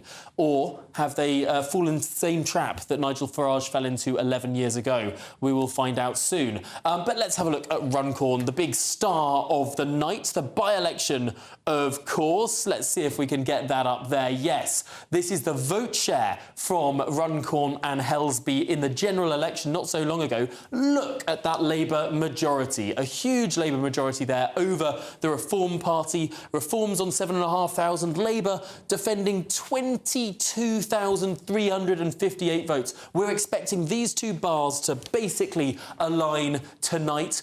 But where are these other parties going to go? Remember that at the general election, the Tories, the Greens and the Lib Dems all saved their deposits. The Conservatives weren't that far away from Reform. We're expecting them to be severely squeezed tonight. But who is going to be squeezed? Let's have a look at the candidates. Yes, these candidates, which are going to appear on the screen behind me, right there they are. We've got a huge plethora of candidates, not just the traditional Green, Lib Dem, Reform, Conservative and, of course, Labour, but also a party called the Liberal Party. Yes, they've reappeared. We've got a couple of independents. We've got the monster raving Lunia Party, of course, many people's favourites. The English Democrats are standing, the English Constitution Party, the Social Democrat Party and the Rejoin EU Party too. So a huge number of candidates from various parties. How might they affect it? Will any of them save their deposits? Well, we'll find out soon. But of course, there is much more to discuss tonight. The stars of the show will, of course, be the by-election. And I want to ask you, Anna, the question that really matters. we're looking at these 1,000 or so Conservative councillors being defended. We're not going to find out a lot of these councils that don't start counting until actually tomorrow. The big stars of the show will be the Metro mayors and that by-election. Is it going to look worse for Labour earlier on in the night and perhaps a little better for them later on in the night?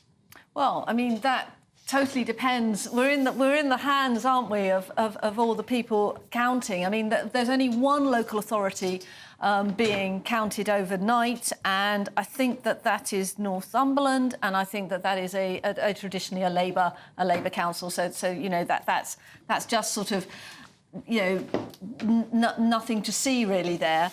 If Labour lose the Runcorn by-election, and we hope that we'll be hearing from them, you know, relatively shortly now, I would have thought, then obviously that is going to be a disastrous start to the night for them.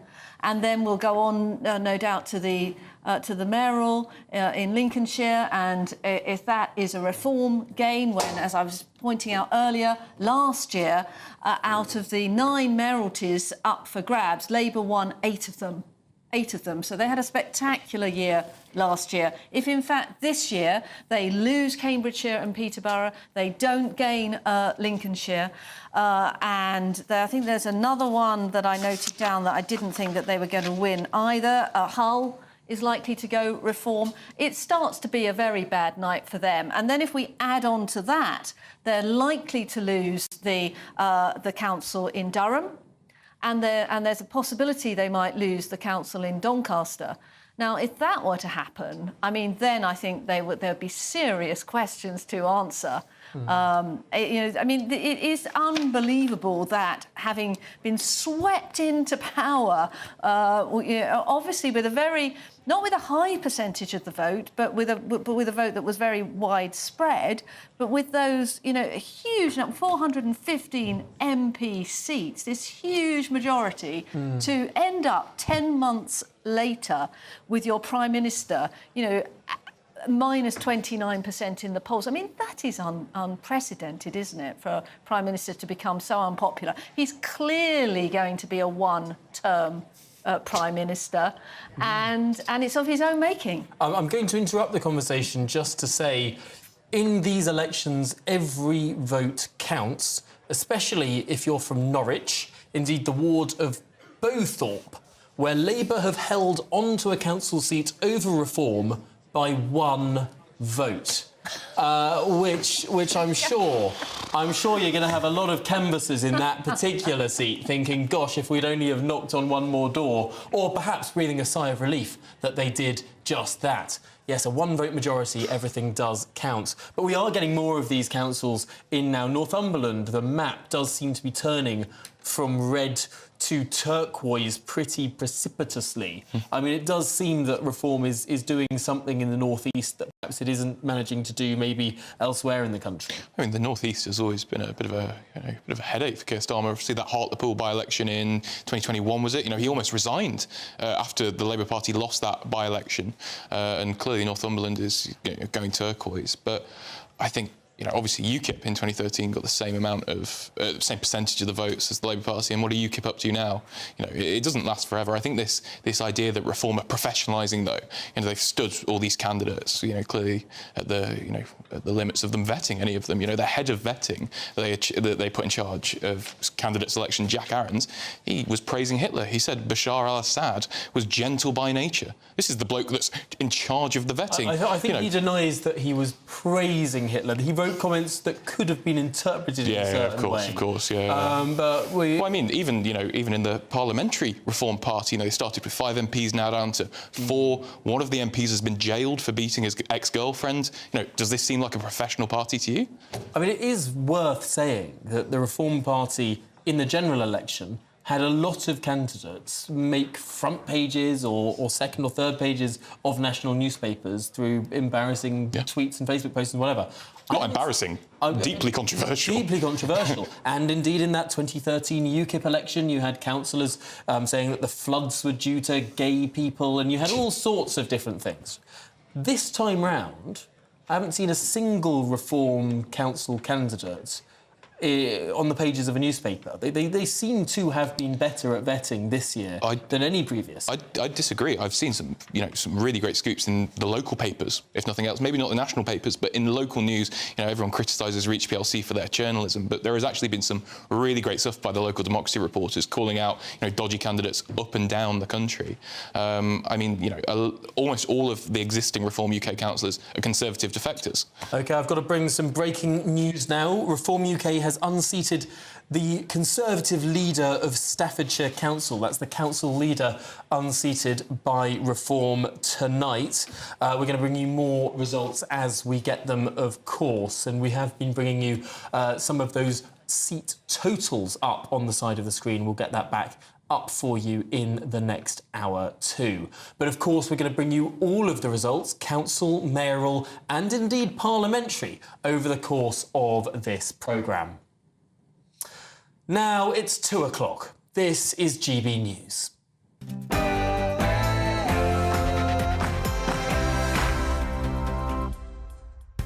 A very good morning to you. It's 2 o'clock, live across the United Kingdom. This is GB News, Britain's news channel. Tonight, will Labour maintain their hold? Will there be a Reform earthquake? Could the Conservatives make a shock comeback? That's the change that Labour makes.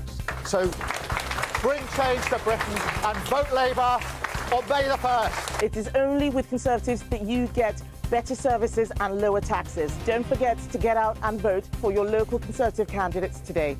We are going to do better than any of you in this room right now can even believe. There will be an earthquake.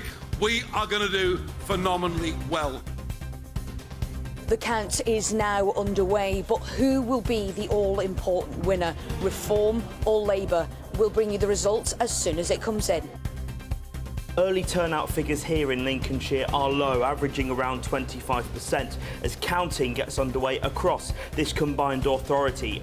Polls say that Andrea Jenkins for Reform UK will win this first mayoral election here. But what will the result be? We'll bring you that and the reaction live.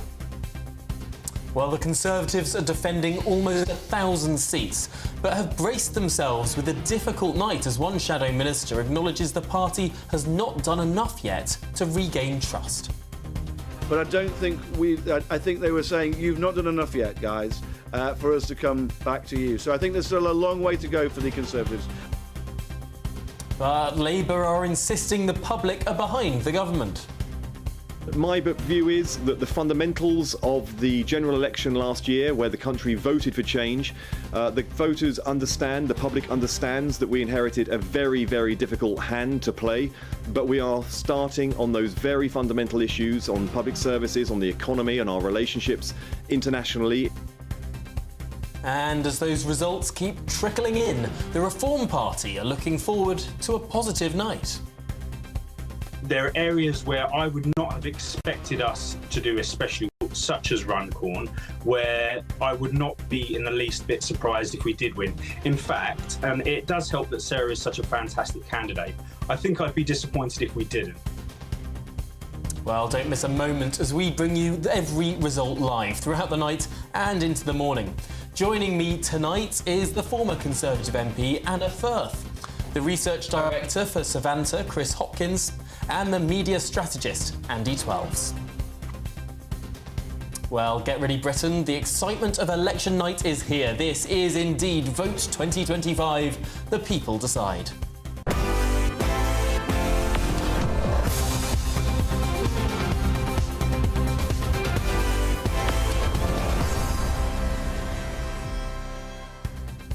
Well, my name's Tom Harwood, and let's get straight stuck in. Panel, thanks for being with us at this early hour in the morning. We're getting some of these results trickling in. And Andy, we're going to start with you. It does seem that these early results are massively favouring Reform UK. Yeah, I mean, it's no surprise Reform have been on a big push in these local elections. Nigel Farage, I think, has visited every single area and local authority that has elections. Keir Starmer hasn't because he's busy being Prime Minister. Kemi Badenoch hasn't because she's busy not watching adolescents. I think it's no surprise they've put a real push in as a show of force, off the back of a quite successful general election for Reform, so it's not really surprising. But shouldn't the Prime Prime Minister be putting in at least some effort? I mean, he hasn't even visited Runcorn. I mean, you know, he's a busy guy. You know, he's 10 months in, he's still establishing himself as Prime Minister, and he's extremely busy with, you know, the international scene. You know, a reasonably new president in the US who's being quite disruptive across Europe and across the West. So I think it's not surprising that Keir Starmer, the Prime Minister, isn't available just to travel around as Nigel Farage does. It is interesting seeing Nigel Farage visit every county that is having elections, Anna Firth. I mean, he does seem to be perhaps putting more energy into this than your party leader, than Kemi Badenoch. Oh, I'm not sure. Yes, Nigel has been here, there and everywhere because he does head a party of 5 and he doesn't have to be... Or 4 now. Four, absolutely 4. Quite right. Can't even fill a London taxi now. So he has much more freedom to go and do whatever he likes. To be fair, the Prime Minister is the Prime Minister, and Leader of the Opposition has a serious job as well. But it's no surprise really that Keir hasn't been everywhere, because when you ask Keir the question, where would he rather be, in Davos or i.e. abroad, or here in the UK, in Westminster, he says Davos. He is the Prime Minister. He loves the international scene far more than getting out on the campaign trail. Well, you know, Margaret Thatcher, by contrast, loved getting out and campaigning. He's not a people's person, and he knows that. I mean, somebody put on one of my WhatsApp groups today, what is Keir Starmer doing in Wales? He's been spotted today in Wales, and the response back was because his MPs have told him to go as far away as possible. Well, there is that theory, isn't there, that, I mean, whilst he would love potentially to go out there and knock on some doors, that might actually decrease the Labour vote share than increase it. Chris Hopkins, the Prime Minister's favourability is deep below the waterline, but then again, most Prime Ministers' favourabilities are below the waterline at this point in government. I mean, yeah, maybe not at this point in government, Tom. I think that's probably the key point, and you know, the real dip that it took very quickly, I think, is the real problem for the Labour Party. You know, that they didn't really have much of a honeymoon period as soon as they were elected into government, and Keir Starmer didn't have much of a honeymoon period as Prime Minister in number 10. So, you know, it really was pretty early last summer that things, you know, started to go wrong, I guess, for the Labour Party and for Keir Starmer's own personal ratings, which were always so good when he was, or towards you know, in the general election campaign, and they've just never really recovered. And I think, you know, as Anna mentioned a few times tonight, I think it sort of started to be a kind of litany of political errors, I guess. I think there is an element of the Labour Party, and maybe Andy can speak on this, that they're trying to get a lot of the bad stuff out of the way early on in the hope that come the general election time things will recover. But that's a really difficult and really sort of bold and ambitious strategy, because, you know, public favourability and public opinion is really easy to lose and far more difficult to win back. And I suppose the difficulty is that, at least with the coalition government back in 2010, they fought the election saying, you know, things are terrible, everything's dreadful, we're going to have to make cuts, we're all in this together, it's going to be difficult. And then when they do that, the public's almost braced for it. Whereas the Labour Party stood at the last election saying, oh, it's fine, we're not going to raise your taxes, we're not going to...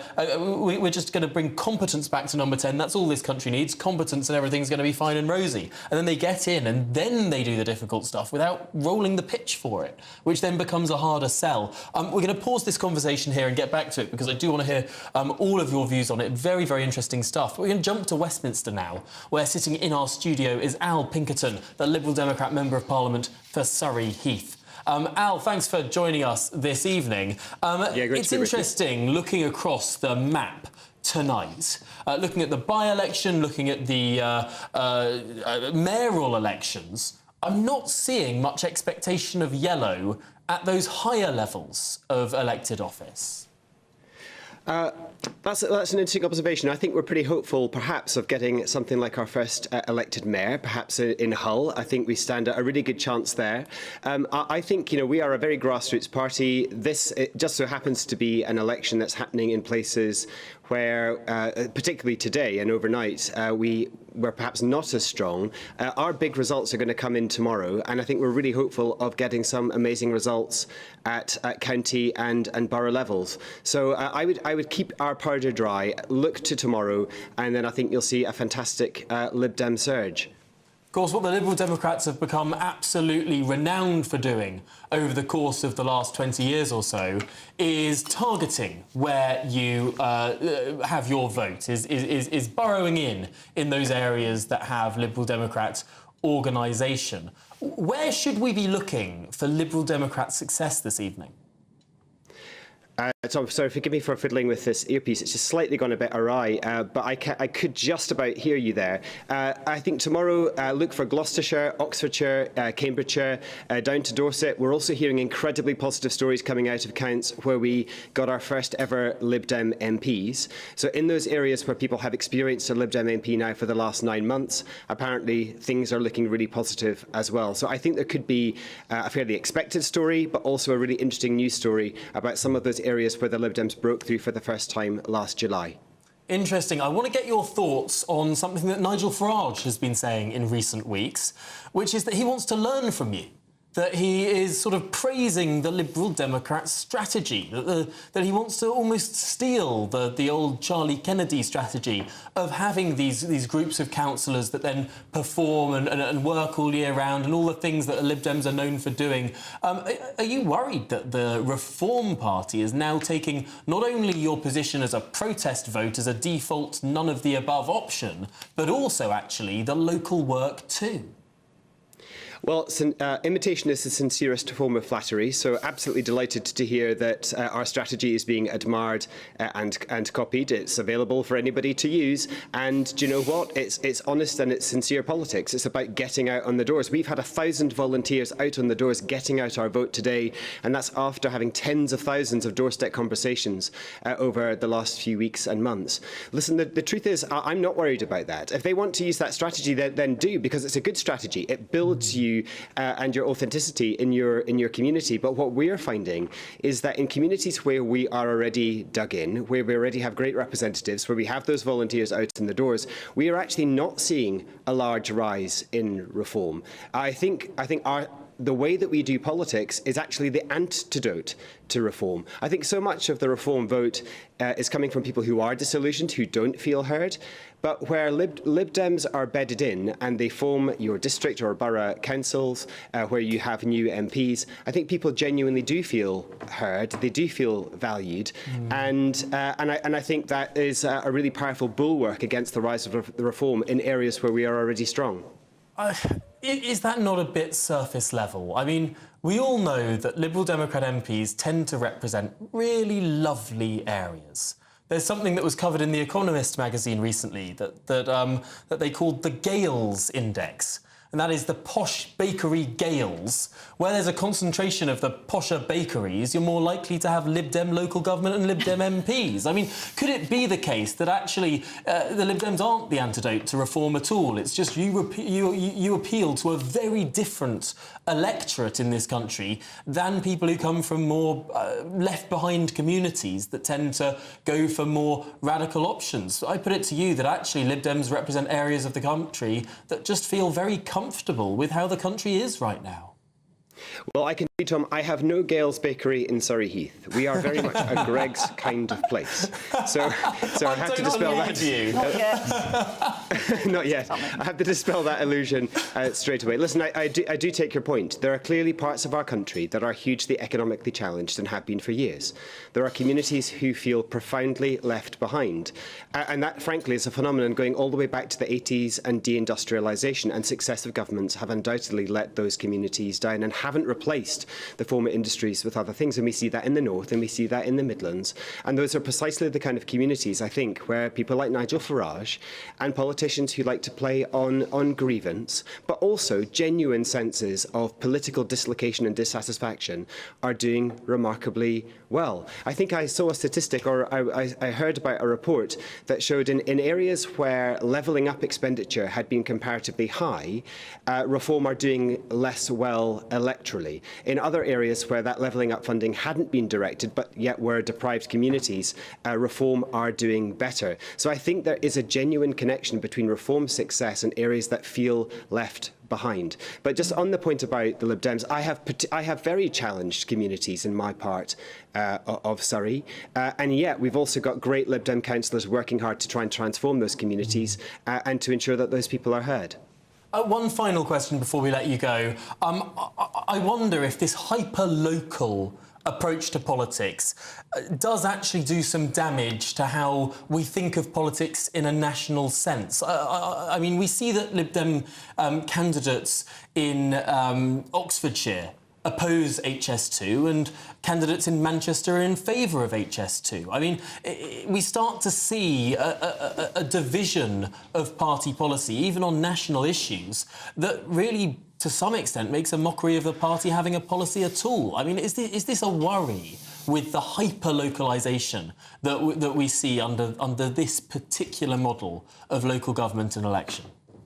No, I don't think so, because I think what you have to put first and foremost are the needs and the wants of your community. Now, of course, sometimes national projects are going to run up against local wishes, and a balance will have to be found. But I think it's absolutely right that if a local Lib Dem candidate is opposed to a particularly offensive or a piece of national infrastructure that's affront to communities, or where there hasn't been adequate, proper local consultation, then they should absolutely be representing those views and challenging government or whoever the planning authority is in that particular case to do better, whilst also making a really positive case for the kind of transformations that our country need at a national level. I think politicians should be able to both represent local need whilst also recognising that the nation has strategic priorities. I don't see that actually as an inconsistency. Sorry, I can't quite hear you, Tom. Sorry, I said to put it simply, to have their cake and eat it. No, I wouldn't put it like that at all. Only from Gales. We have run out of time. I know you wouldn't put it like that. I wish we had more time, because it actually has been a delightful conversation. But Al Pinkerton, Liberal Democrat MP for Surrey Heath, thanks indeed for joining us. We're going to jump straight now to speak to Richard Tice, the Deputy Leader of Reform UK. Because, Richard, I see that you are looking fairly confident about your prospects in Lincolnshire. Yes, a very good early morning to you, Tom, and your listeners and viewers. And I'm here in Grimsby. We're awaiting the results, I think, in about 45 minutes to an hour for the Greater Lincolnshire Mayoral. And I'm totally confident that Andrea Jenkins, who's run a brilliant campaign, despite being smeared, is going to win this hands down. And that will be an outstanding result. And also, from what we're seeing of the county council seats, the piles emerging up and down the county, we are very enthused by how that looks as well. And this is a pretty remarkable achievement in one of the safest Tory shires. We could be looking at a very, very seismic shift where we win the mayoral and potentially we could, from a standing start, win control of one of the most long-standing Tory councils. You are sounding like an incredibly confident man this evening. I've got to ask, these bundles that have been counted, I mean, you must be looking at these votes. I mean, are they just weighing the Reform vote? Because it's rare, frankly, that I speak to a politician before a result is declared who is quite so confident as you this evening. Well, certainly in terms of the mayoral, then that's everything I've seen. That weighing's probably a bit bullish, Tom, but it's very, very encouraging indeed. And yeah, look, Reform is changing the colour of blue in Lincolnshire. We're parking our Reform tanks on the Tory Lincolnshire lawns, and we plan to be here to stay. But elsewhere in the country, we are achieving great gains from the Labour Party, including in Hartlepool. I know there's a by-election win there. Elsewhere, we are actually, I think so far, we've got more seats gained from Labour than from the Tories. And obviously the Runcorn by-election is way too close to call. But the very fact that something like the 16th safest Labour seats, the equivalent of sort of Hackney South, Diane Abbott's seat in majority terms, just to put it in context for everybody, the fact that that is a very close-run thing and that we might potentially win that is a remarkable indication of how badly Labour have done since they were elected and how furious voters are with both main parties and the state of the country, the state of our council finances, that these two main parties have left everybody in. Richard Tice, I'm just seeing reports now that a recount has been called in North Tyneside. Now, this is a directly elected mayor that's been Labour for donkey's years, and it looks like a recount has been called because the Reform and Labour vote shares are within a gnat's crotchet of one another. Yeah, your description's beautiful, Tom, as always. Again, North Tyneside, a Labour heartland. Just think about that. And I think what people are seeing is that Reform is the party of the workers, the party of the strivers. We're also the party, for example, here in Lincolnshire, thanks to Nigel and I, calling time.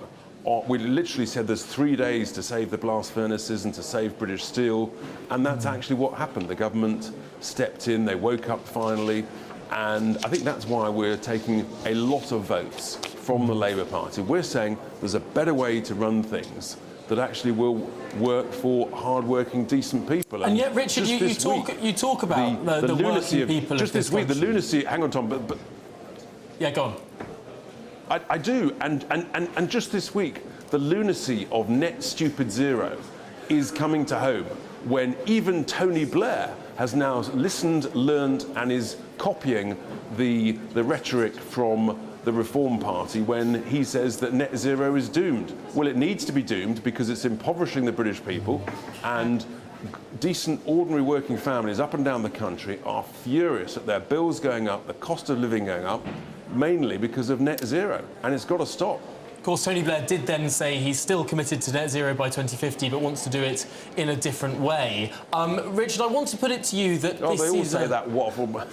I want to put it to you the idea that the Reform Party is the party of the workers in the way that you were presenting it there. I mean, your candidate in Greater Lincolnshire is a former Conservative MP. Your candidate in Runcorn is a former Conservative mayor. It seems that a great deal of your defections and candidates in local politics have been Conservative defections. I mean, are you not just a lighter shade of blue? But also, Tom, nonsense. Our candidate in Hull is a former Olympic boxing gold medalist. So, you know, we're attracting great people from across the piece. But you know what it is? It's about good people and great policies. And with regard to policies that will make decent, ordinary working people better off, it's quite clear that the Labour Party is making people poorer after the Conservatives have broken Britain, and our policies on scrapping net zero, on freezing immigration, so that we can actually start to look after British citizens, our national policy of lifting the starting point for paying income tax to 20 grand as opposed to 12.5 grand. These are the things that will turn this country around, cutting out daft, wasteful spending. And if we win control of councils, which I think we will do, then we can dig into the books and find out where all this waste has been going on, where badly procured contracts are far too much in favour of some of the contractors, and we've got to act on behalf of the council taxpayer and the British working families. Before I let you go, I just want to ask, how many councils do you think you'll take? That I couldn't tell you, Tom. I'm going to just be a little more circumspect there, but we are on track to win some councils, put it like that. OK, councils plural. I'll leave it at that. Thanks very much indeed for joining us live. Richard Tice, of course, Deputy Leader of the Reform Party. We're going to head straight to Runcorn now, where GB News presenter Sophie Reaper is for us. And Sophie, what can you tell us? Well, Tom, things are moving along nicely here at the counts for Runcorn and Helsby. They've now moved on to the doubtful votes, which means that we are fast approaching a result here for this particular by-election. But there's perhaps been a slight shift since we last spoke. When we spoke earlier, I mentioned when we spoke to Party Chairman for Reform, Zia Youssef, and he said, interestingly, that the stranglehold of dual-party politics would be broken tonight. That real confident lexicon being used there by the party chairman. However, it now seems that they're perhaps backtracking on that a little bit. Meanwhile, of course, Labour taking perhaps the more tentative approach. They're not perhaps, they weren't perhaps as confident. However, in the last few minutes, speaking to a Labour source, they've said that from what they can see, things are, quote, tight but encouraging. That's from a Labour source there. So it seems perhaps that the dynamic here has shifted. Labour perhaps feeling a little bit more confident, whereas Reform now slightly taking more of a backtracked approach. But interestingly, when we spoke to Peter Kyle earlier, he spoke about the fact that Sir Keir Starmer did not join Karen Shaw, the Labour candidate, on her campaign trail. A very unusual choice for a Prime Minister not to join the campaign trail for the first by-election of their premiership. But that's something that Peter Kyle defended, so let's just take a listen to what he had to say on that subject. The Prime Minister is absolutely determined to deliver a more ambitious programme for Britain. He does not look to David Cameron or to Theresa May in the way that their premierships ended and the state that they left our country in. So he is aiming for higher, and he's going to deliver higher, and that's why he's been so busy on all of the things that I just outlined, including saving the steelworks, including standing by Ukraine, including delivering the trade deals that will benefit everyone, every worker in our country, putting the national interests first. So I think people understand that the job of a Prime Minister should be here delivering the change our country needs from his office here at times like this. That Peter Kyle there, suggesting perhaps that the Prime Minister's place should be in London and that maybe he had better things to do than to join his candidates here for the Runcorn and Helsby by-election. Now, just to say, if you take a look over my shoulder, it seems that all of the counters here don't seem to have any paper in their hands. They don't seem to be counting anything. They're all kind of looking around with nothing else to do, for lack of a better phrase. So that could well mean that we are fast approaching a result here, and of course we will be bringing that to you as soon as we get it here on GB News. But ultimately it will be between the Reform candidates and the Labour candidates to win that seat here in Runcorn and Helsby.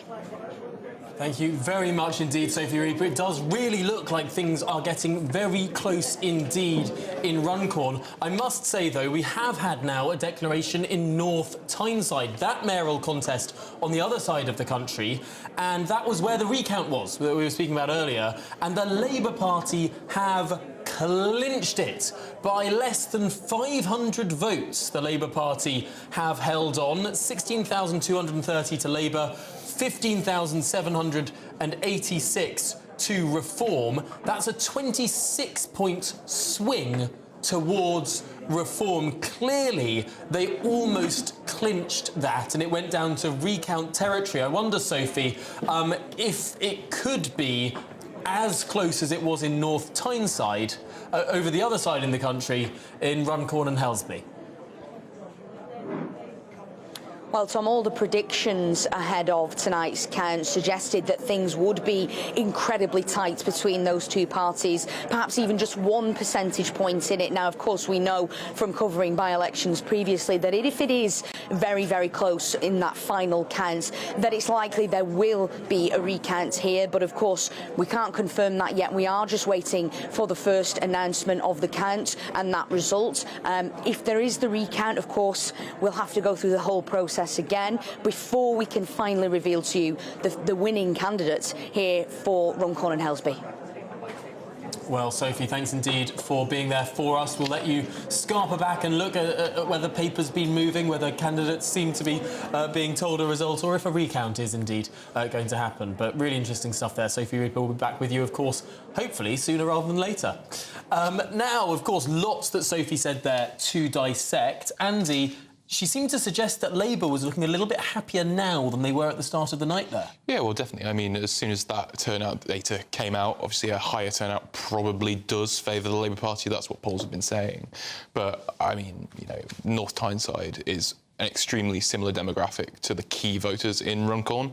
If that's anything to go by, you know, I'm not a betting man, but if I was, I wouldn't bet. This is a wake-up call for the Labour Party, that North Tyneside result. You know, 26 points swing. That's an absolute collapse of the Labour vote, and that will be the working-class, white British people. That's what it is.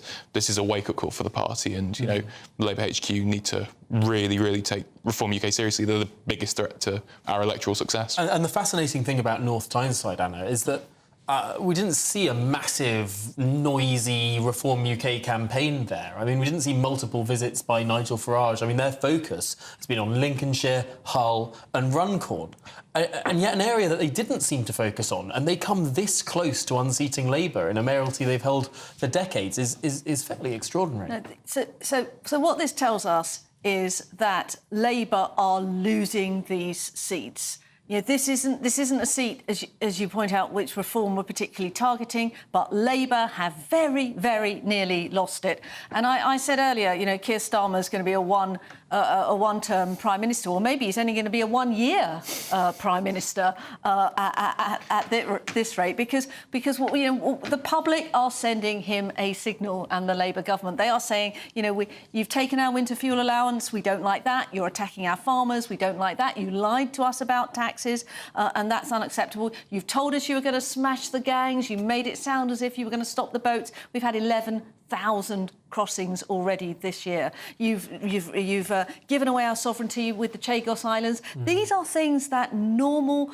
working people do not like, and they are delivering a verdict. And yet, tomorrow, Keir Starmer will be able to travel to North Tyneside and say, look, we defeated the Reform threat. A win is a win is a win. If it's won by 1,000 votes, if it's won by 1 vote, he'll still be able to say, I wonder if this is perhaps a sign, despite the maths and despite the swing, the impressive swing towards Reform.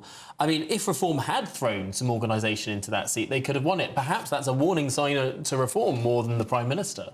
But remember all those other by-elections that we were talking about earlier, all these little council by-elections dotted all over the country, and most of those are going to Reform, but going to Reform from Labour, with big percentage reductions for the Labour vote. Now, Chris Hopkins, it is interesting and sometimes difficult to try and gauge what's known as churn in polls. When you see the Labour vote go down and the Reform vote go up, it's tempting to think that's Labour voters switching to Reform. But very often it could be Labour voter switching to Green, Green switching to Lib Dem, Lib Dem switching to Reform, and Tories doing... You know, it's hard to see what goes on below those top-line numbers. Yeah, and I think that is really important to remember. I mean, I think obviously Anna's made the point that these are Labour votes that are being lost to Reform. I don't think it's that cut and dry. I don't think it's necessarily quite as direct as that, but it's definitely having an impact. And I think that, you know, if we look back at this time last year, we knew that Reform UK were getting the vast majority of their votes, if not almost all of their votes, from 2019 Conservative voters. And I just don't think that's necessarily the case anymore. I think there are some definitely party, but that said, are they coming from 2024 Labour voters that were 2019 Conservative voters, and is that sort of the electoral journey now that these people are going on? And yeah, I think that given the fragmented state of British politics now, I don't think it's really difficult to map the individual voters' journey, and indeed we're seeing an increasingly volatile electoral politics for people up and down the country. You know, they are just not as attached to one party anywhere near as much as they used to be. Yeah, promiscuous electorate, I think, is the cephalogical term. But Andy, this is a challenge for all of these parties, because we are seeing, well, I mean, if you're Keir Starmer, it's almost like you don't know which way to look. On your left, you've got the Greens taking seats. On your right, you've got Reform taking seats. Below you, you've got the Lib Dems, and somewhere above you, you might occasionally see a Conservative. I mean, it does sort of feel like you're surrounded. I mean, that's I suppose, the joy and the burden of being Prime Minister. When you've had such success at an election, obviously someone's going to come and take, your majority away from you at some point. I think really the real threat is Reform UK. That's it. I think, when you look at these kind of traditional Labour voters, I'm not talking, pre-2019, I'm talking those that Blair lost. I'm talking back in the 90s, these post-industrial towns, that kind of working-class man or woman who probably left school at 16, went to do a trade. These are the kind of voters that Reform are capturing. I don't really know why, because the Reform UK are led by posh boys, but somehow they managed to resonate with these working class voters. Oh, Clement Attlee was a posh boy. Well, yeah, but Nye Bevan was, well, yeah. I mean, at the end of the day, Reform UK are connecting with these voters who don't see themselves represented in Labour or the Tories or the Greens or whatever. So I think this is just really a wake-up call, if nothing else. We're extremely lucky with North Tyneside, and we'll see how Runcorn goes, but I'm lost for words. No, it is interesting, and yet what we have seen over the course of at least the last 6 months is the Labour Party almost singularly focusing on the reform threat. They've made smart political calls, cutting foreign aid to boost defence spending being perhaps the most obvious one of those. But again and again and again, you have the political philosophy of a guy called Morgan McSweeney, the Chief of Staff to Keir Starmer behind the scenes. His political philosophy has always been closer to what's known as blue Labour. That sort of traditional working class, perhaps even a little socially conservative view of Labour. And it does seem to me, or it seems to lots of people, that it is Morgan McSweeney that's calling most shots now.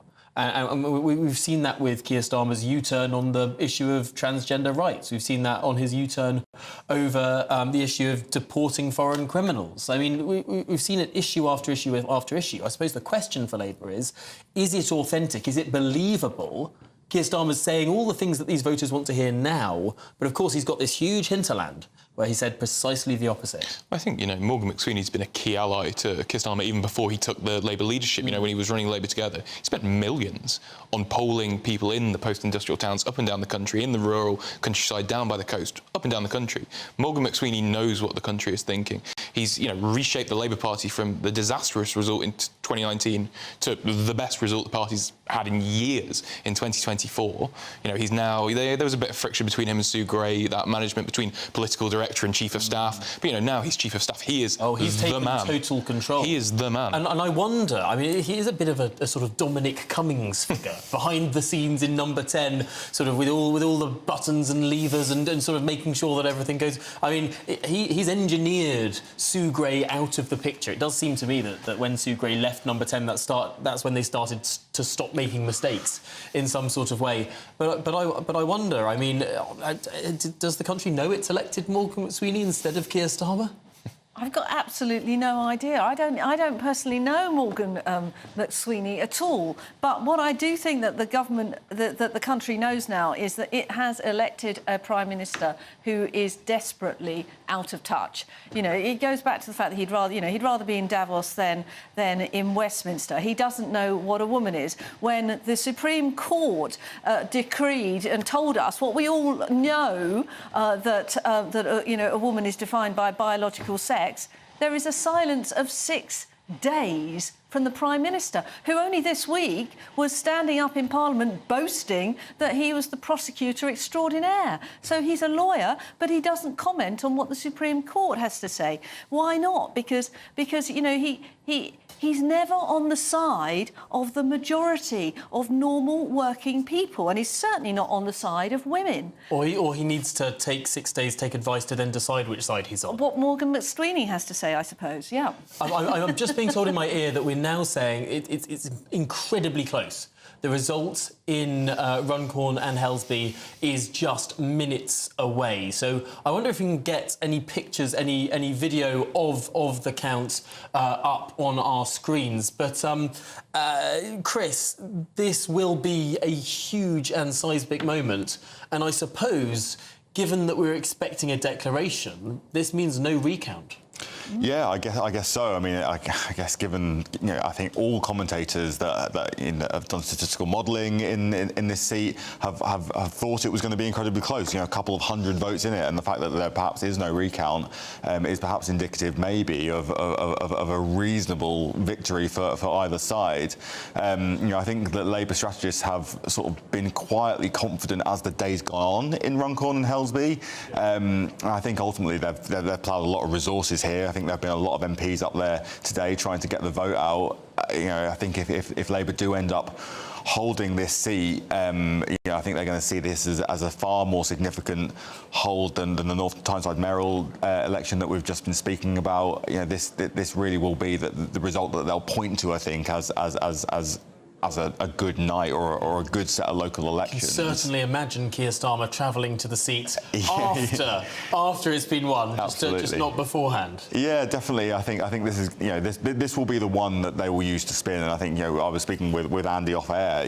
I think that Labour can spin their way out of a bad night over the next couple of days as results come in, because they're not defending loads. But if they defend this successfully, I think they're really going to point to that as a massive victory. And ultimately, turn the attention onto the council losses that we're expecting tomorrow for the Conservative Party, that are going to be in their hundreds, if not, touching 500 potentially. Again, a bit like that Batley and Spen by-election in 2022, when, or was it 2021, the summer, just after Hartlepool, because the Labour Party lost Hartlepool, Keir Starmer considered resigning, and then they threw the kitchen sink, the Arga, the chest of drawers, they threw the dresser, they threw just about everything else that they could possibly think of at holding Batley and Spen. Insiders suggested that if Batley and Spen had been lost, then Keir Starmer would have resigned as Labour Party leader. And they held it by the skin of their teeth. But that didn't matter. It didn't matter that they'd lost a huge amount of vote share. It didn't matter because they'd held it. And so even if Reform get, a 20-point swing towards them, but Labour hold it by a few dozen votes, everyone forgets the swing. Everyone forgets what went on underneath.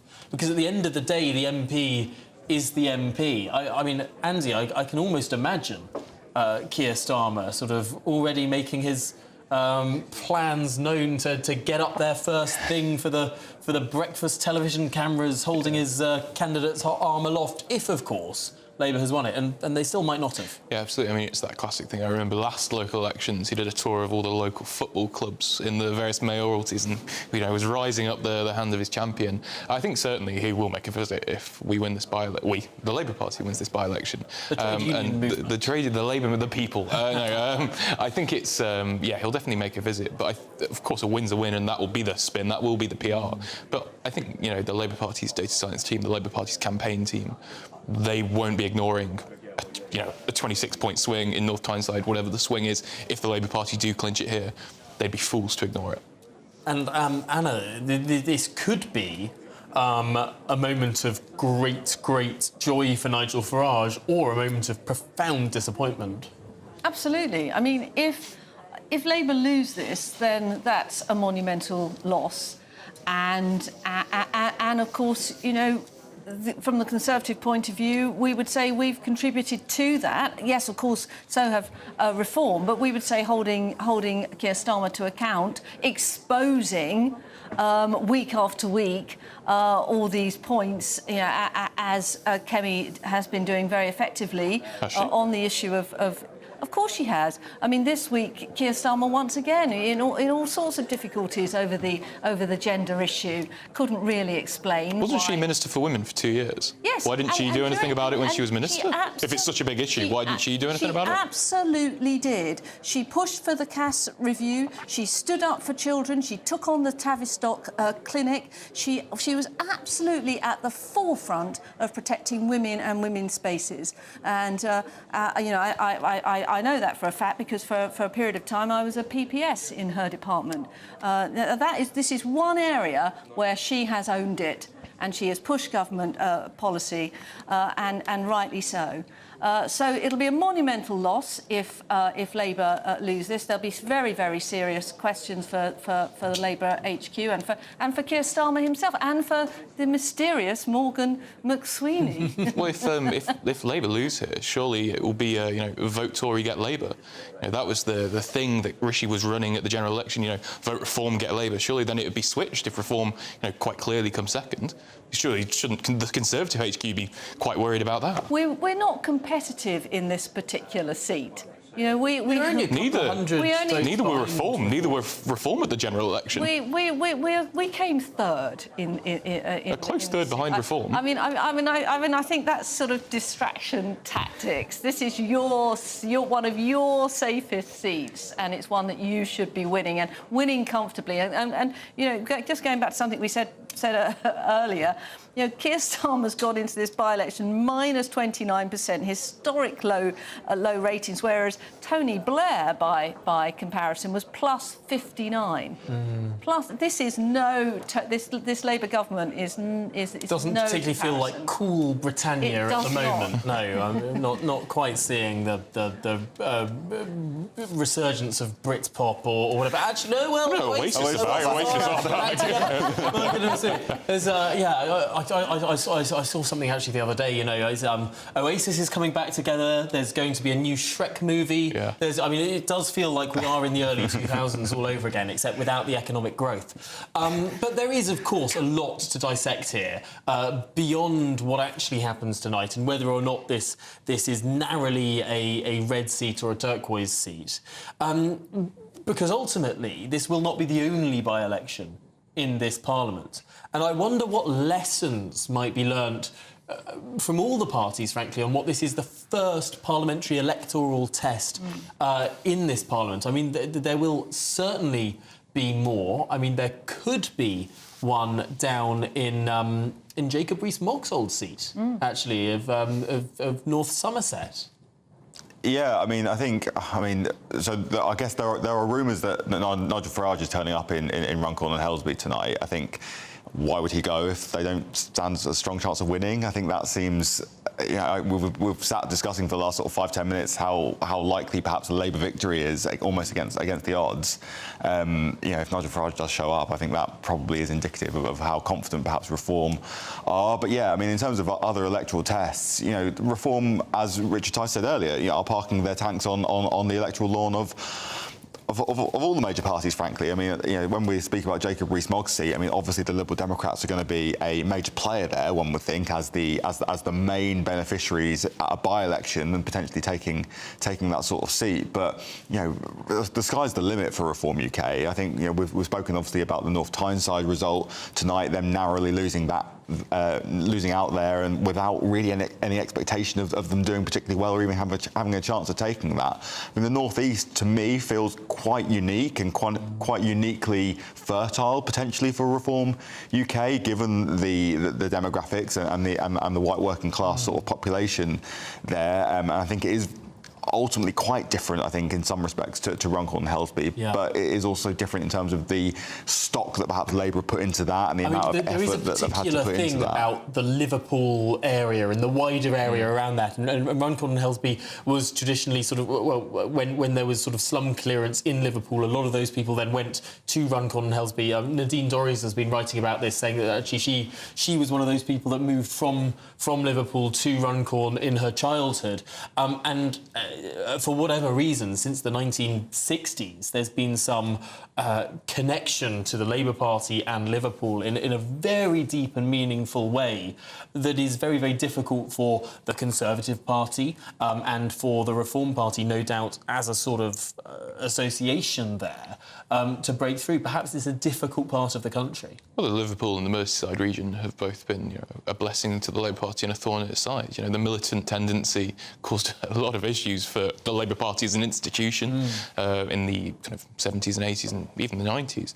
But, there is a very clear religion. There are two religions in Liverpool, the Labour Party and Liverpool FC. So I can't see Reform UK breaking through. It's not that kind of working class tradition. They are proudly kind of grounded in leftist beliefs and socialist values. So I just can't see Reform UK breaching, particularly the Liverpool Central region. The Liverpool Central region, certainly. I mean, it's slightly different. I mean, there are lots of very leafy parts. Outside in the Merseyside, definitely. Yeah, but also, I mean, why are we suggesting that Reform UK is necessarily a party that is against socialism? They came out in favour of nationalisation before the Labour Party when it came to steel. Nationalisation, but not workers' rights, which I think is, a key part of socialist values. I can't remember who it was. Someone was going on about the damage that Labour were doing to business and ergo the workers.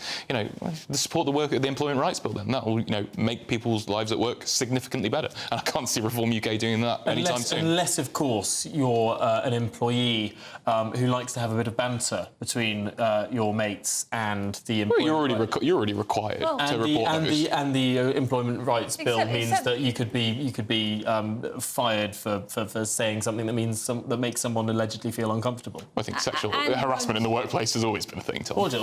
Joking. And you won't get a job in the first place. Will you not? Because the reality is that placing these extra regulatory burdens on employers will make them even more reluctant to take on that extra new person. Which ones?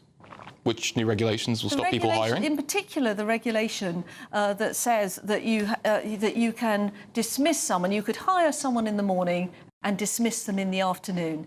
It always used to be the case that you had 2 years in which you could actually dismiss an employee if they weren't performing. And all employers need to have that flexibility to see if somebody is going to work out. And without having that, they're just not going to employ people. And how many employers exploited that loophole by leaving them to the very last minute and then just dismissing them without cause? Well, obviously, a huge amount. That's the reason why they put the regulation in. You're absolutely right that there's always going to be the unscrupulous, the irresponsible, and the downright rotten employer. But on balance, it is far, far better to have an environment that encourages employment, because it's only actually if you get people into jobs that you give them opportunities. And as a lifelong Conservative, you're going to struggle to persuade me otherwise. It is a fascinating and perennial debate that we might park there, because, I mean, we were told a couple of minutes ago that this result was only minutes away. Yes. Of course, in the sense, minutes is a long time. Very flexible. I mean, a year is how many thousand minutes? But let's go to Sophie Reaper, who is there in the room, who might be able to enlighten us a little bit more. Sophie, what's happening? Well, good evening, Tom, or should I say good morning at this time. As you say, we thought it was only minutes away. That result was anticipated at 3 o'clock this morning. But of course, as ever in politics, things aren't always quite as straightforward as it's initially made out to be. Now, you can see here the room in which the count has been taking place throughout the evening and into this morning for the Runcorn and Helsby by-election. You can see the counters over there at their various stations. Of course, the ballot boxes came in earlier on this evening. They were then verified. They were then counted. We then went through the process of checking any doubtful ballots. We're now just waiting. Something else we're waiting for is, for the past 20 minutes or so, there's been anticipation in the room for the arrival of Reform's party leader, Nigel Farage. But of course, as ever, Mr Farage, ever the showman, is keeping us waiting, keeping us in suspense for his arrival here at the stadium where this count is taking place, just over the river from Runcorn in Widnes in Cheshire. Of course, we have already spoken to the Reform Party chairman this evening, Zia Youssef. He was saying to us that he felt that tonight, not only in Runcorn and Helsby, but across the board, that the stranglehold of dual politics would be broken. Now, in the past hour or so, that real sense of confidence has started to waver, and Reform have perhaps backtracked. They haven't been quite as visible in the room as they were earlier on in the evening. Meanwhile, for the Labour Party, who've since the beginning this evening, they've taken a more how shall I phrase this? A more redacted approach. They've been much. They've shown far less confidence, perhaps, than the Reform Party. But in the last hour or so, a Labour source has said to us that the results, in their opinion, so far looks tight but encouraging. So it does seem there's been a bit of a shift here at the count for Runcorn and Helsby. Perhaps the Labour Party now seeming the more confident candidates here. Karen Shaw, of course. And despite Keir Starmer, the Prime Minister, not joining her on her campaign trail, it does now seem that Labour may be the more confident of the two. But of course, we are still awaiting the arrival of the Reforms Party leader, Nigel Farage. No word on Labour's leader if it were to be a Labour victory, if we would see the Prime Minister Keir Starmer here in Widnes, I should say, for the count for Runcorn and Helsby, or if we'd see another representative from the party, perhaps Deputy Prime Minister Angela Rayner, of course, much more local, the MP for Ashton-under-Lyne as well. Perhaps it would be her that made an appearance if it were to be a Labour victory this morning. But as the minutes count down, we're getting ever closer to that 3 o'clock deadline that they estimated to us at the very start. As the minutes tick away, it does seem less likely because, of course, there is also the chance for a recount, and that is because from the very beginning they've said to us that this will be, it is a two-horse race, but it's a very close two-horse race, and that is between, of course, Reform and Labour. It is likely, some sources saying to us, that there could just be 1,000 votes in it, which, as we know, when it comes to elections, by-elections, that is essentially nothing, and often in that kind of situation it would spark a recount, which of course would take more time, and we'd be looking at a time perhaps closer to 4, maybe even 5 o'clock in the morning that we'd be bringing it to you. But it is a night of delays here for the count in Runcorn and Helsby. We're still waiting to hear from officials about what's going on with the result. We're still waiting to see the arrival of Reform's party leader Nigel Farage. We're still waiting to find out exactly what time any of this is going to be happening. But of course, Tom, we will be here until all of the above happens. We're bringing you that as soon as we get it in here on GB News. It's interesting, Sophie. I'm getting slight flashbacks to June 2019 when there was a by-election in Peterborough. This was the Labour Party defending its seat in controversial circumstances. The MP was facing criminal sanction. She was removed by a petition, actually, that got her out, forced a by-election. And the Brexit Party really thought that they would win it. Nigel Farage was there. They were very jubilant. They were very confident. But in the end, Labour held on by the skin of its teeth. Only a couple of hundred votes. The Brexit Party came second. What is that? About 600 votes behind the Labour Party. I wonder if we're going to see history repeat itself tonight. All sorts of rumour that Labour have held on by a couple of hundred votes. And the end of that story, of course, Tom, is that Paul Bristow then went on to win it. And he came third in the by-election and then first a few months later in the general election. Interesting, so Paul Bristow, remember that name, because he is the mayoral candidate tonight in Cambridgeshire and Peterborough, and the Conservatives seem pretty confident that he will become the mayor of Cambridgeshire and Peterborough. So from a by-election loss to a general election victory to a general election loss to a mayoral victory. What a political career. I think it's more a reflection of Peterborough than Paul. Although actually Peterborough on the night 2024, he very nearly won. It was only a couple of hundred votes away. 118 or something. Which is extraordinary because it wasn't the largest majority. I mean, Conservative MPs with very, very large majorities lost on that night, and Paul Bristow almost held on. But yes, lots of rumour online that Labour has held on by, I quote, a few hundred votes.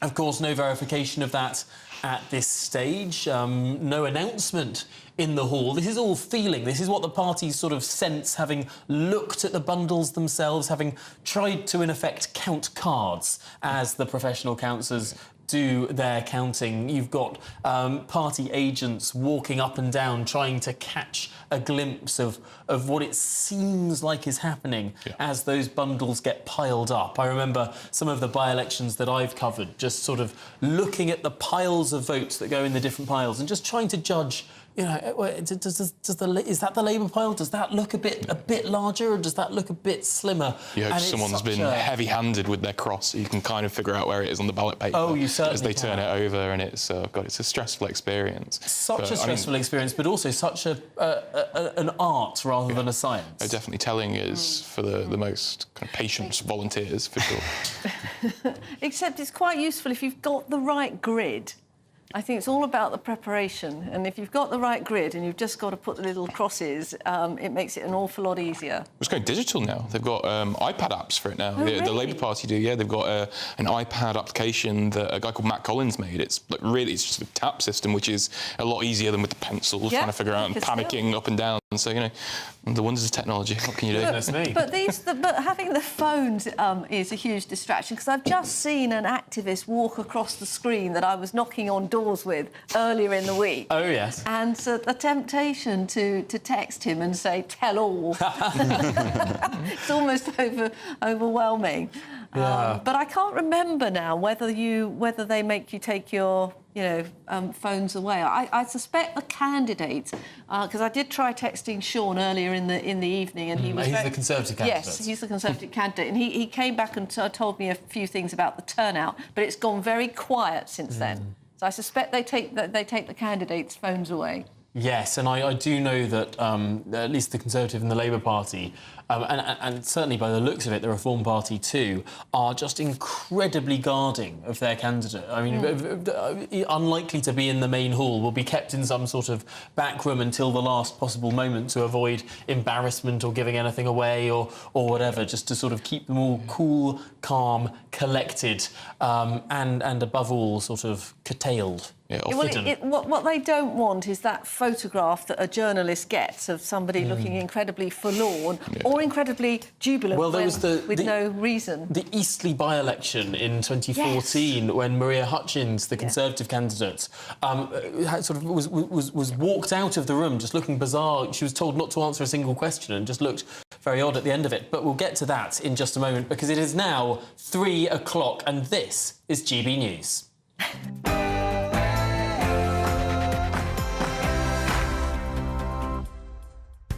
Yes, a very good morning to you. It is now 3 a.m. and live across the United Kingdom, this is GB News, Britain's news channel. Tonight, we are still just minutes away from the results of the Runcorn and Helsby by-election. Will the Labour Party hold on to the seat, or could Reform create that political earthquake? I think this is going to be, and many have said, that this is going to be a historic set of local elections in this country, probably the most important that have ever run. The voters understand, the public understands that we inherited a very, very difficult hand to play, but we are starting on those very fundamental issues on public services, on the economy, and our relationships internationally. But I don't think I think they were saying, you've not done enough yet, guys, for us to come back to you. So I think there's still a long way to go for the Conservatives. The count is now underway, but who will be the all-important winner? Reform or Labour? We'll bring you the results as soon as it comes in. Early turnout figures here in Lincolnshire are low, averaging around 25%, as counting gets underway across this combined authority. Polls say that Andrea Jenkins for Reform UK will win this first mayoral election here. But what will the result be? We'll bring you that and the reaction live. But why wait? The Reform Deputy Leader, Richard Tice, has all but declared Andrea Jenkins already the winner of the Lincolnshire mayoral election. I'm totally confident that Andrea Jenkins, who's run a brilliant campaign, despite being smeared, is going to win this hands down, and that will be an outstanding result. And the Liberal Democrats say they are confident they'll have a set of good results.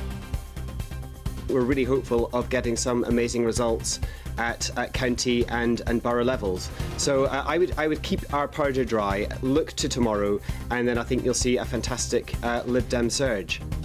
But whatever the rest of them say, it's certainly not a great night for the Conservatives.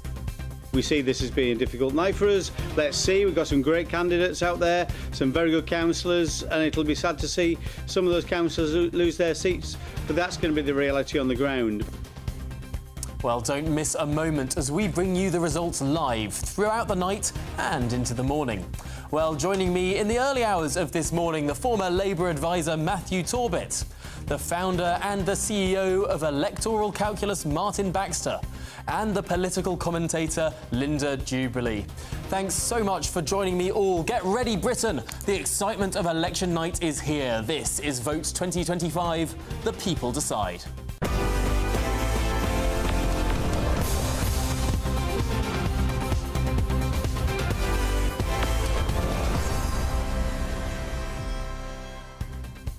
Well, my name's Tom Harwood and welcome to Vote 2025. Let's get started. Well, my goodness me, we are still waiting for that result. We are still waiting for a single result. We're going to go straight to Sophie Reaper, who is live in Runcorn for us to bring us the very latest on the ground. Sophie, what can you tell us? Well, Tom, in the last few seconds, we've just had an announcement here in Runcorn and Helsby for that by-election here. The last few seconds, it's just been announced that they want all candidates to come to the door where the ballot boxes arrived for a quick chat.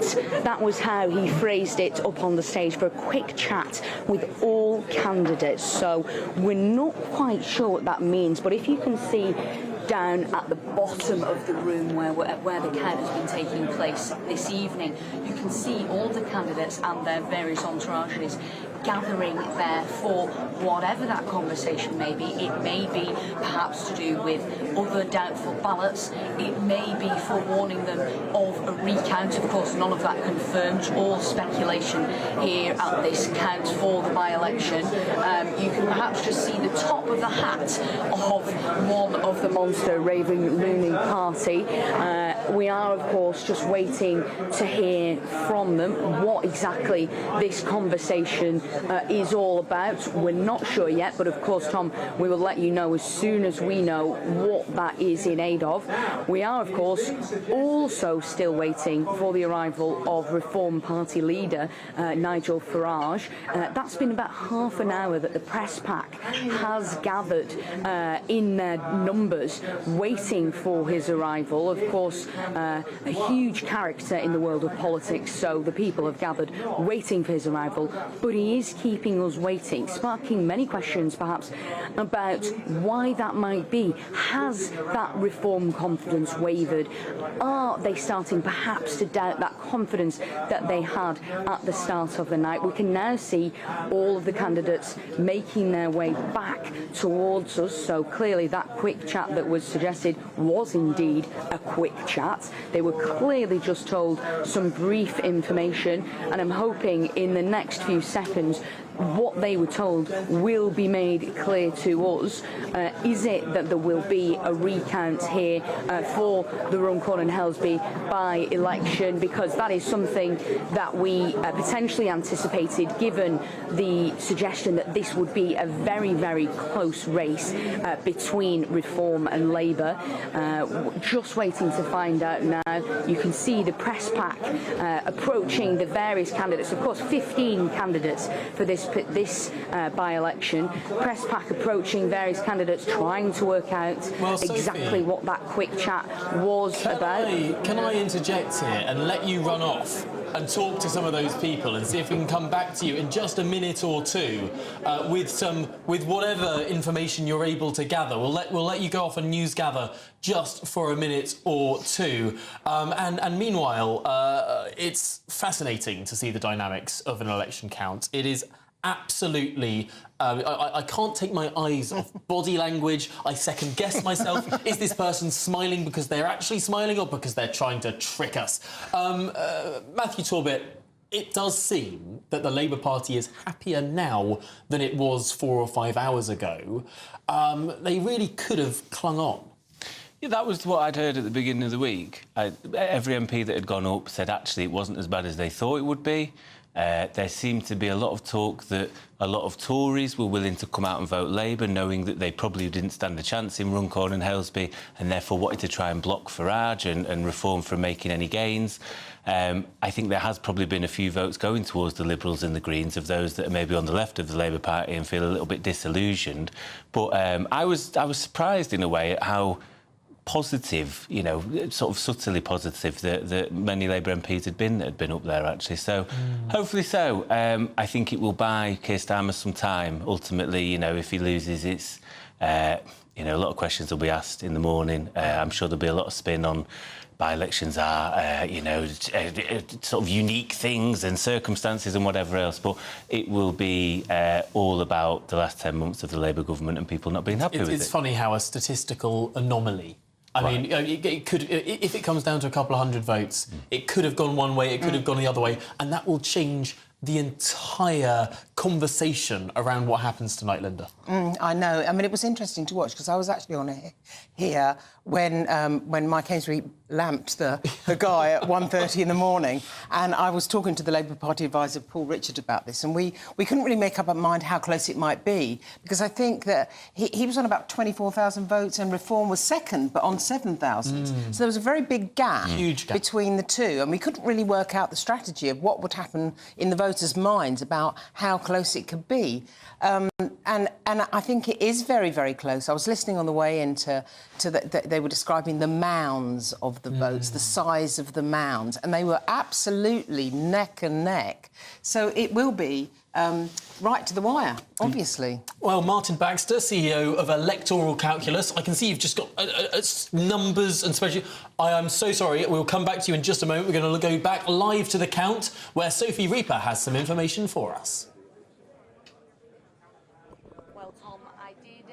You asked me, I went and I found out what that quick chat was all about. Speaking to my journalist colleagues, I'm told that the candidates went through the initial figures and that it's looking very, very likely that we will be seeing a recount here at the by-election for Runcorn and Helsby. So, of course, the process now, they will make that formal announcement if that is indeed the case. They will then once again go through all of the ballots and come up with those numbers and see if they were accurate or see if that result could perhaps be different. But we'll of course be bringing you that as we get it.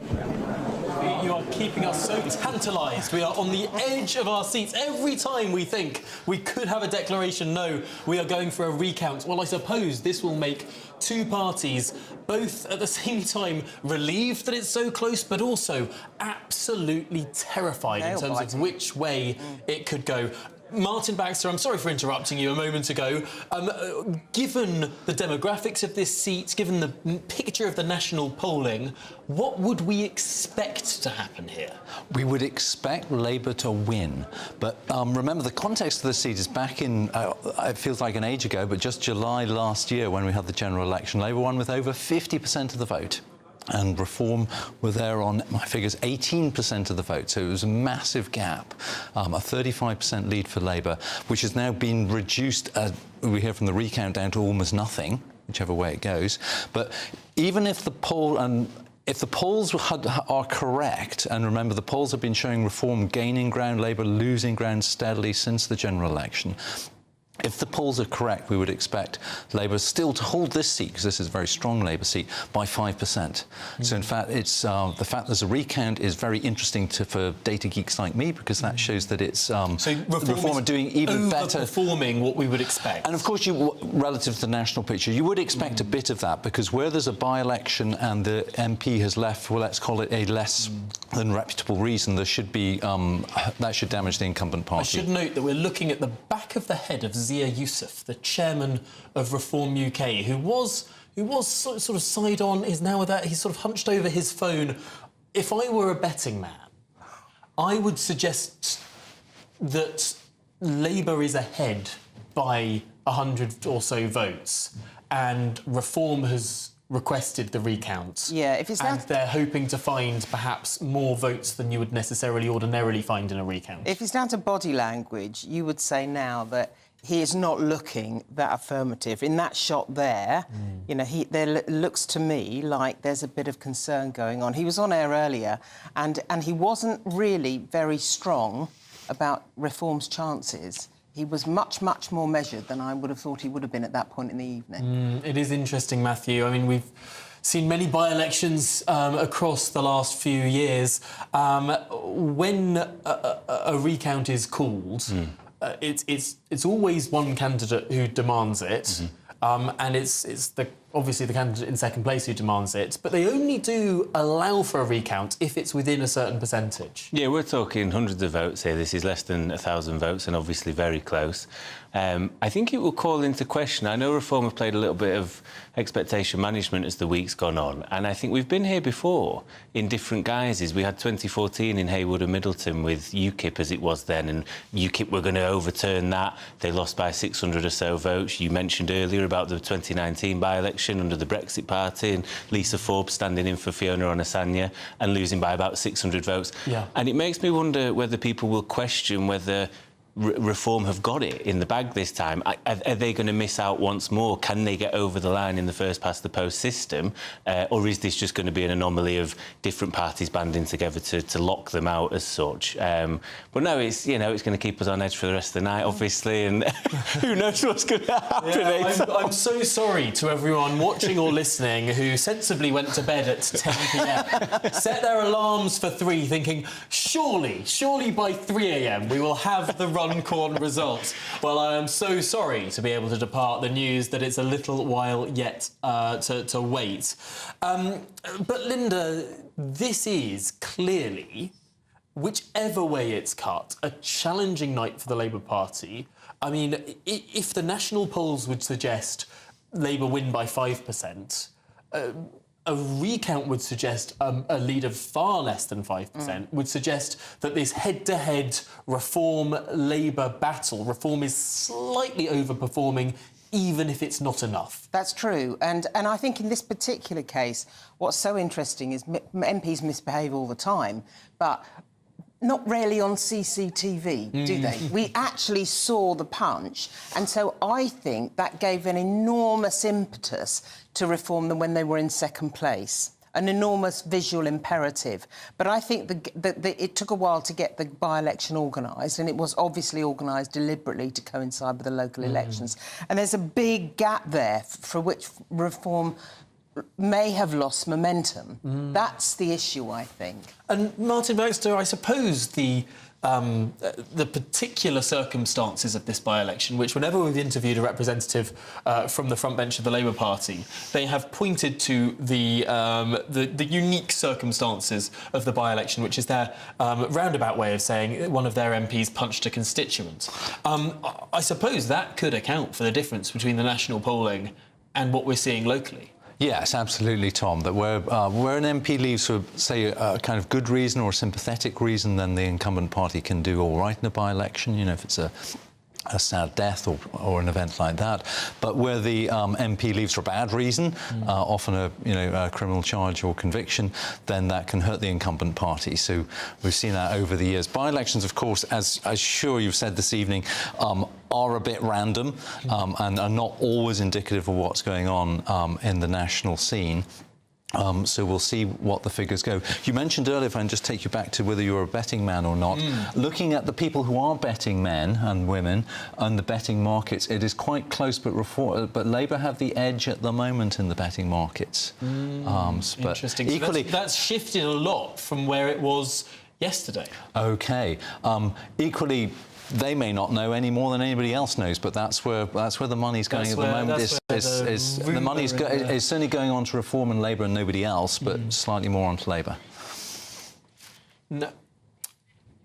Now, I'm just hearing in my ear, apologies for the pause there, a source in the room has said it's within 100 votes. I mean, this is real nail-biting stuff.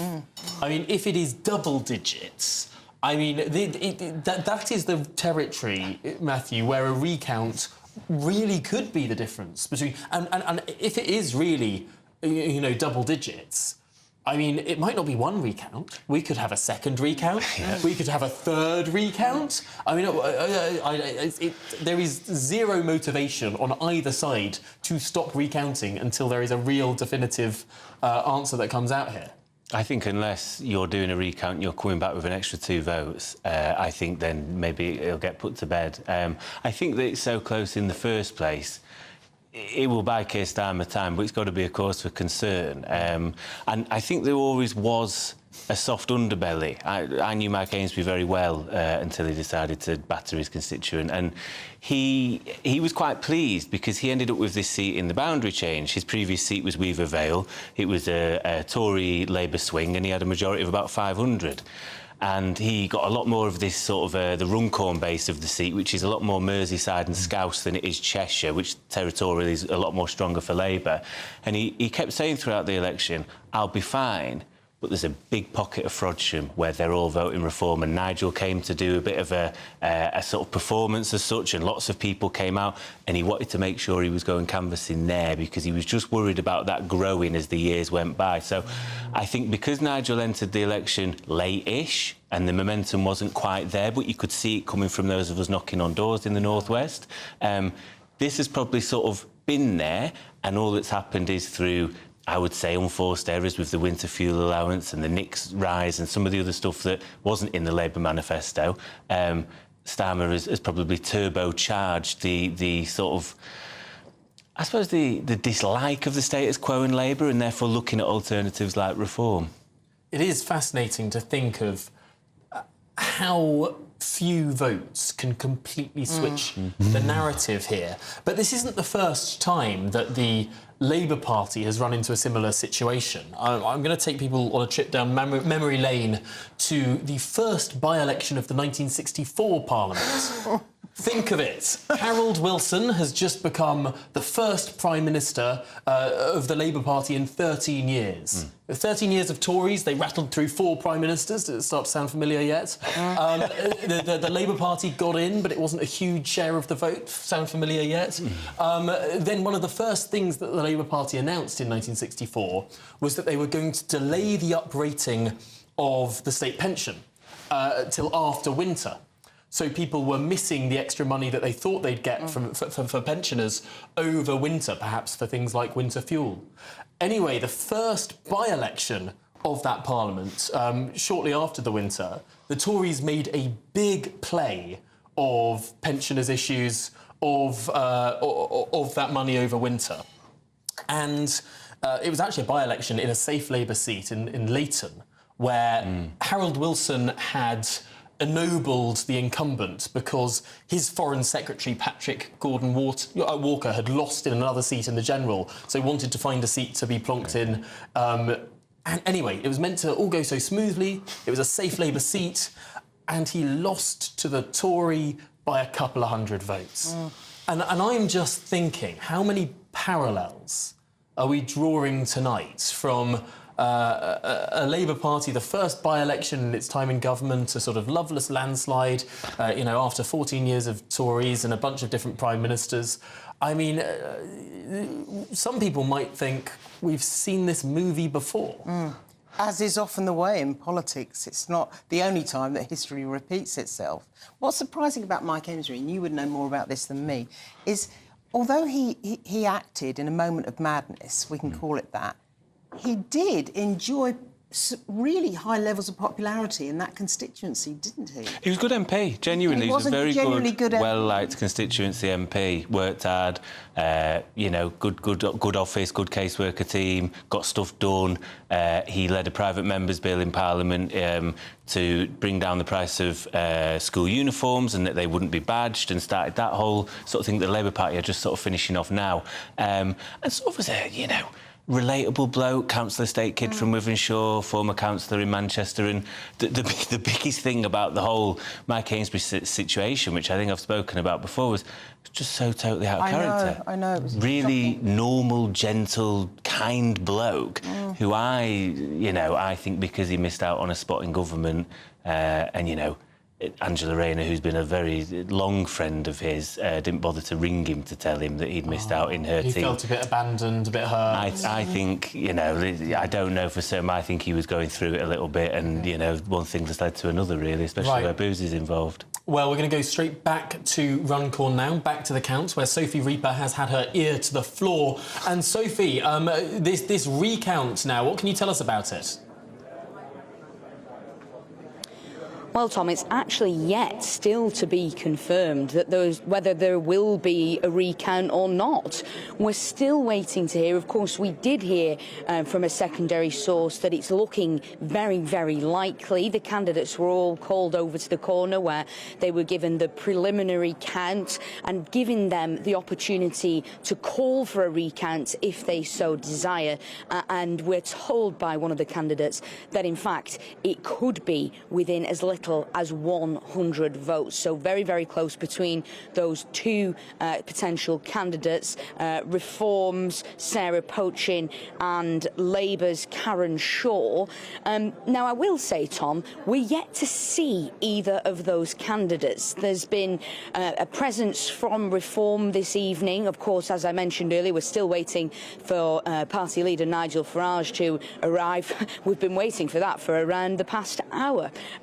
But we haven't seen either of the actual candidates. We've seen several other candidates from various other parties, of course 15 candidates in total in this particular by-election, but we haven't seen either of those from Reform or from Labour, which is very interesting considering the vote itself. We were meant to get the declaration around 3 o'clock. Of course, we're honing in at around half past that hour now.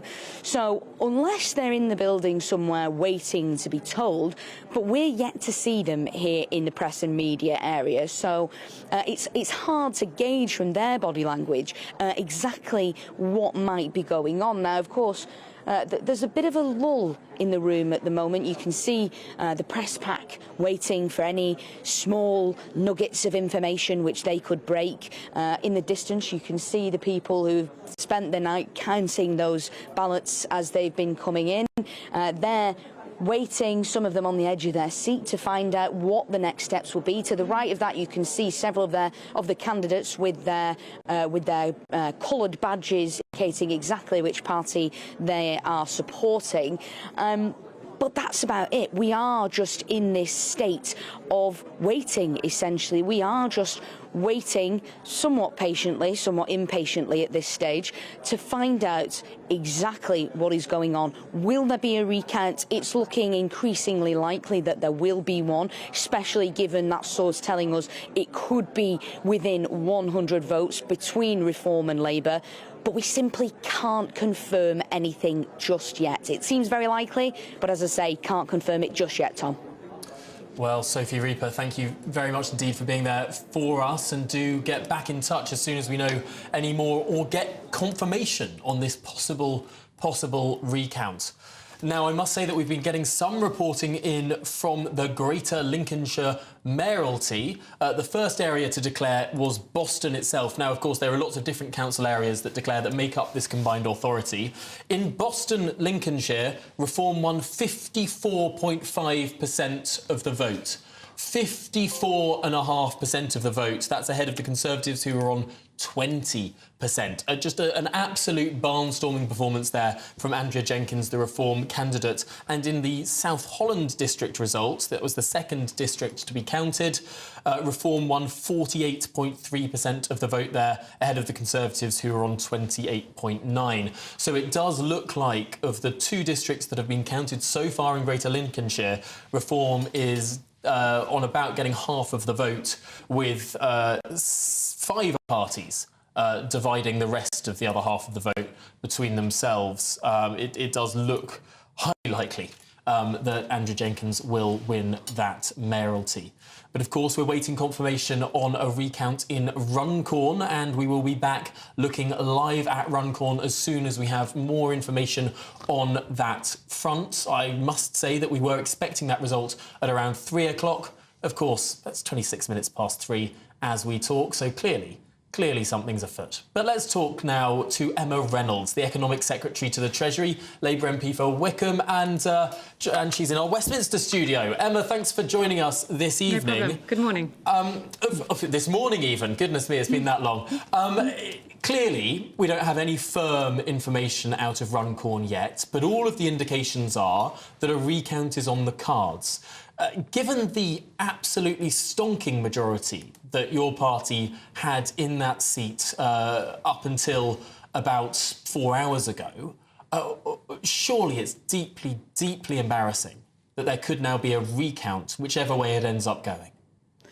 Well, there were some very challenging circumstances around this by-election, which I think you've just been discussing. And, you know, this was always going to be a difficult by-election for us. So I don't know what's happening in the room. I can't comment on that, but we always thought it was going to be close. And indeed, at the start of the campaign, many pollsters were calling it for reform. So let's see. I don't want to try and call it either way. It looks like it's going to be very close indeed. But we fought for every vote. We fought a really good campaign there, and we've got an excellent candidate, and we fought for every vote. I was up there yesterday, and very sunny and hot it was too. So we'll see what it is. It's very difficult for me to comment on. I can't comment on the results because we don't know what it is yet. Yeah, and of course, many Labour MPs did campaign very hard. Among them, however, was not the leader of the Labour Party, who didn't find time in his busy schedule to make a single trip to the constituency, despite going on holiday for some of the campaign period, despite travelling all over the country, it seems, going to Wales, going to the North East, but not going to Runcorn. It's quite normal that Prime Ministers don't visit by-elections, and there has been a lot going on in the world. Keir Starmer, our Prime Minister, has been very busy working with the United States on hopefully an economic deal with President Trump's new administration. He's been very busy with the difficulties and the ongoing war on our continent in Ukraine. He's had a lot. That's the Boris Johnson excuse, Emma Reynolds. Whenever there was a problem, he'd always say it was something to do with Ukraine. I mean, this is a serious by-election. That's not the point I was making. That is not the point I was making. It's the first by-election of the Parliament. Tony Blair attended the first by-election of his Parliament, of his first Parliament. Gordon Brown did of his. David Cameron did of his. Theresa May did of hers. I could go on. Prime Ministers generally campaign in the first by-election of their premiership, usually because they're still ahead of the polls at that point. Well, look, there are no hard and fast rules about whether Prime Ministers have to go to by-elections or not. The point that I was making is that the Prime Minister is very busy. He has a huge set of responsibilities. So that's the point I was making. What now matters is what happens on the night. And we are in the night, or sort of in the morning. It feels still like an extension of the evening. And we will see what the result is either quite soon, or as you say, if there is a recount, we don't know, then it could be a little bit more time. So we'll be able to commentate on that. We'll be able to comment on that result once it comes in. Now, of course, 4 years ago, these seats, these council seats, and some of these mayoralties too, were elected, and it was astonishing, the results that Boris Johnson achieved. It was perhaps the peak of his popularity. You'd surely expect, then, the Labour Party to be doing fairly well 4 years on from that. I mean, the Conservatives have crashed down to less than half of the vote by polling in terms of how they polled back in 2021. And yet it seems that in many areas the Labour Party is falling backwards, up in the North East, losing seat after seat after seat to Reform. I mean, this is not a happy picture for the Labour Party tonight.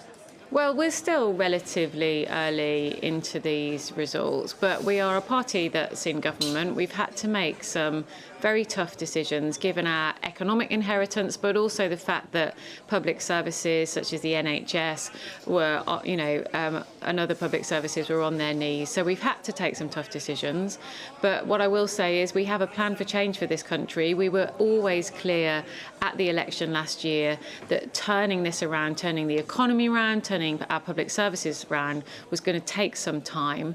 I hope the British electorate will bear with us during this time. We are already starting to make some progress. NHS waiting lists are coming down for their 6th month in a row. We've had an additional 3 million appointments in the NHS as well. But as I said, we're early on in the evening of these results. And the other thing I would say is that 20 out of 23 of the councils, and as you know, most of them will be counting tomorrow afternoon rather than through the night, including my own in Buckinghamshire. Most of those councils are in Tory heartlands, like Buckinghamshire, like Hertfordshire, like Lincolnshire.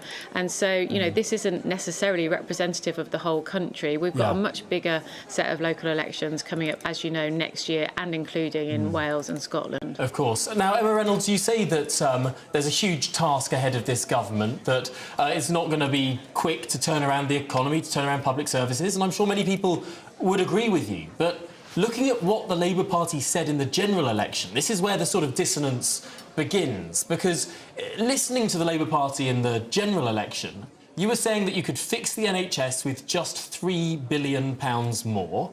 You were saying that all it took was competence in number 10 and you'd turn around the country's woes. I mean, the amount of extra spending you promised was on the floor.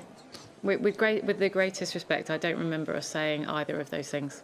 Well, I've read your manifesto, I've read the costings document alongside it, and nowhere to be found was the £25 billion per year that you've ended up giving to the NHS after the election. Before the election, the total costings for extra NHS funding was around £3 billion. Well, look, in terms of the NHS, we have seen a situation whereby the Conservative government, then the coalition government in 2010, inherited a situation where patient satisfaction was at their highest levels when we left government in 2010, and then we inherited a situation last year when patient satisfaction were at their lowest levels, with which you knew before the incredibly election. high waiting times, and we were always clear that the changes we need to bring forward to improve the NHS, to get it back on its feet and other public services, was going to take time. And it's not just about money, it's also about reform, which is why we have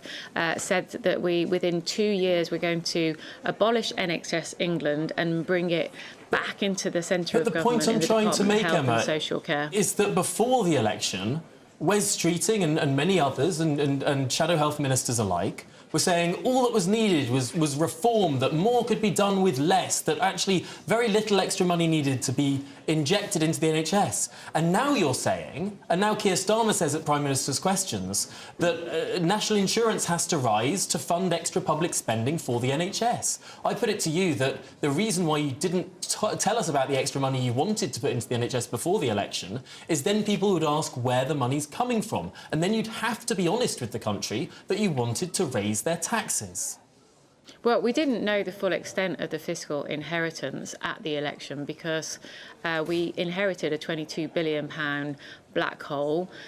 We do need to invest in our NHS, and we don't shy away from that because we had over 7 million on the waiting list, waiting for operations. We are beginning to make good progress on that.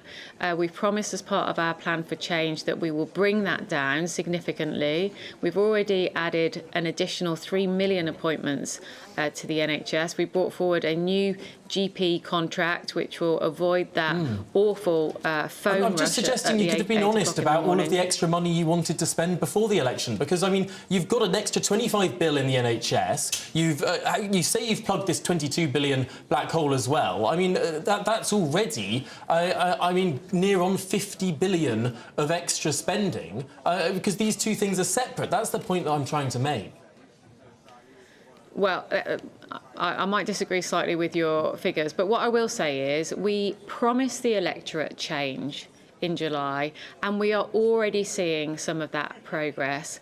It's not easy to turn the economy around, but we've had the Bank of England, obviously independent, as you know, cut interest rates 3 times. We'll see what they do next week, this time next week, that is having a very positive impact on people who are seeking a mortgage or having to remortgage. That's much better than we saw under the Conservatives. We are seeing wages for the first time for quite some time rise faster than price. So that's a real growth in people's living standards. We don't pretend that the cost of living pressures have gone away. Of course they haven't, but we are starting to make some progress on the economy, and we are also starting to make some progress in our public services. But these things will take time. We had 14 years of economic chaos and also public services that have been run down. And we, as I say, we went to the public and got a very big majority in July of last year, only 9 months ago, on a promise of change. And that's what we are absolutely determined to deliver. And tonight we'll see how it holds up 9 months later. Emma Reynolds, thanks indeed for joining us live from our Westminster studio, Economic Secretary to the Treasury. We're going to jump straight to Lincolnshire now. Jack Carson, our reporter, is there for us. And Jack, we've been hearing declarations of these counting areas within Greater Lincolnshire. Yeah, well, I'm just going to keep my voice down a little bit because we're about to, by the seams of it, get the North East Lincolnshire Council results. The candidate's just been called to the stage here. Now, looking at turnouts across all of the different councils, this was probably one of the lowest turnouts at 23.8%. Looking across the other, council areas, increase turnout, some of the higher turnout in the likes of South Holland, which had 29% turnout. City of Lincoln, that council authority getting a 30% turnout. North Kesteven and South Kesteven both getting around 32% turnout. So those more southern Lincolnshire areas getting more of a turnout than maybe here in North Lincolnshire. And we've been getting some of the first results from parts of South Lincolnshire. You mentioned some of them a short while ago, Tom. In the South Holland District Council, Andrea Jenkins getting almost 10,500 votes there, beating Rob Waltham, who only got 6,260. Putting that into context of South Holland in the Deepings is Sir John Hayes' seat. It was, before the last general election, one of the safest Conservative seats in the country. That switched certainly in this mayoral election to Reform, showing a seismic shift away from the traditional Conservative voting that we see all across this county, particularly in those more rural areas in South Lincolnshire. And Boston, of course, Richard Tice's own constituency, Boston and Skegness, Andrea Jenkins getting 7,285 votes in that area, beating the local Conservative Rob Waltham there, 2,695 for him, and that was on a turnout of around 27%. So clearly in South Lincolnshire, the south part of this county, there is a massive wave of reform across the south of Lincolnshire. We're still waiting for results here in the north, but it looks of things we're getting ready here for North East Lincolnshire, and the result here on that smaller turnout. So very interesting what is happening here in Greater Lincolnshire. This first historic moment for this county to elect its first mayor, seemingly overwhelmingly voting. You look at some of the votes there, Andrea Jenkins getting around 50% in both of the currently declared areas. Seemingly this turquoise blue wave happening across Lincolnshire at the moment. That's certainly the confidence that Richard Tice has got, the Deputy Leader of Reform UK. He spoke to us earlier on.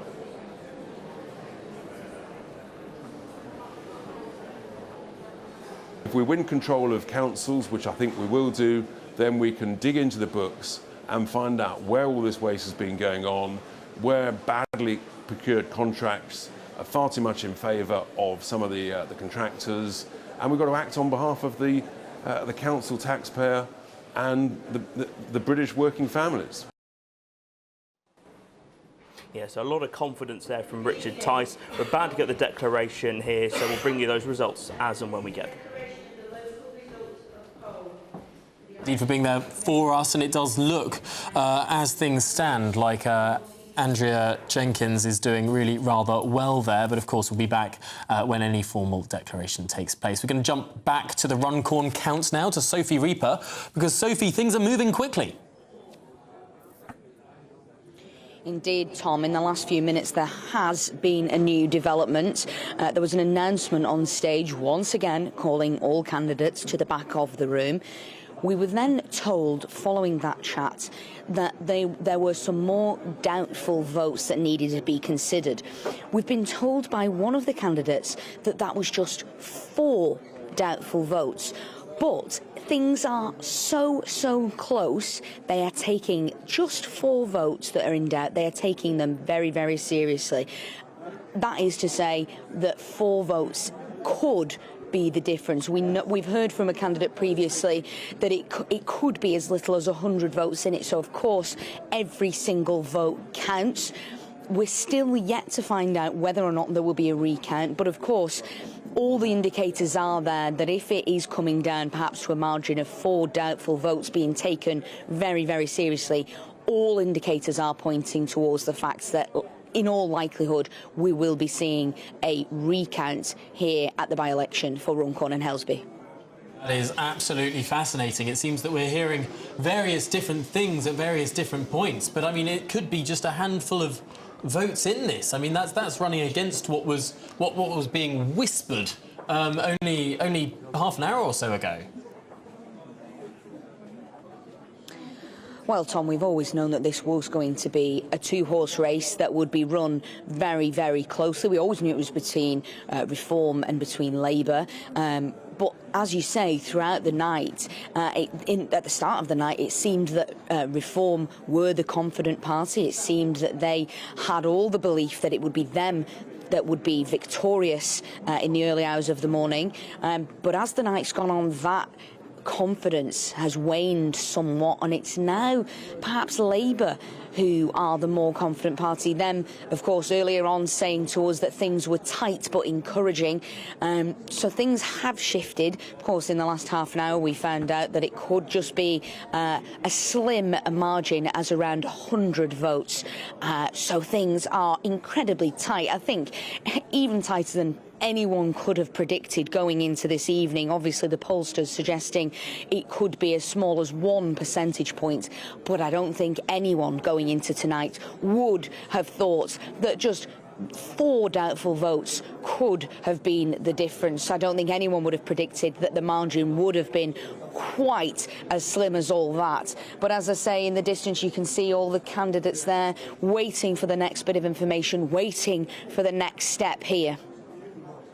Back with you as we find out that next step. Absolutely tenterhook stuff. We're going to go straight back to Lincolnshire now, where Jack Carson can bring us further news. Yeah, so this is the North East Lincolnshire, so obviously we've got all these different councils, all these different authorities, votes picking up and declaring their areas from the votes in their areas for the Greater Lincolnshire Mayor. So we spoke not long ago about Boston and South Holland. We've just had the results for North East Lincolnshire and Andrea Jenkins winning once again, it seems, overwhelmingly. So she got 12,523 votes here in this area. Labour coming second with 6,419. The Conservatives third with 6,239, and then you go further down to the likes of the Greens and Lib Dems just above 1,000 and Independents just under. So once again, a convincing victory seemingly here in North East Lincolnshire for Reform UK, for Andrea Jenkins getting 12,500 votes here. We know, just saying there around Boston and South Holland being the southern parts of this county, so they are the more rural areas, farming, food security, solar and wind, a lot of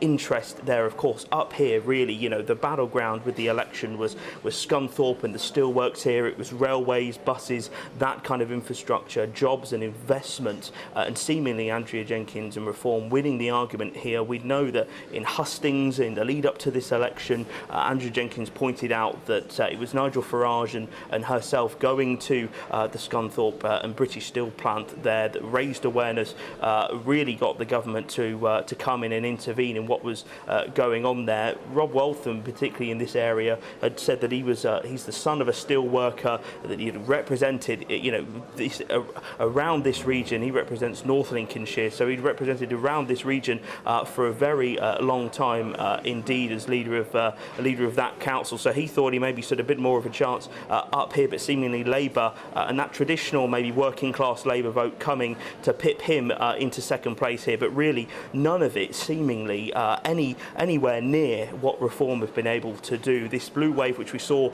in the general election down in Boston and Skegness to elect Richard Tice as the first Reform MP in Lincolnshire, seemingly now coming further and further north in this county's first mayoral election. So just to confirm that result again, Andrea Jenkins winning the North East Lincolnshire council area with 12,523 votes. And Jack, it does seem that those 12,000 odd votes has tipped Andrea Jenkins over 50% of the total turnout, at least according to the Britain Elects aggregator, which suggests that we can officially declare no projections, no nothing, just on raw numbers.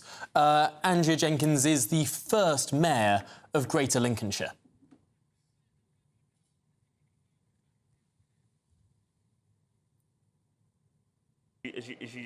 As you say, it is, and all they needed was to get over that 50% mark, and we're seeing, with the low turnouts, but also just the sheer majority that Andrea Jenkins has been getting across all of Lincolnshire, seemingly here in the northeast part of Lincolnshire, down in the south as well. I think Reform knew they needed to have a county-wide vote in order to ensure that they won this mayoral election comfortably. Seemingly, they've done that. Whether it's the rural issues, seemingly, whether it is the issues of British Steel, Andrea Jenkins has obviously been the voice for a lot of maybe people that they needed in this election, and with now over 50% of that vote, she seemingly is Reform's first combined authority mayor. Well, Jack Carson, thank you very much for being there for us live in Greater Lincolnshire. We're going to return to the panel now because it's been a flurry of news from both of those counts where we're at. Martin Baxter first. Obviously, we're not going to see a declaration until every single vote is counted, but it is now mathematically impossible for anyone other than Andrea Jenkins to win the Greater Lincolnshire mayoralty. Well, and indeed, that's not a complete surprise. Lincolnshire is very strong for reform, so that that area of the country is in fact, the whole of the rural northern England is big for reform at the moment. So that will be perhaps going to the form book. It'll be interesting to see what happens in Lincolnshire County Council elections, because there we think the Conservatives can still hold on and be the largest party, but it'll be interesting to see as the night goes on and into tomorrow or into Friday if that bears out. Because obviously we've been focusing a lot on the Runcorn election and the mayors, but really an important thing for measuring the actual support for parties on the ground are the county councillors. Slightly unsung heroes of local government there. And we think that the Conservatives will end up with more county council seats than Reform. Obviously down a lot on their high water mark from 4 years ago. But it's, if Reform can beat the Conservatives, then that will be a big headline for Nigel Farage. Certainly will be, and the rate of change will, of course, be very, very different indeed. We'll get to the rest of the panel in just a second. We're going to go back to Runcorn now because Sophie Reaper has some further news for us. Sophie, what can you tell us? Well, Tom, I can now confirm that there will indeed be a full recount here for the by-election in Runcorn and Helsby. There's a full hubbub as the candidates have just learned that that recount will now take place. We're also told by sources that, in fact, it was just 4 votes in it between the two parties. That is not confirmed, but we are told by a source in the room that it was just 4 votes between the Labour Party and between Reform. So I said it earlier, I don't think anyone could have predicted that it would be that close, but certainly no one could have predicted that it would be 4 votes between those two candidates. We are still waiting, of course, for official confirmation of that, but incredibly close. So now that recount will take place, and that recount will be taking place. They will be under much, much scrutiny, those counters that you can see in the room here for the by-election. There will be a different atmosphere in the room now for that count. Now that we know that things are as tight as all that, people will be in full concentration mode.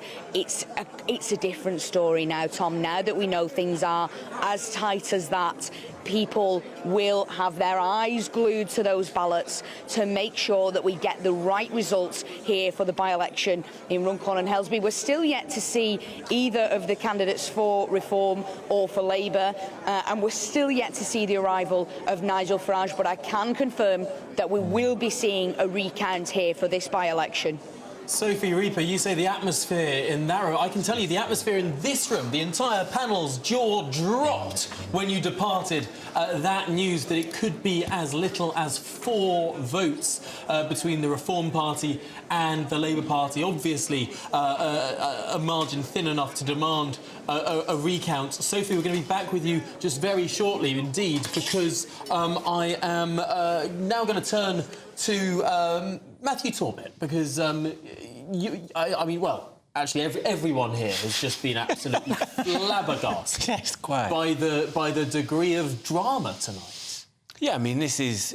The old adage is that every vote counts, and tonight it really does show that. I think there may be some people potentially at home thinking, well, I'm not going to bother voting for Labour, even though I'm normally a Labour voter and they've annoyed me. Maybe they may have let the door open to Nigel Farage gaining another MP.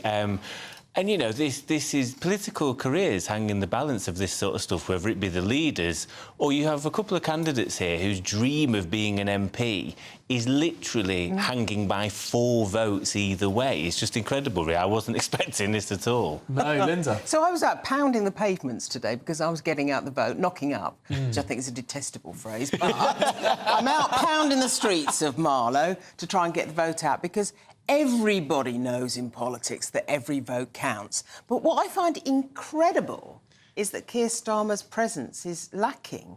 I mean, that tells me that he is lacking in leadership qualities. No. Oh, it does. It definitely does. And I don't care what Emma Reynolds has said about there are no hard and fast rules about this. There's no amount of word salad is going to get over the actual issue is that he should have been there.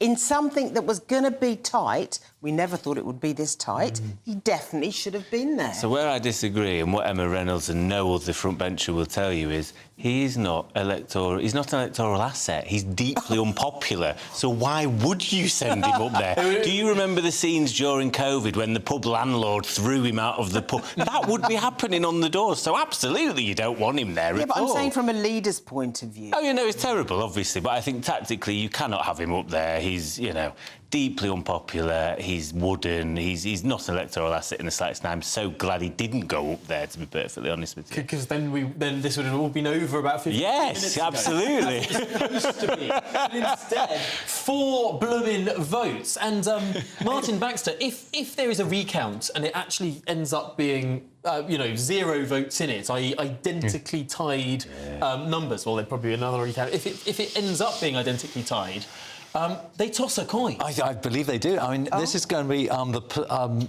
political remake of the movie Sliding Doors, where we've got 2 scenarios, and either one of them is equally likely. The betting markets have gone completely it's crazy, really. They had Labour ahead just about 5 or 10 minutes ago.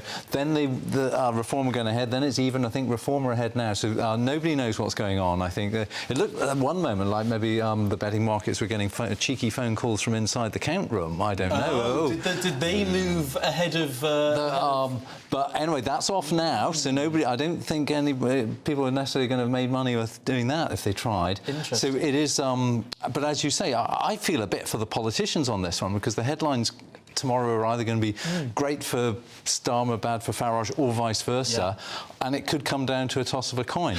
But equally, looking through that a little bit, if it is as close as that, that's probably not so great news for Sir Keir Starmer, because people will understand it was super close. It should have been, an incredibly safe Labour seat where they weighed the votes rather than counted them, and here we're now counting them under a microscope. And half an hour ago we were saying, this could be so close, only a couple of hundred votes. Only a couple of hundred votes. Can he remember something that was that tight by 4 votes? I can't. There was a seat in 2019 in Northern Ireland that came down to 3 votes. Oh, right. OK. But that I don't think there was anything as close in 2024. someone might correct me, but I think the most close one was back in 2019, and it was 3 votes, and it was in Northern Ireland. I had a feeling we maybe had a Scottish one in 17 or maybe 19 where it was like 21 votes. Not quite as close as this, but certainly double digits. And you're sort of looking, going, I've probably got this job for 5 years, and I better make the most of it with levels that tight. No, this is the drama, Tom. Drama. If you weren't a politics geek before tonight, to anyone who at almost 4 in the morning is staring at their television computer or listening to their radio, I mean, I think we can all share in this moment of high drama, of high theatre. I think people who've never been interested in politics will never understand this feeling of how every single vote really matters here.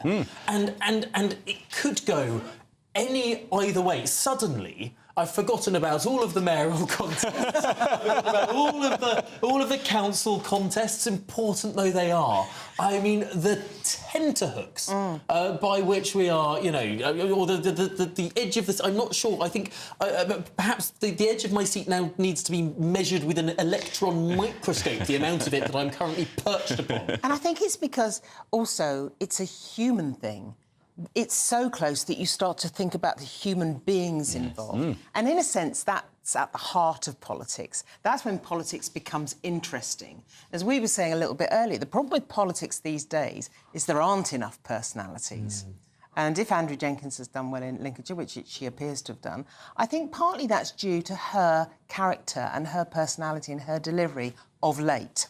No, that is interesting, because one of the things that certainly helped Boris Johnson in 2019 and certainly helps Nigel Farage now, and I'm sure there is data to back this up, is that he's seen as sort of more human than the other party leaders, perhaps. Yes, absolutely. So Nigel Farage has got political charisma. It doesn't apply to everywhere. It's not like quite Boris Johnson's Heineken reaching all the parts, but he's certainly got it. And the other party leaders don't really have it measurably in the polls so much, and Conservatives haven't had a charismatic leader since Boris Johnson, and have been suffering ever since. Conservatives have never been ahead in the polls since they got rid of Boris Johnson. But can I just add one? I'm afraid we're going to have to hold thoughts there. We're going to go straight back to Runcorn, where Sophie Reaper, our intrepid presenter. Here we go. Here's an announcement. Once that's been completed. Thank you. Well, hopefully we just heard the very end of that announcement. Let's listen. Let's see if we can speak to Sophie Reaper, who can relay the words that were spoken by the returning officer there at the Runcorn and Helsby count. Sophie, are you with us? I am indeed, Tom. We've just heard there on the stage official confirmation of that full recount.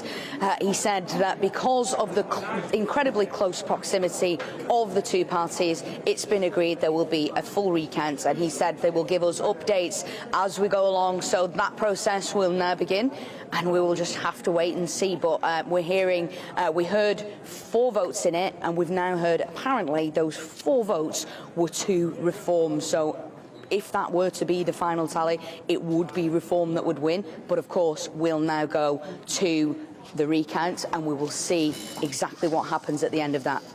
4 votes and reform ahead by just 4 votes. What a tantalising prospect for Nigel Farage, who may or may not turn up to the count, depending on whether the recount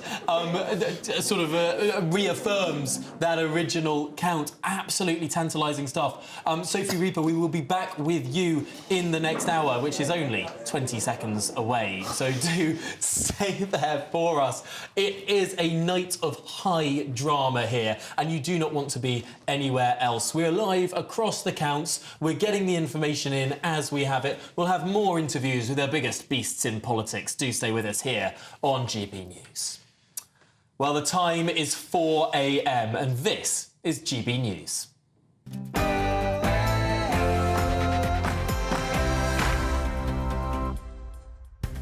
A very good morning to you at 4 a.m. live across the United Kingdom. This is GB News, Britain's news channel.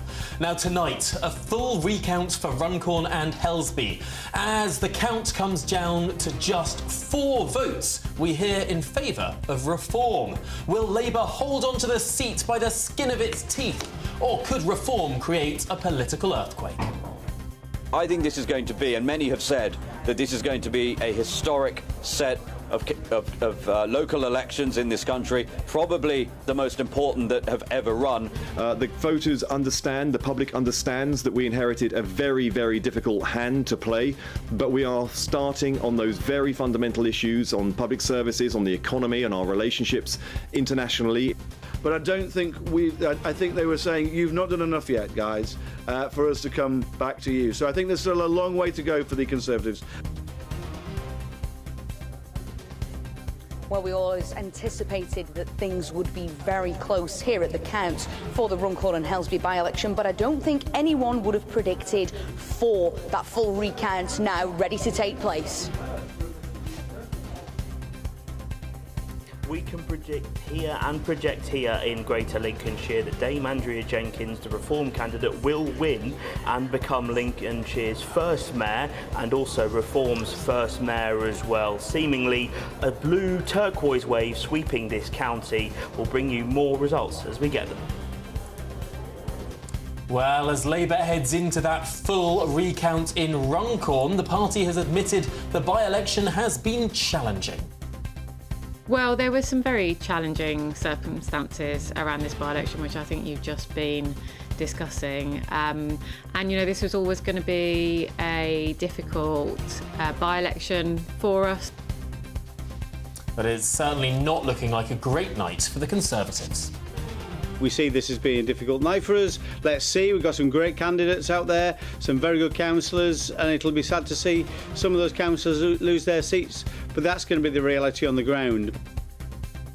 Well, don't miss a moment as we bring you every result live throughout the night, and it seems a little bit later into the morning than we were expecting. Joining me tonight, the former Labour advisor Matthew Torbett, the founder and CEO of Electoral Calculus Martin Baxter, and the political commentator Linda Duberly. Thanks indeed for being with us, everyone. Get ready, Britain. The excitement, and I really do mean excitement now. I mean, like, really, really exciting. This is Vote 2025, the people decide.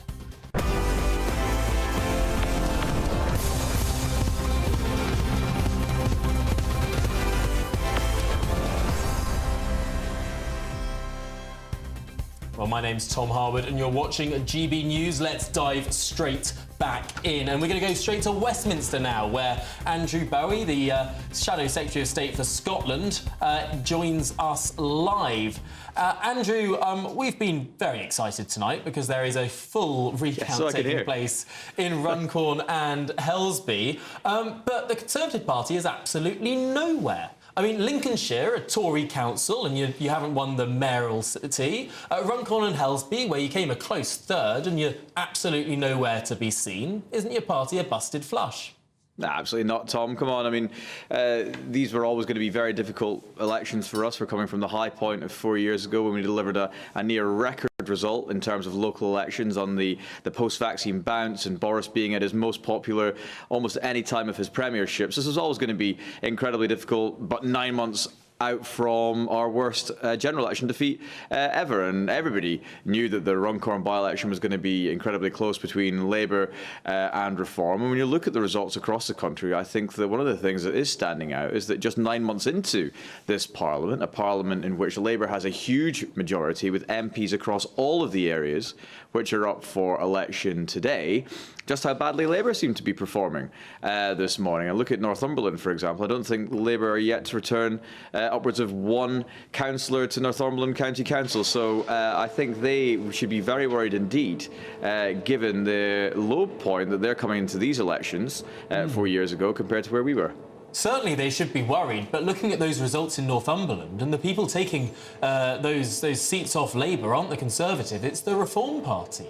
They seem to be getting all the gains there. So I don't quite understand what the Conservative argument here is. I mean, are you just congratulating Reform? No. I mean, well, obviously you have to congratulate Reform. I mean, Reform have quite clearly had quite a good start to these results as they come in, but we're still very early in the process. I don't think we'll know the actual picture across the country until at least mid to late afternoon today.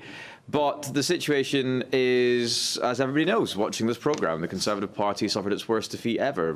Kemi Badenoch's only been in position a little over 6 months. The hard work of regaining the trust of the British people from that low point of last July has only really just begun, and we are doing the work that's needed to win back that trust so that we can be in a good position when we go to a general election in 4 years' time to make the case for a change of government, and that change should be Conservative. But we've only just begun, Tom, and we know it's going to take time to win back the trust of the British people, and we always knew that these set of elections in particular were going to be incredibly challenging given the high point we were at 4 years ago. Everyone can accept that you were at a high point 4 years ago with nearly half the vote. But the curious thing isn't that you had such a high vote share in 2021, it's that you have such a low vote share today. I mean, you've said it yourself, the Labour Party is desperately unpopular. They're carrying forward an unpopular policy programme that unprompted voters will pick out some of the least popular elements of the Labour Party agenda. I mean, top of the list clearly has been the winter fuel payment means testing. I mean, this is clearly an own goal for the Labour Party in electoral terms, and yet it's not the Conservatives that are benefiting from the Labour Party's unpopularity.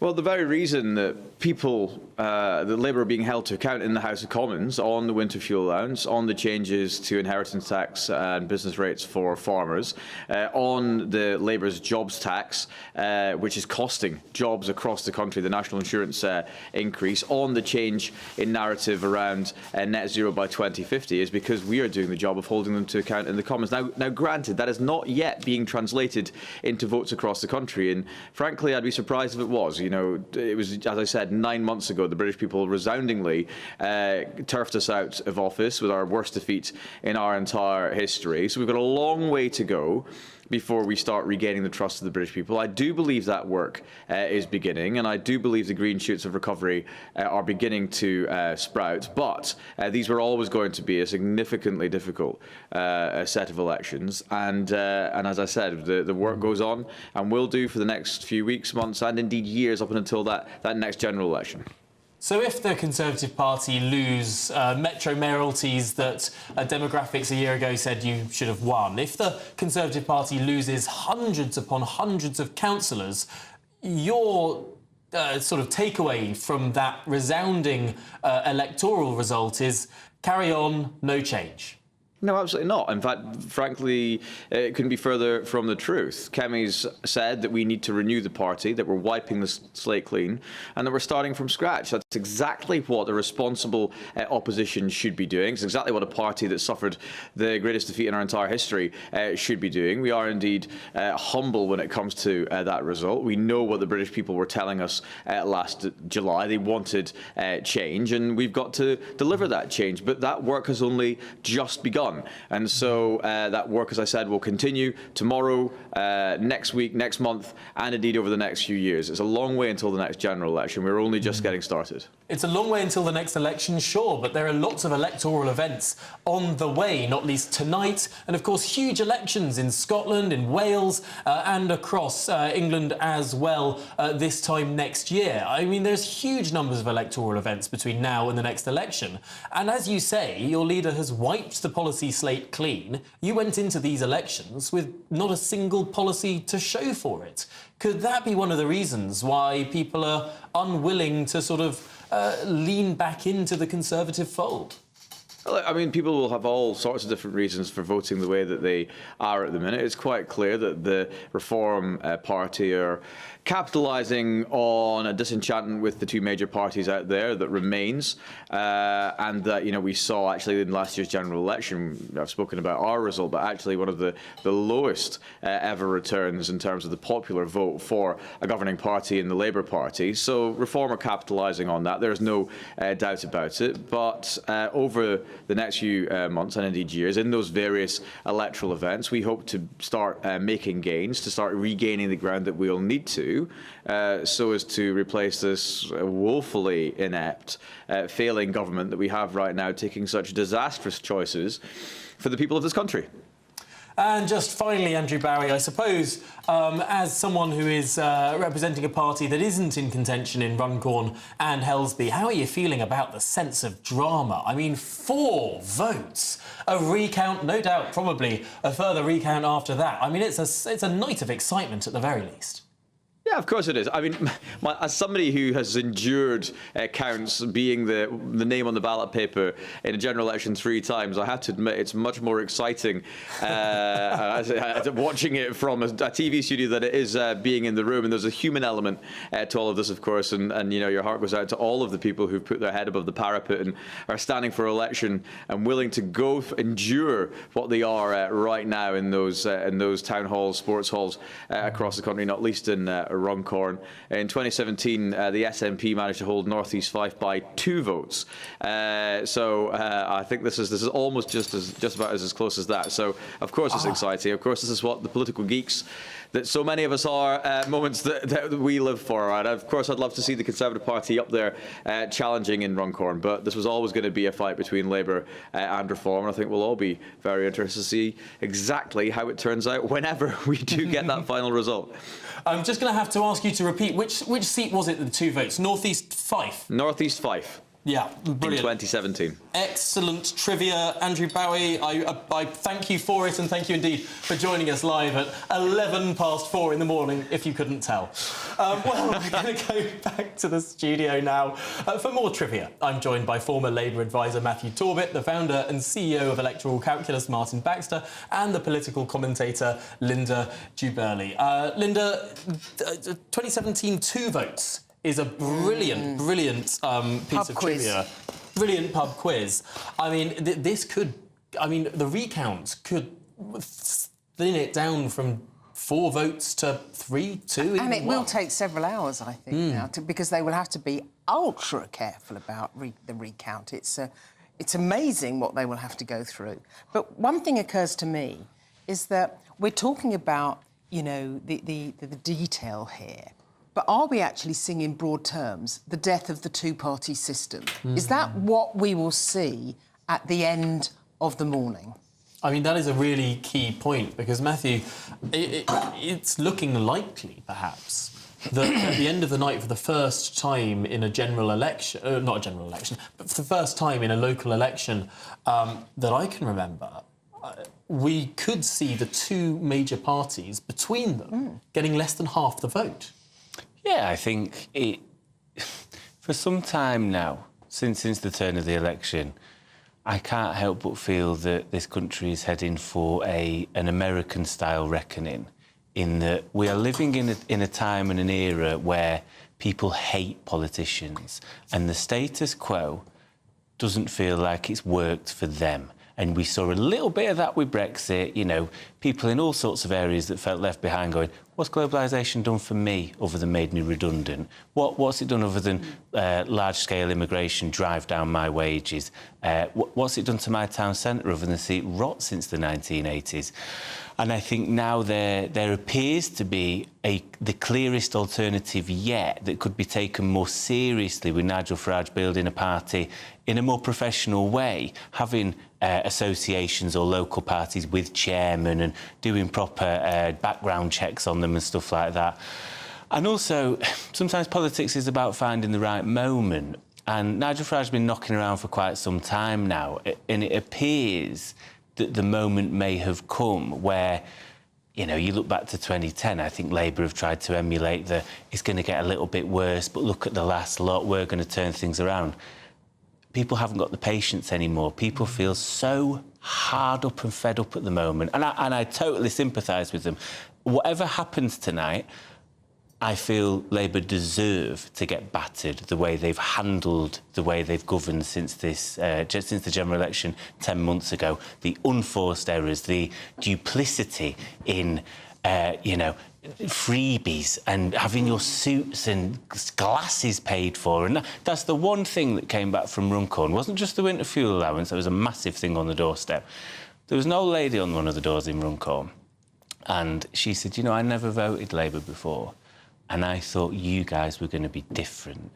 And then the glasses. She could not get past the idea that you would not pay for your own glasses during the Lord Ali Donor Gate. And this is where we've ended up. So the party needs to have a look at itself in the mirror and decide which direction it's going to go. It's either going to head for political oblivion. And you're quite right, it's on the doorstep. This morning, on the doorstep for 2 hours, the resounding single theme was, we don't like politicians, we don't trust them, we don't like them, we can't make up our minds. And I think that's at the heart of what we might be seeing. We could see the end of the two-party system. I think Martin might be able to throw some more light on that. But history is made. The wheel turns. Things don't stay the same. Yes, can I throw one number in? And that number is 74.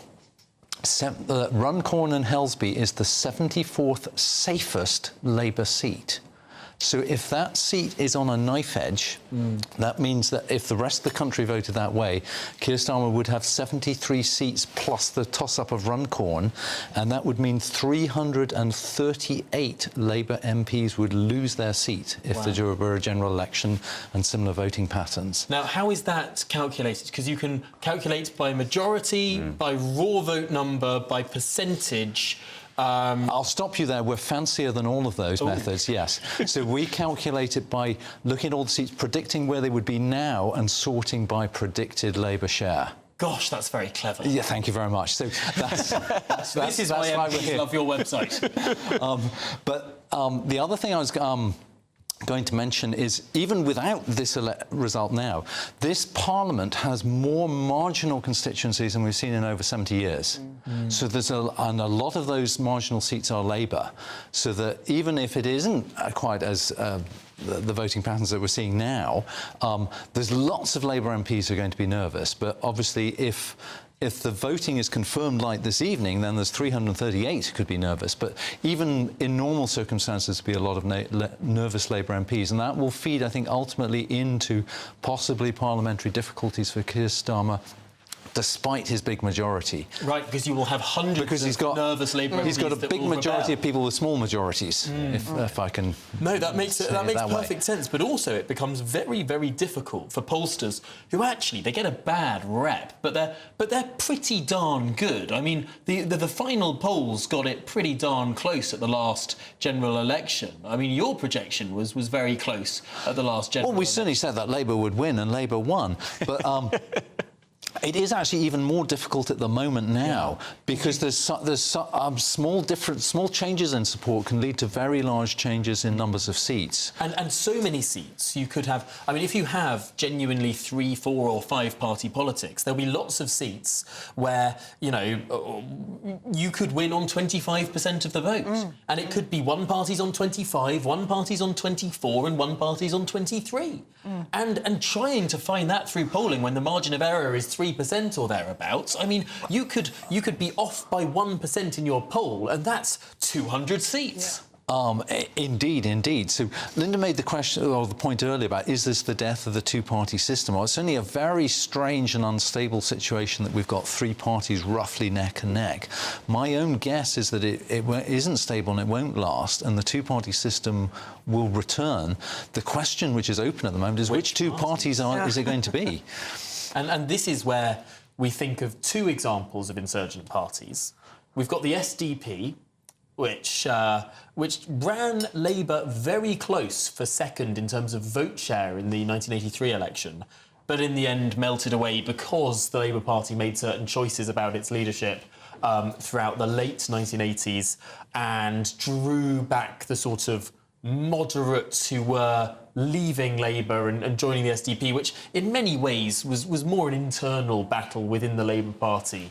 You had Labour figures, great beasts from the Labour Party, leave because they didn't like the direction of it. And that's one comparison. Are we seeing that, but on the right? And the other comparison is the demise of the Liberal Party. and how the Liberal Party got completely usurped, supplanted by the Labour Party, and went from being a dominant party of government to having a couple of dozen MPs within a decade or so. I mean, Matthew, which of these two situations are we facing now? I think it's a situation all of its own, because I think history will teach you so much, but this is a time like no other. I think the pressure cooker that is immigration that's come right to the fore in a way that I remember I wrote my university thesis on immigration, the history of immigration since 1907. We've not seen a time like this. I think even back to Empire Windrush, and Clement Attlee, as a great moderate, called them an incursion and didn't like the idea of a lot of people coming over at once. We've not seen anything like this. And I think because we're seeing levels of deprivation in some levels of places, and certainly you could call it poverty, you're almost going back to sort of the 1834 Poor Law in some cases of the haves and the have-nots, and the disparity in living. I think it is a situation all of its own, and actually we are seeing history absolutely being made whatever happens. That's my point, and I think one of the things that people fail to recognise. I was watching another channel earlier, and it ended up with the panel with the Lib Dem MP Sarah Olney, very, very competent MP for Richmond. And was completely excluded from the debate for a period of time because the Conservative and the Labour MP were just ranting at each other. And I think what has happened here as well is that MPs are existing in a bubble where they think they can behave a certain way and it will go unnoticed by the public. And what Nigel Farage has picked up on is that he can resonate with the public, he can have an amplified conversation with the public, and they will get alongside him. Now, they will get alongside him. In my area this morning, reform aren't a real problem, I don't think. But the Lib Dems are, and we keep forgetting that they exist, and they've got how many, 72 MPs? 72, 73? So that's another point about the possible fragmentation I'm talking about. And it's fascinating seeing... I think of this metaphor whenever I'm watching Prime Minister's Questions, where you've got, you know, the Labour benches here, the Tory benches here, and you get these metaphorical missiles being sent over and just landing and landing. And then the Tories launch their missiles too. Well, you know, everything's terrible. Well, it was terrible when you were in power. Well, everything's terrible. And you get this mutually assured destruction. And who's laughing in the corner, missing out on all the missiles? Those who weren't in government now or in the previous years. Nigel Farage is having a good laugh. Ed Davey's having a good laugh until you remind him of his ministerial role in the coalition government. It does, to some extent, show how fertile the ground is for a party like Reform. Because, to some extent, Keir Starmer, Kemi Badenoch, that they're doing Nigel's job for him. Yes, it's the door's open. So you could end up with Conservatives, Reform, Labour, Lib Dems. And, of course, these are the local elections. We forget how well the Green Party can do in local elections as well. So you've got...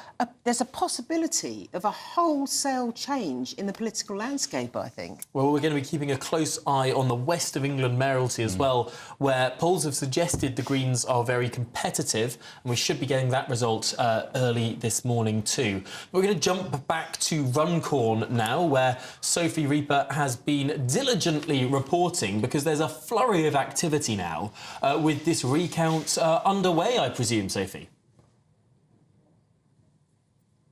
Presume correctly, Tom, that recount, as you say, is now underway here at the by-election for Runcorn and Helsby. You can see here behind me the counters going through those ballots one by one. An observation from me, in fact, that they are moving a lot slower than they did the first time around. Of course, having now to concentrate, given just that difference of just 4 votes. You can see, of course, as well, that those counters are being diligently watched by the eagle-eyed members or supporters of the various 15 candidates that were partaking in this particular by-election. They, of course, not only wanting to make sure that people are concentrating fully, giving it their full attention to make sure that this time we get an accurate result, not to say that the previous one wasn't accurate, but just to make sure that the recount goes as successfully as possible, but also perhaps trying to gauge themselves what exactly might be the outcome? Of course, when you're talking about a difference of just 4 votes, it would be nigh on impossible to try and gauge exactly who will come out on top this time. Of course, in the initial counts, we were told that there was just 4 votes difference in the favour of the Reform Party. Of course, we're yet to know the outcome of this recount, but I think there will be a lot of questions on people's lips. What happens if, in fact, Labour come out on top by a couple of votes next time? That would then perhaps lead to another recount. So we're far from being over here at the by-election for Runcorn and Helsby, but of course we will be here waiting to bring you all the latest.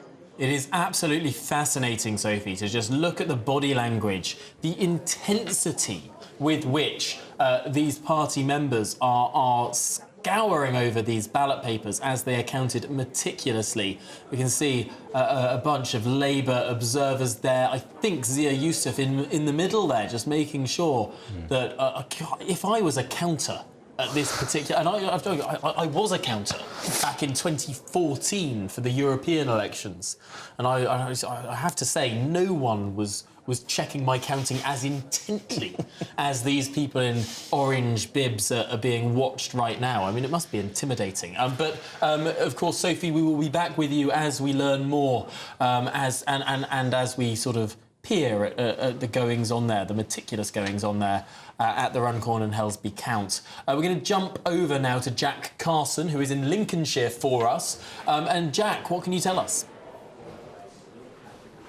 Well, as we've been saying now, seemingly Andrea Jenkyns, we can project, will be Reform UK's first mayor, will become the first mayor of Greater Lincolnshire, this new combined authority that's been created this year. We can project that she will win. We've seen all throughout the night the lead that she's been building up on the Conservative Party, which was really, this was a 2-horse race in the Greater Lincolnshire mayoral election. But she, seemingly, Andrea Jenkyns, is just pulling ahead as each different council area and their votes are declared. The latest votes we've got are coming from the City of Lincoln Council. I can bring you those now. So Andrea Jenkyns winning that area with 6,378 votes. I have to say this is probably the closest the results have been, probably given that Lincoln, of course, big student population with the university right in the heart of it. So Andrea Jenkyns winning the City of Lincoln Council area with 6,378 of the votes. Coming in second is Jason Stockwood, the Labour candidate, with 4,485. The Conservatives, once again, as they were here in North East Lincolnshire, coming third, this time with 3,086 votes. So Andrea Jenkyns seemingly etching ever closer to reaching that threshold, which means she will become the first mayor of Greater Lincolnshire. Now we have finally started counting in East Lindsey and West Lindsey District Council areas. They've been in a verification of ballot stage for a good few number of hours here. We were expecting, hopefully, to try and get a result for you probably about 25 minutes ago. Seemingly, that is not the case, and big turnouts in those areas as well. We've been making the point all throughout the night that, particularly here where we are in North East Lincolnshire, only a 23.8% turnout here, so quite considerably low. But you compare that to East Lindsey District Council and West Lindsey District Council, an average of around 35% of the electorate coming out to vote in this first ever election. Of course, those councils are around the area where the likes of RAF Scampton is as well. You know, that's been in the news very much over the last 12 months. A lot of local campaigning there around the former plans to turn that RAF base, of course, former home of the damn buses, into a place to house asylum seekers. So maybe that local campaign very much going in the favour of Andrea Jenkyns. We don't know yet currently what those results are, but we'll go. They are counting them, and that is good news. We've been told it's going to be around an hour and a half to count those votes in the West and East Lindsey District Council areas. So hopefully we'll be able to bring you a result a little bit later expected, and quite early morning. We're expected around 6 a.m. For that. But just to recap on some of the results, here in North East Lincolnshire, the counting room to be the local count here, Andrea Jenkyns getting more than 12,500 votes, seemingly now we can project will be the next mayor of Greater Lincolnshire. Absolutely fascinating stuff. Jack Carson, thanks indeed for joining us. Now, I have to say that Nigel Farage has issued a tweet off the back of this, of the Runcorn and Helsby by-election. And Nigel Farage says in his tweet simply, Reform UK have won the Runcorn and Helsby by-election by 4 votes. Labour have demanded a recount. We are very confident we have won. Those are the words of Nigel Farage. Matthew Torbett, this is fighting talk from Nigel Farage because if, of course, the recount turns something else, this could be an almighty-style mess. Yeah, I mean, I'm astounded you can be so confident you've won when there's 4 votes in it, to be honest with you. I don't know if he's double bluffing, I don't know if he's talking up his chances. Maybe he knows something we don't with regards to the votes. Maybe 8 votes will turn up, or I'm not sure where he's coming from. I have got a little bit of trivia for you, though, Tom. I know you like your trivia. I love it. If it is around 4 votes, it will be the closest by-election in modern history. The closest one before that was Berwick-upon-Tweed in 1973, and that was 57 votes. So it seems, whatever happens, this will probably be the closest by-election in modern history. The one you mentioned before, Leighton, is up there. That'll be in the top 5. That was 205 votes in 1965. Still nowhere near the 4 that we're looking at here tonight, though. Absolutely fascinating. Slightly worrying, and I don't want to over-egg this point, but it is a thought that had just come into my head. We know that Donald Trump declared victory in 2020 in the United States, and the late ballots came in and it put Joe Biden over and all the rest of it. We know the story. I mean, are we sure that there wouldn't be an almighty battle if the narrative becomes Labour mysteriously found 6 votes and won this election, which of course happens all the time in recounts, because recounts often sort of find that people, 2 ballots are stuck together or something. It's very common for 2 or 3 recounts, and the numbers will switch one way then the other, and then they'll sort of settle somewhere. I wonder if a tweet so definitive that Reform UK have won might set a certain corner of the internet onto some sort of conspiracy roundabout. Yeah, that's true. In this current era, that could be a problem, couldn't it? Yeah. I mean, there's not a direct comparison with the thing with Trump, because that involved whole ballot boxes, obviously. But these papers do get stuck around. They do get... I mean, mine got stuck in the box today. And when I was voting, I had to have assistance to push it all the way through. Oh, really? So it does... Little technical, very ordinary things can happen. And, listen, if it turned out Labour actually won by 4 votes or something as close as that, and is this a little wink and a nudge to set hairs running online? We don't know, do we? I suppose we'll have to wait and see. I'm sure Nigel Farage would deny that. But of course, if Labour was ahead by 4 votes, Reform would challenge it. And there'd be another recount. Just as when the Conservatives are ahead by a couple of votes, the party behind them challenges it. I mean, this is the normal process. Yeah. Maybe we're reading too much into this, but it does seem that Nigel Farage is confident. Equally, 9 years ago, at the EU referendum, Nigel Farage at an early stage said he thought Remain were going to win. So that's true. Early predictions from Nigel Farage are not, other views are available. But it is still, I mean, we shouldn't downplay the remarkable achievement, whatever the final result is, of Reform UK achieving a too close to call result in a seat like this. Absolutely, Tom. And on our predictions just on national polling, Labour very much are predicted to lose a lot of seats, and Labour's new heartland will actually be London, Liverpool and some of the other big cities of the north.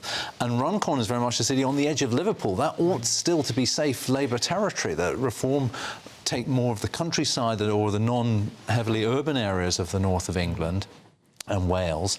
But for Reform to have their tanks on Keir Starmer's lawn in Liverpool, is a big achievement for Reform, even if, the knife edge goes the other way against Reform. That people will the headline may disguise... Suppose Labour do hold on to the seat by a very narrow majority. That headline will disguise slightly how well Reform have done. If Reform take it, of course, the headline writes itself. Although I suppose, Matthew Torbett, the idea that, if Labour won this by a couple of hundred votes, Starmer can romp home about it. He can turn up there. He can grab the hand of his candidate and say, you know, we're back in the game. We're winning. You all doubted us and we're winning. If it is 4 votes, or say even 2 votes that they win it by, such a celebration would look a lot more hollow. And that is a more communicable idea that sort of 2 votes everyone can remember, or whatever it ends up being. Whereas if it was a few hundred votes, it's sort of, oh, fair cop, fair cop. Yeah. I mean, you could just shout 2 votes. I can just imagine Prime Minister's questions now. You know, the opposition bench is just yelling 2 votes.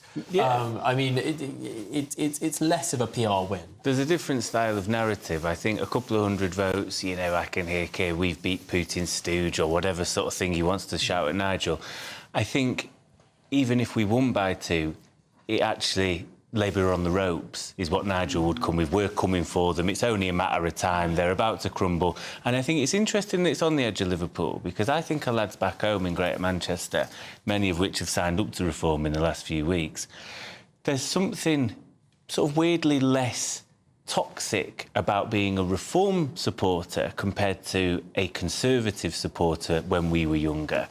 And I just wonder, a bit similar to Trump, this idea of being anti-establishment, which Nigel is sort of quite good at, it's almost become quite cool to be involved and wear the badge for Donald Trump, in the same way that I think it's happening with younger people, particularly men, as we've seen with Nigel Farage. And it's actually quite cool to be involved with reform, a bit rebellious. And again, people, you know, don't really know what the establishment is, Joe Bloggs at home, other than it's not working for me. And therefore, are you going to support the 2 parties who are fighting over keeping the establishment and going, we're going to get more of the same, probably?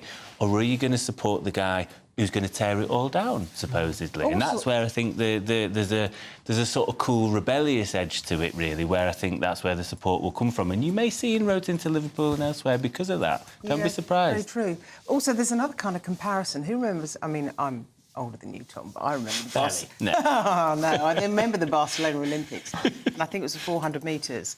And no one remembers the shot of who won the gold medal.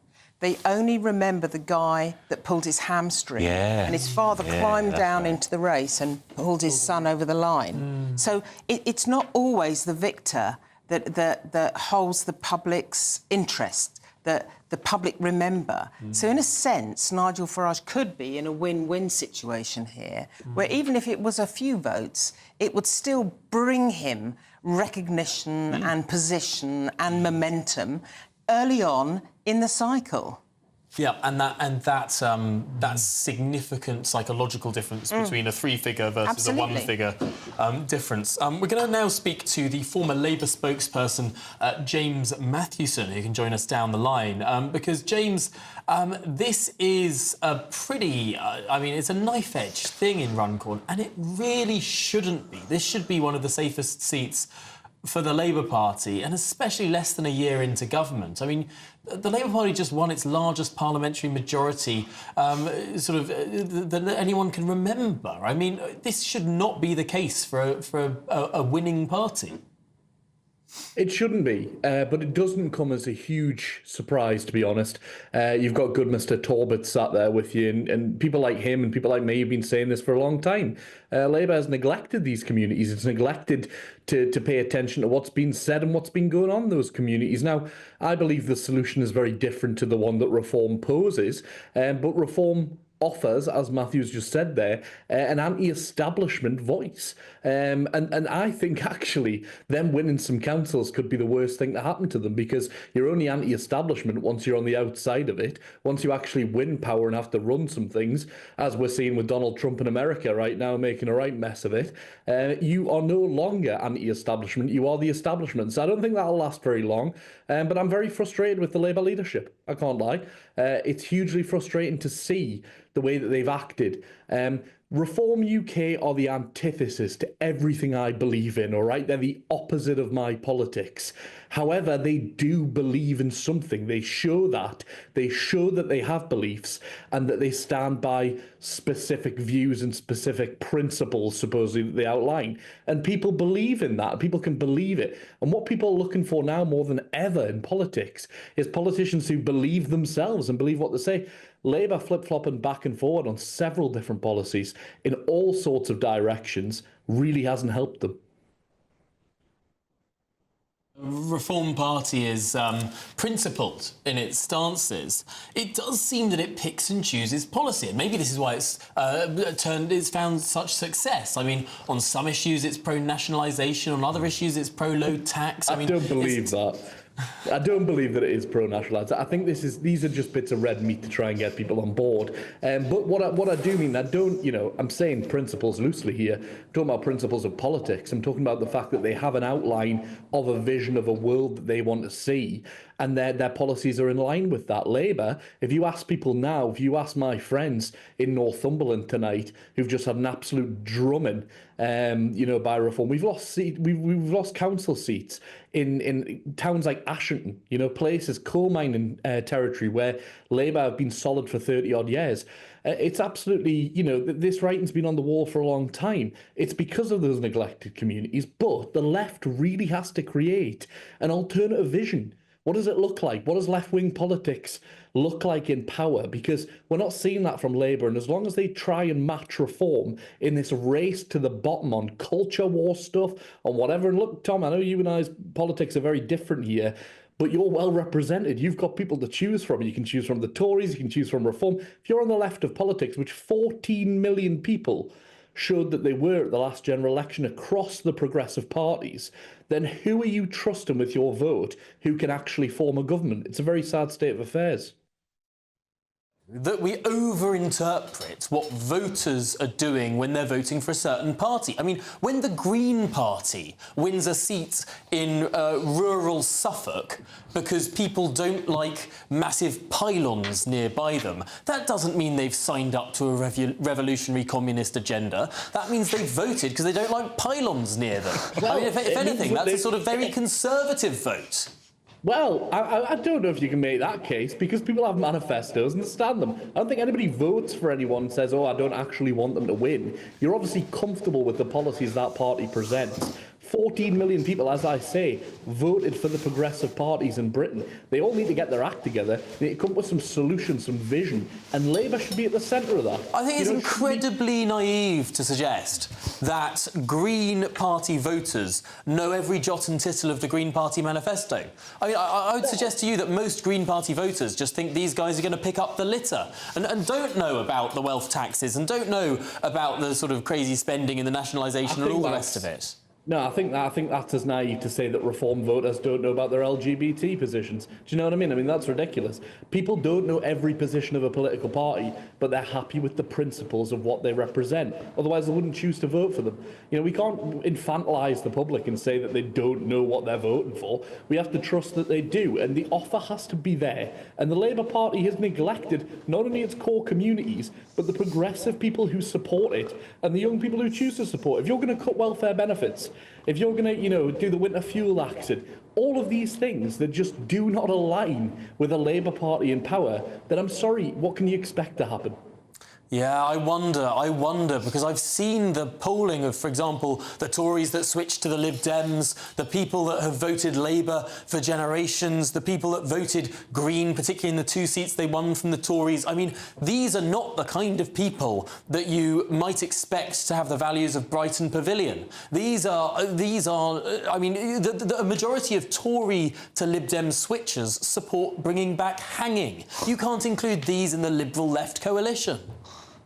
No, I mean, that's, it's a good point. I mean, I'm not including just the Lib Dems in that as well, by the way. We take into account when it comes to general elections, like the SNP. And the SNP have a huge mixed coalition of voters, because they're a one-party, like a one-issue party, really. So, of course, it's a broad coalition. But what I'm saying is, the point here is, people have a choice on the right of politics right now, OK? If your politics align with the Reform Party, if your politics align with what Kemi Badenoch's saying in the Tory Party right now, you've got a choice. If you're on the centre-left and the left of British politics, and you want to unashamedly see progressive politics standing up for themselves, then who do you look to at the moment? Who do you look to form a government? And when we've got Labour in power, this is not what we should be seeing. This flip-flopping back and forward on where they stand on social issues and, all sorts of issues. I want to see spine. I want to see commitment, because that's what people believe in, Tom. People believe in confidence and they believe in you standing on your principles. I've heard it from people all day today who said to me, mate, I just couldn't bring myself to vote Labour. People in Newcastle, people in Northumberland who just said, I couldn't bring myself to vote Labour because I don't know what they believe in. And crucially, I don't think they know what they believe in. That's a strong point, James Mathewson. We'll leave it there, but thanks indeed for joining us this morning while we're still waiting for those election results. But let's remind ourselves of where we are today. Yes, these are the number of candidates standing for each of the parties in these local elections. Interestingly, Reform UK, perhaps the newest kid on the block of all of these parties, and yet the most candidates. In 99% of constituencies, of council wards, we see Reform candidates. More than the Conservatives, more than Labour, who are about the same.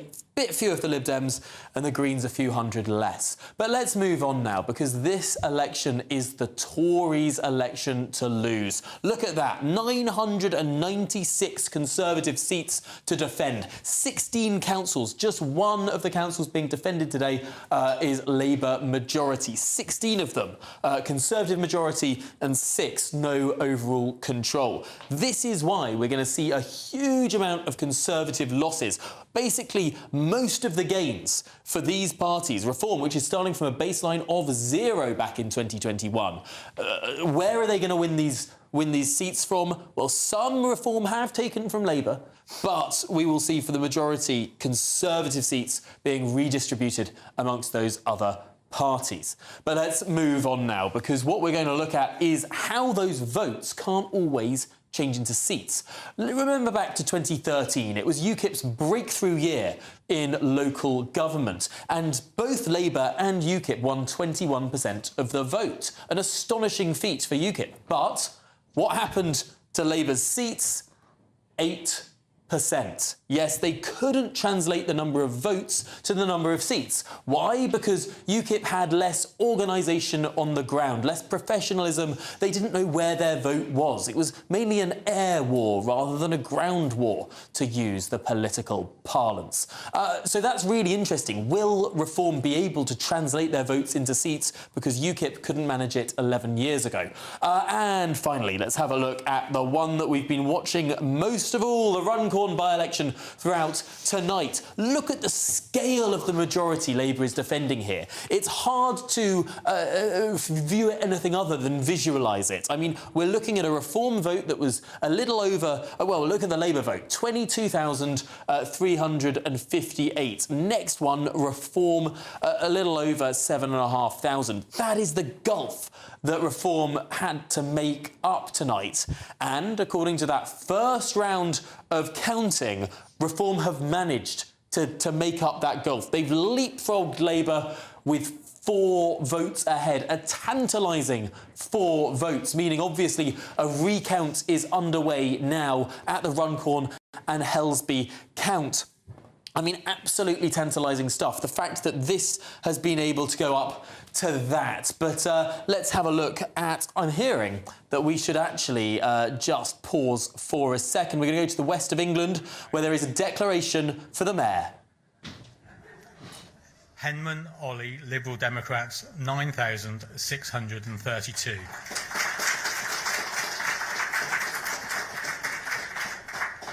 Page Mary, Green Party, 27,452.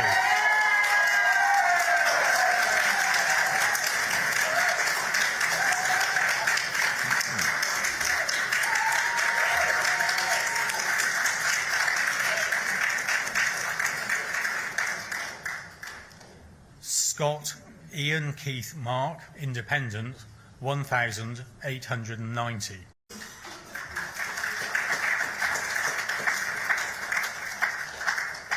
Smith Steve, the Conservative Party candidate, 11,335. Total number of votes, 97,520.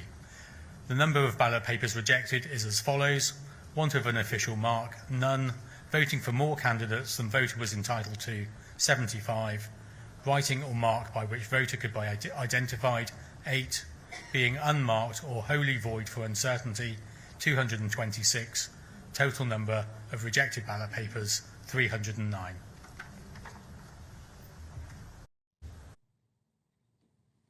Well, that was the Bristol count for the West of England vote count. So we don't yet have the full total. Oh, we're going straight back to Bristol now. May 2025. Would the candidates like to come on stage, please? I think this is about them, apparently. Now, Helen, you want to come on? Please do join me.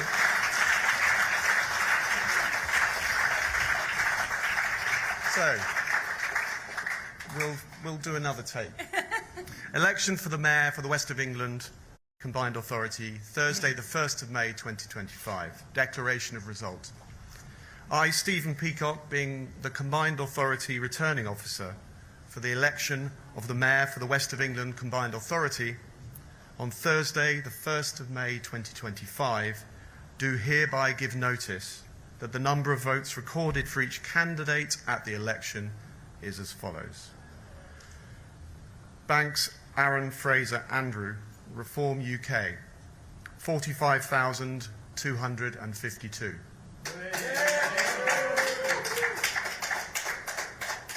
Godwin, Helen, Labour Party, 51,000.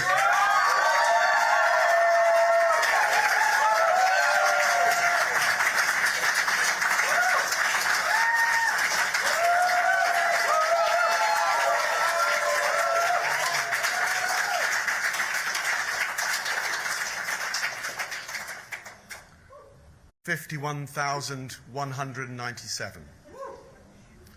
Henman, Ollie, Liberal Democrats, 28,711.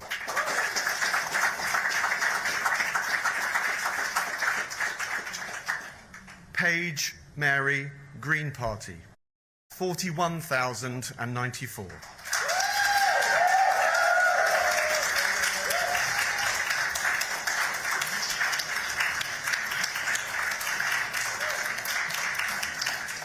Scott, Ian, Keith, Mark, Independent, 4,682. Smith, Steve, the Conservative Party candidate, 34,092. Total number of votes, 205,028. The number of ballot papers rejected was as follows. Want of an official mark, none. Voting for more candidates than voter was entitled to, 118. Writing or mark by which the voter could be identified, 8. Unmarked or void for uncertainty, 403. Total number of rejected ballots, 529. The total number of ballot papers counted in the combined authority voting area is 205,557. The turnout in this voting area is 30%. And I hereby declare that Helen Godwin is duly elected.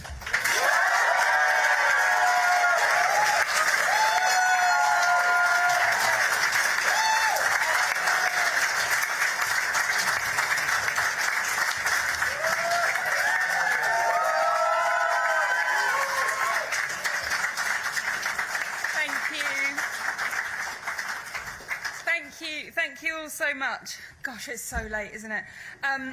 It genuinely is the honour of my life to be your new West of England Mayor.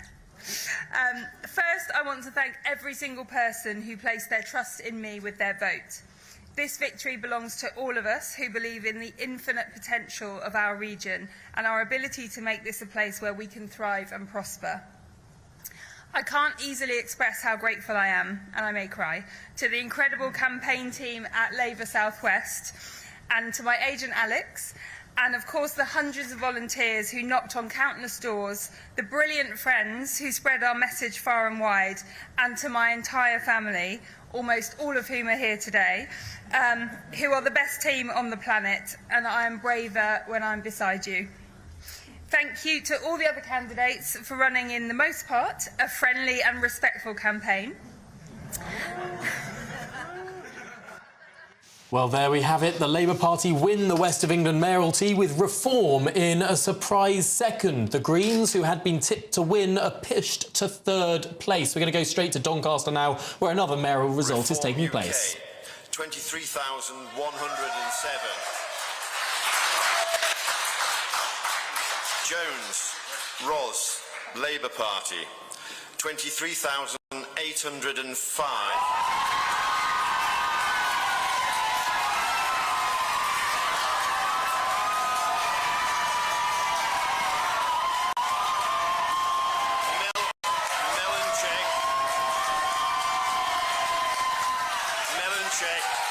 Mihai, Liberal Democrats, 895. Valence, Ritchie, Independent, 245. Walmsley, Andrew Daniel, Yorkshire Party, 1,164. Wright, Doug, 157. The number of ballot papers rejected was as follows. Those for want of an official mark, 0. Voting for more than one candidate, 216. Writing or a mark by which the voter could be identified, 1. Unmarked or void for uncertainty, 181. The total therefore being 398. The electorate was 227,496. The total votes cast, 73,406. The turnout, 32.27%. And I do hereby declare that Ros Jones is duly elected as the Mayor for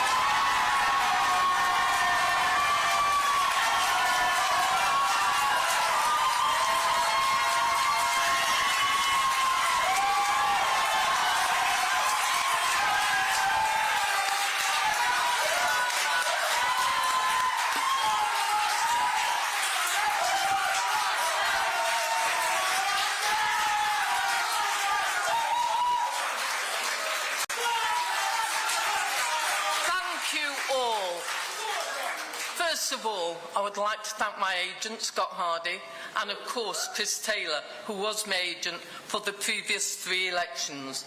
I thank all of our Labour MPs, councillors, candidates and volunteers for their support over the course of the campaign. Once again, Doncaster has bucked the national trend, beaten the polls and returned a Labour mayor.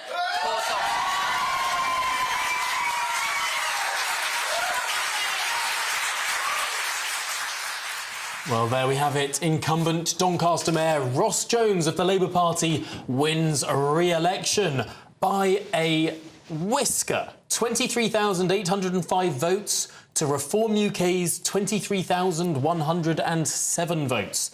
That is 700 votes in it. Worth mentioning, the Conservatives got almost 19,000 votes as well. So that big 3-way split that we've been talking about all evening. Martin Baxter, what were we expecting from Doncaster? Obviously, the Labour Party have held this mayoralty for donkey's years.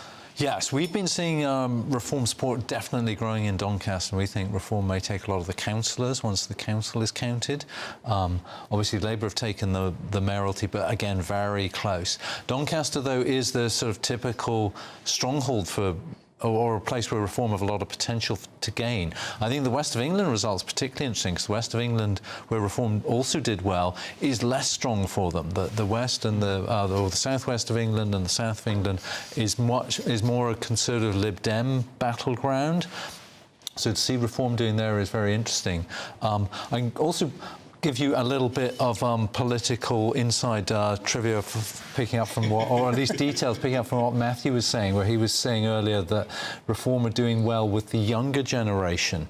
And I just wanted to check that figure because I wasn't quite sure about it, but he's completely right. Amongst the 18 to 24-year-olds, Reform are in second place behind Labour, ahead of both the Liberal Democrats and the Greens. with the Conservatives in 5th place in that demographic. Very interesting that the Reform are ahead of the Greens in that demographic. It's not something you'd hear very regularly indeed. Now, of course, we're getting a flurry of results in as we speak. And let's have a look at that West of England result. A seismic result. The Labour Party did indeed hold it with 25% of the vote. That's 51,000 votes. Aaron Banks of the Reform Party coming in second with 45,000 votes. That's just over 22% of the vote, pushing the Greens, who had by one poll been favourite to win this, pushing the Greens into 3rd place with 41,000 votes, or 20% of the vote. Lots more to come this evening. Do stay with us. It's now 5 a.m. This is GB News.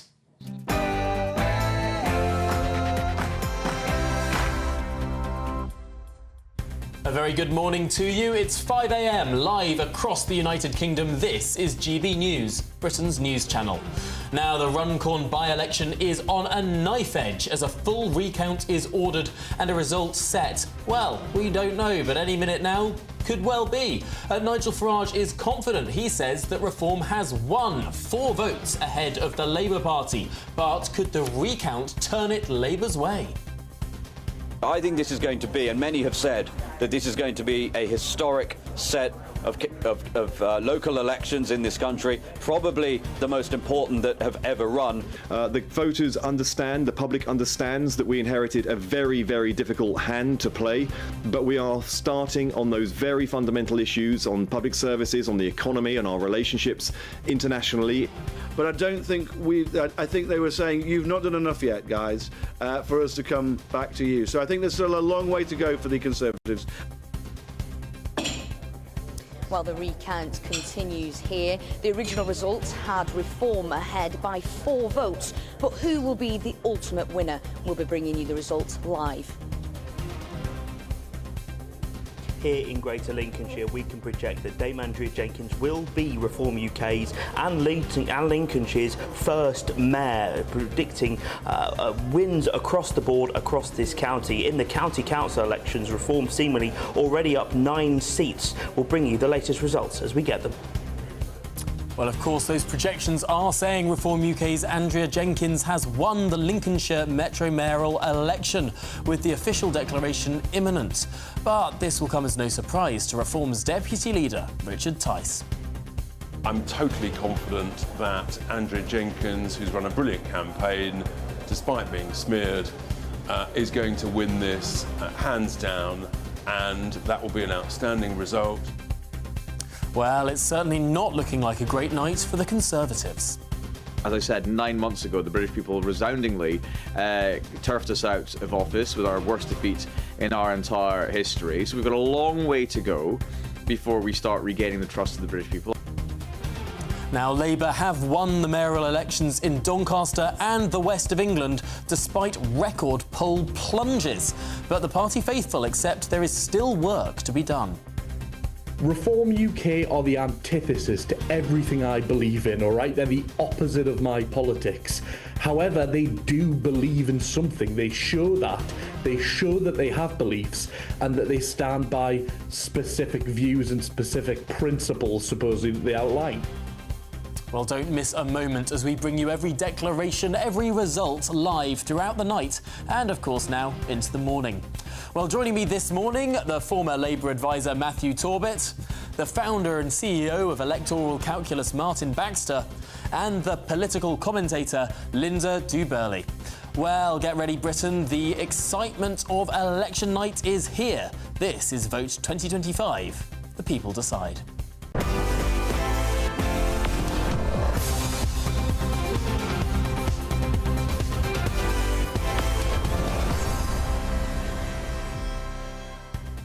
Well, my name's Tom Harwood and you're watching GB News. Indeed, I can bring you some information now. We're expecting a Runcorn result, a result of that recount, in around 17 minutes' time, at 20 past the hour. So get your alarm clocks set. This is going to be an exciting one. Matthew Torbett, it could go any way, couldn't it? I'd just like a result at this point, to be honest with you, Tom. I can't take much more. It could go either way, and listen, I think Reform are entitled to a recount if it does end up going Labour's way this time round, especially if it's as close as it is. I think regardless of result, we're in deep trouble. I think that's blatantly obvious. And I think, you have to question why there is such a deep support of Reform and what they're talking about, and therefore where we are potentially going wrong. The concerning thing that I've seen on tonight's coverage before I was on was frontbench ministers sort of essentially denying reality, that none of these votes are in any way passing judgment on the last 10 months or how Labour have wished to govern, and apparently they're all just, unique circumstances. And I think they've really got to have a look in the mirror at themselves and what route they want to continue taking the next few years. Question. If, again, it is a narrow Reform lead, say the lead is reduced a bit, say Reform lead by 2 or 3 votes, does Labour call a third recount? I think they'll frustrate it. I do. I've seen it in other recounts, other parties in the past. I imagine if it knocks down to 2, for instance, or even 3, they'll go that we might find a couple more here, and I think they will do anything to get over the line, even if it's by 1 vote. Goodness me. Well, Linda, I mean, this. Let's hope it's more definitive this time round, anyway, and that we can get a result in what is now 15 minutes' time. But the thing is, it can never be truly definitive because it's never going to be that many votes, is it? It's always going to be an infinitesimal number. But I think what is interesting is what Matthew says about this narrative that has gone on all evening during the coverage of these 2 key points that Labour keeps spouting off. They're still relatively early in the term. Look at what we inherited. Without any understanding, the public is so sick of hearing those lines. But there is one thing, I think, which is very interesting you said. Well, you said lots of interesting things, actually. But one thing that I really liked, and Martin backed this up with the statistics, is the number of young people, particularly young men, that are gravitating across towards Reform. Now, that is very interesting because both Labour and Conservative have been putting real effort into recruiting younger people, particularly Conservatives that I do know about, and they've made very little headroad. So actually, strategically speaking, in the longer term, those statistics are very interesting. Well, do you know why I think that's... Sorry, just to interrupt. I think part of it, I have a theory that because lots of these people, particularly are only just 18, they're not old enough to remember Brexit, and they do not remember a potential future of interrailing or working abroad or anything like that. They know TikTok, of which Nigel Farage is incredibly popular, and they know I'm a celebrity in reality TV. How many 18-year-olds in the UK really dream of working in Spain, France or Germany? I was thinking more Ibiza, Tom. I suppose it depends which schools we went to. I would always fancy it.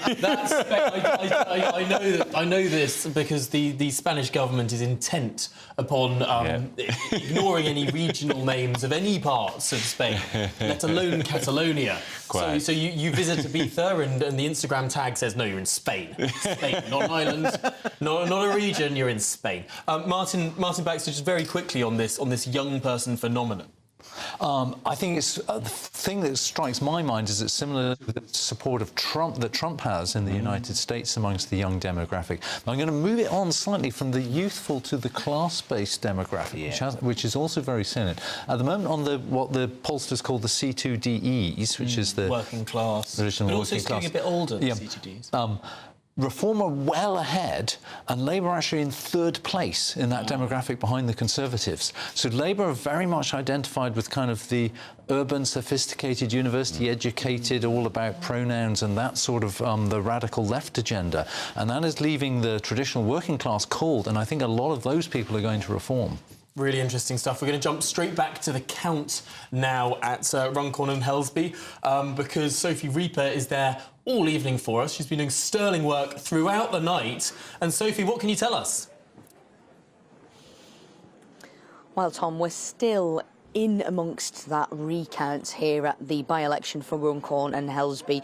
Most of the counters do now seem to have finished. You can see just over my shoulder here that it's just that corner there where people are still counting those ballots once again. Of course, they're being incredibly meticulous this time around because of just how close it was. 4 votes putting Reform ahead. So, of course, and you can see they're being watched by the eagle eyes of many of the Labour Party supporters, just making sure that they are doing everything possible to make sure that this result is accurate. So what will happen now is we'll get a declaration that the recount has been finished. They will then gather the candidates to go through any doubtful ballots to make sure they all are agreed on that. And then, as you said, we are hopefully expecting a declaration at around 5:20. But of course, that old adage, how long is a piece of string? We don't really know. Of course, there could be hold-ups, there could be more questions about accuracy, there could be more issues with doubtful ballots. So we're hoping for 5:20, but we're just not certain. Of course, as soon as we know anything, Tom, we will be bringing it to you. But as it stands, that recount still ongoing here. Absolutely fascinating stuff. Could be in the next 10 minutes. Might not be. Sophie Reaper, thank you very much indeed. We're going to go to Lincolnshire now and speak to Jack Carson because, Jack, it looks, well, I mean, Andrea Leadsom has won this mayoralty, but we're not going to get a declaration quite yet. Some time because we've just had an announcement here in the hall that North Lincolnshire is going to a recount. Now that is a bit of a shock considering the lead that Reform UK have seemingly pulled out in every single council area that has been declaring so far throughout the night. In fact, we've just had the results from North Kesteven District Council. Andrea Jenkins winning that with 11,919 votes to second place the Conservative Party with 7,215. So seemingly another big win for Andrea Jenkins in the North Kesteven District Council area. But interestingly, that in North Lincolnshire, that is going to a recount, suggesting that that is close. Now, I've had no indication so far as to whether that is close between Reform and Labour, Reform and the Conservative parties, or even if Reform are involved in that race at all. So I'll try and bring some confirmation for you as to why exactly that is going to a recount and who it is maybe that is close to possibly winning that one. Of course, in the North East Lincolnshire council election, which is the council area and the votes from this council for this mayoral election here, it was quite convincing really for Andrea Jenkins with the 12,500 votes, but the Labour Party came in second place here, pipping the Conservative Party who dropped down to third place here in this area. So in the north of the county, seemingly Labour putting on a bit of a stronger force against the Reform Party, although here not so strong in order to cause any upset. But seemingly in North Lincolnshire, it could well be that the Labour Party there are pushing Reform a little bit tighter than maybe we've expected, because so far in the 5 out of the 9 council areas that have declared for the Greater Lincolnshire Mayor, all 5 of them have gone to Andrea Jenkins. It's why we are projecting that she will be Reform UK's first Mayor for Greater Lincolnshire and Lincolnshire's first Mayor. And now in terms of the turnouts, we've seen differing numbers here in North East Lincolnshire as low as 23.8%, but in other areas, East and West Lindsey district councils who are counting right now, they're averaging around 35%. So a real difference in turnout towards more south and middle maybe of the county, towards more north of the county as well, having maybe a bit of a lower turnout. We've talked all night around the issues in this election, the steelworks in Scunthorpe, farming, food security, solar and wind panels, of course, fracking. You heard Richard Tice talking to us a little bit earlier on.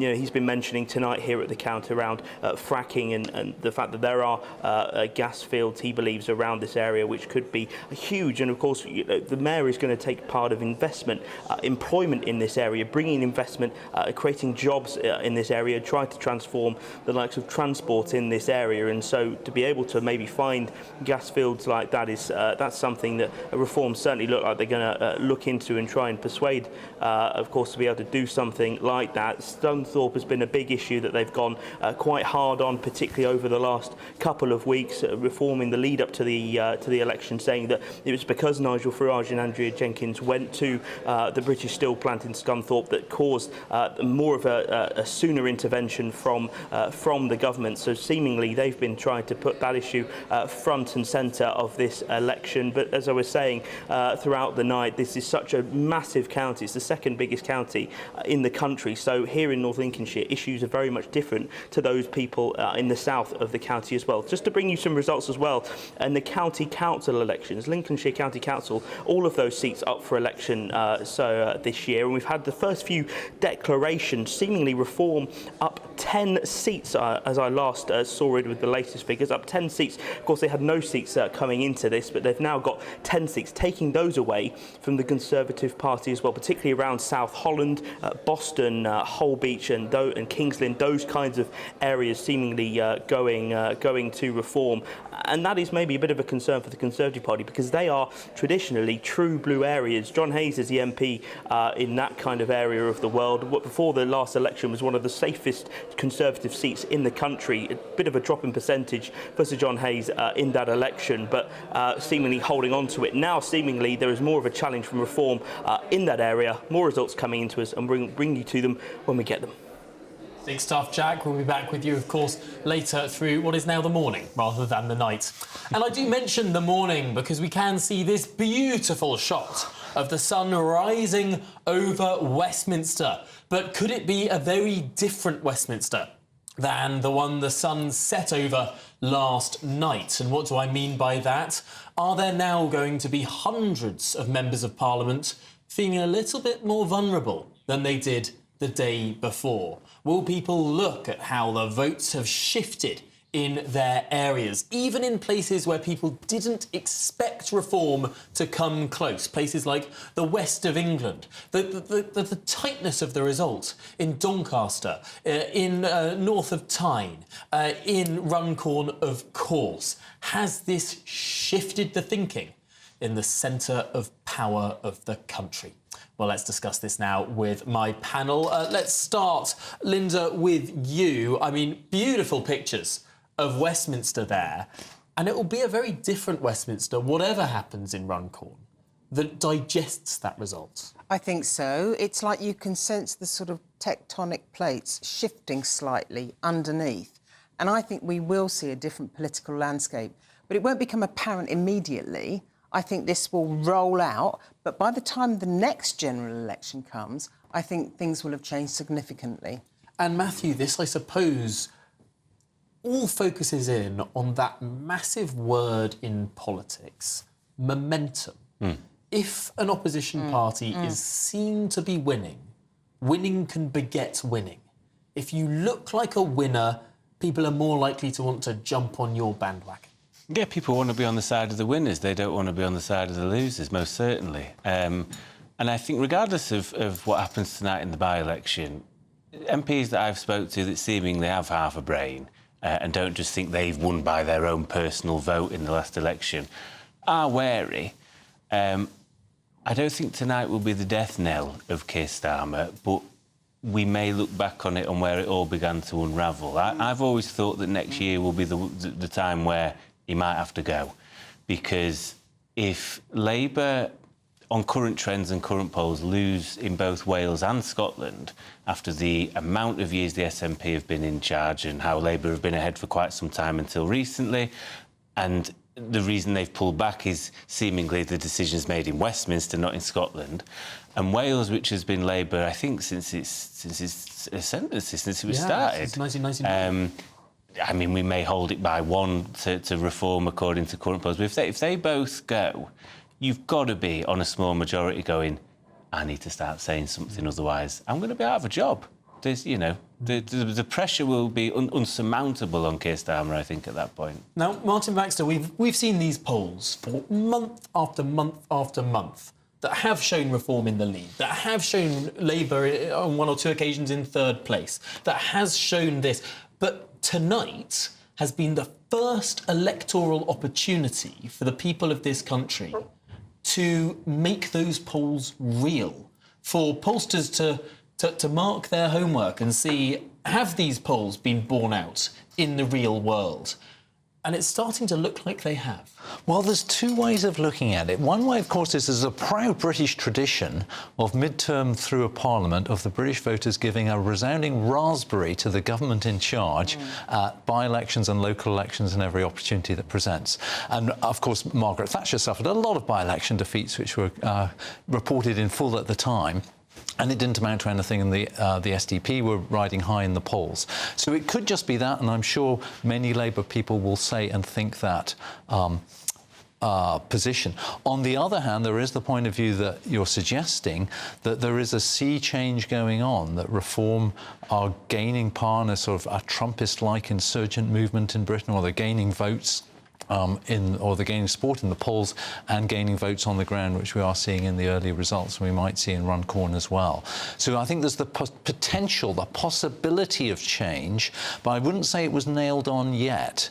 But it's certainly it's going to give everybody at Westminster something to think about this morning. Certainly is. It is. Sorry, Linda. But it's not just a question of the familiar midterm blues or by-elections reflecting that they're fed up with the incumbent government. What you're talking about, Tom, is a much more profound change. And I think that can happen now. I think that, you know, things don't stay the same. We have these moments, these inflection points in history, and we could be looking at the start of that, because what we're not thinking about, we're always thinking about what are the political parties doing? We're not actually thinking, what about the voter? What does the voter think? What the voter thinks at the moment is they can't make up their mind because they don't trust any politicians. Yeah. And what they actually want to do is focus not on change, but just on something that they haven't heard before that resonates with them. And this could be led by the voter, not by politicians campaigning. And I, for one, remember speaking to dozens of Conservative MPs sort of in 2023, early 2024, you know, Rishi Sunak had become Prime Minister. They were like, oh, the polls are going to turn. No, next week the polls are going to turn.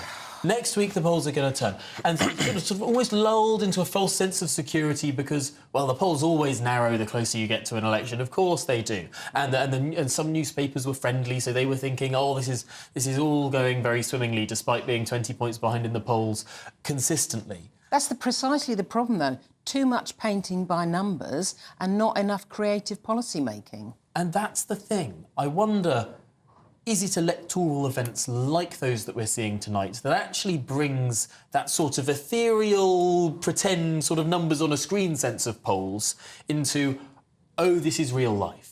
I think so. I think sometimes you've got to have it right in front of your face for you to believe it sometimes and for it to seem like reality. There will be others that will go, it's a one-off. You know, Mike Amesbury battered his constituent. We were always going to be up against it.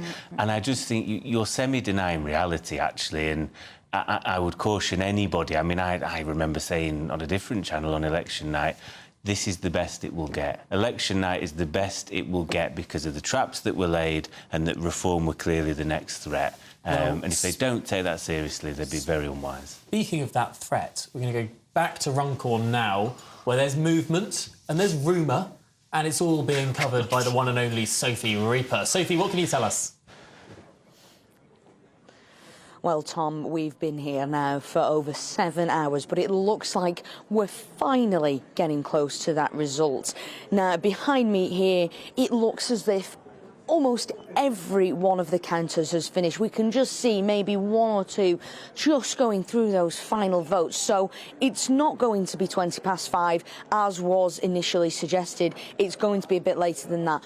But it should be very, very soon. So as I said to you a little bit earlier on, what will happen now is those last few votes will be counted. I can see one lady who was just finishing off, just putting a box to one side. You can see perhaps in the distance, I'm not sure if you'll be able to make it out, but Labour have moved further down the room to that last lady who is counting out the votes, perhaps because of just how close a contest this has been. Of course, the initial results with 4 votes putting reform ahead. So very, very, very, very, very, very close here.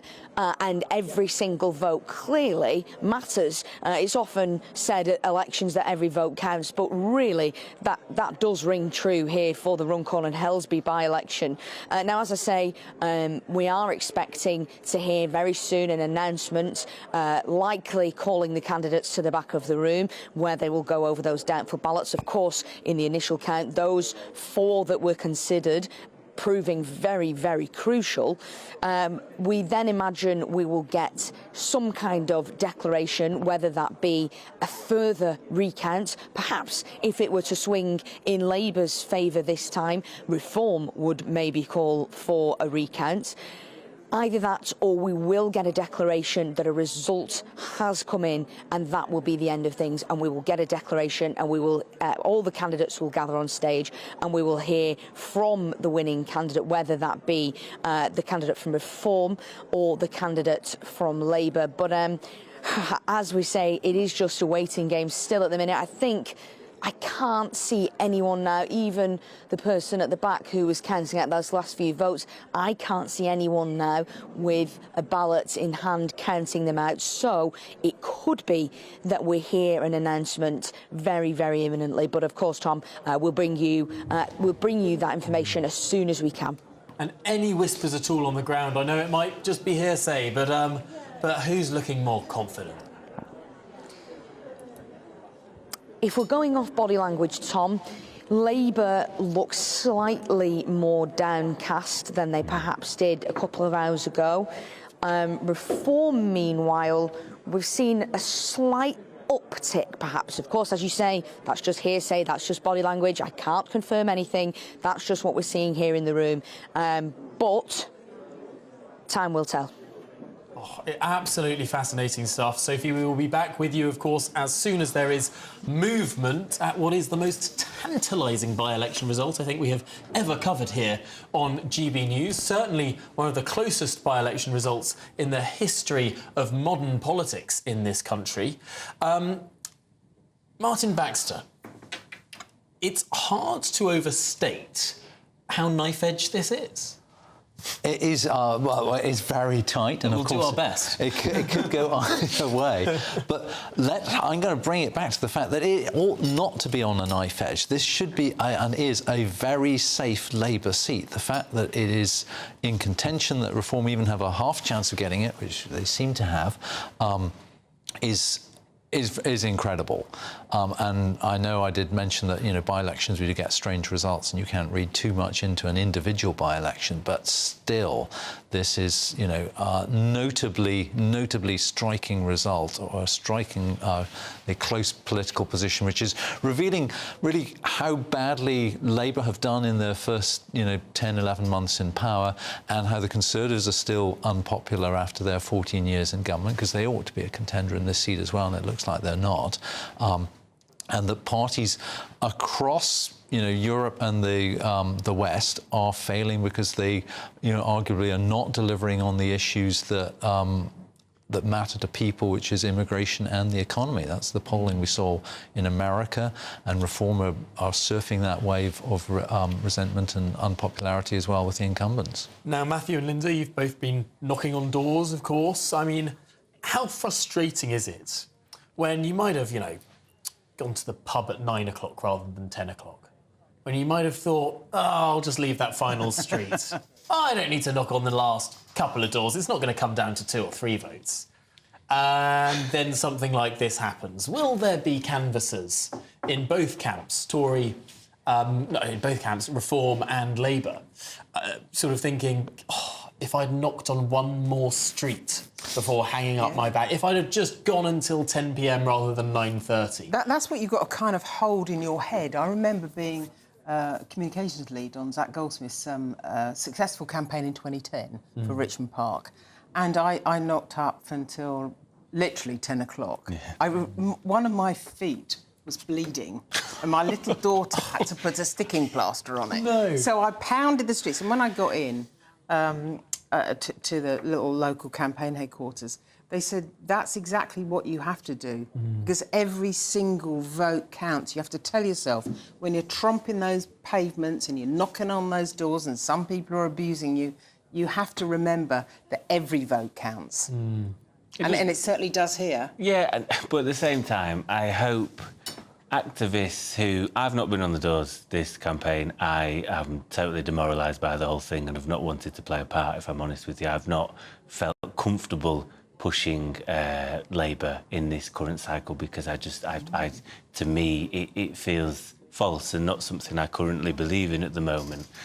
However, I hope activists who I think, you know, give up their time, regardless of party, and volunteer and travel the country and will have come from all over, don't blame themselves for what ultimately, you know, is out of their hands, because it comes from the sort of people above, like Keir Starmer and whoever else has been making decisions. So I hope, you know, regardless of, you know, the reform certainly look more comfortable from the pictures we're seeing here. But this is much they can't blame themselves. This is much more about the advance reform made, because they only had... They came second, but it was a long way second. They had 7,000 votes and I think nearly 23,000 for the Labour Party. So it's an extraordinary advance, really, for reform. Well, the final result will be interesting to see how many... If there's been an increase in, say, the Green vote or the Liberal Democrat vote, because if you've had people such as myself that have felt demoralised and have gone, do you know what, I'm going to go for this... Go there. Maybe they have. And actually, that's where your votes were, and you've not done enough to get your sort of maybe more left-wing progressive Labour-type voters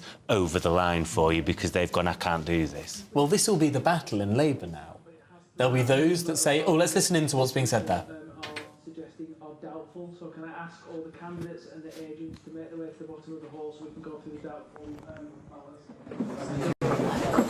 That is doubtful ballots. Candidates being asked to go and check on further doubtful ballots, which means we could be very, very close indeed. They just need to agree on some ballots and then we could have a declaration or we could have a recount.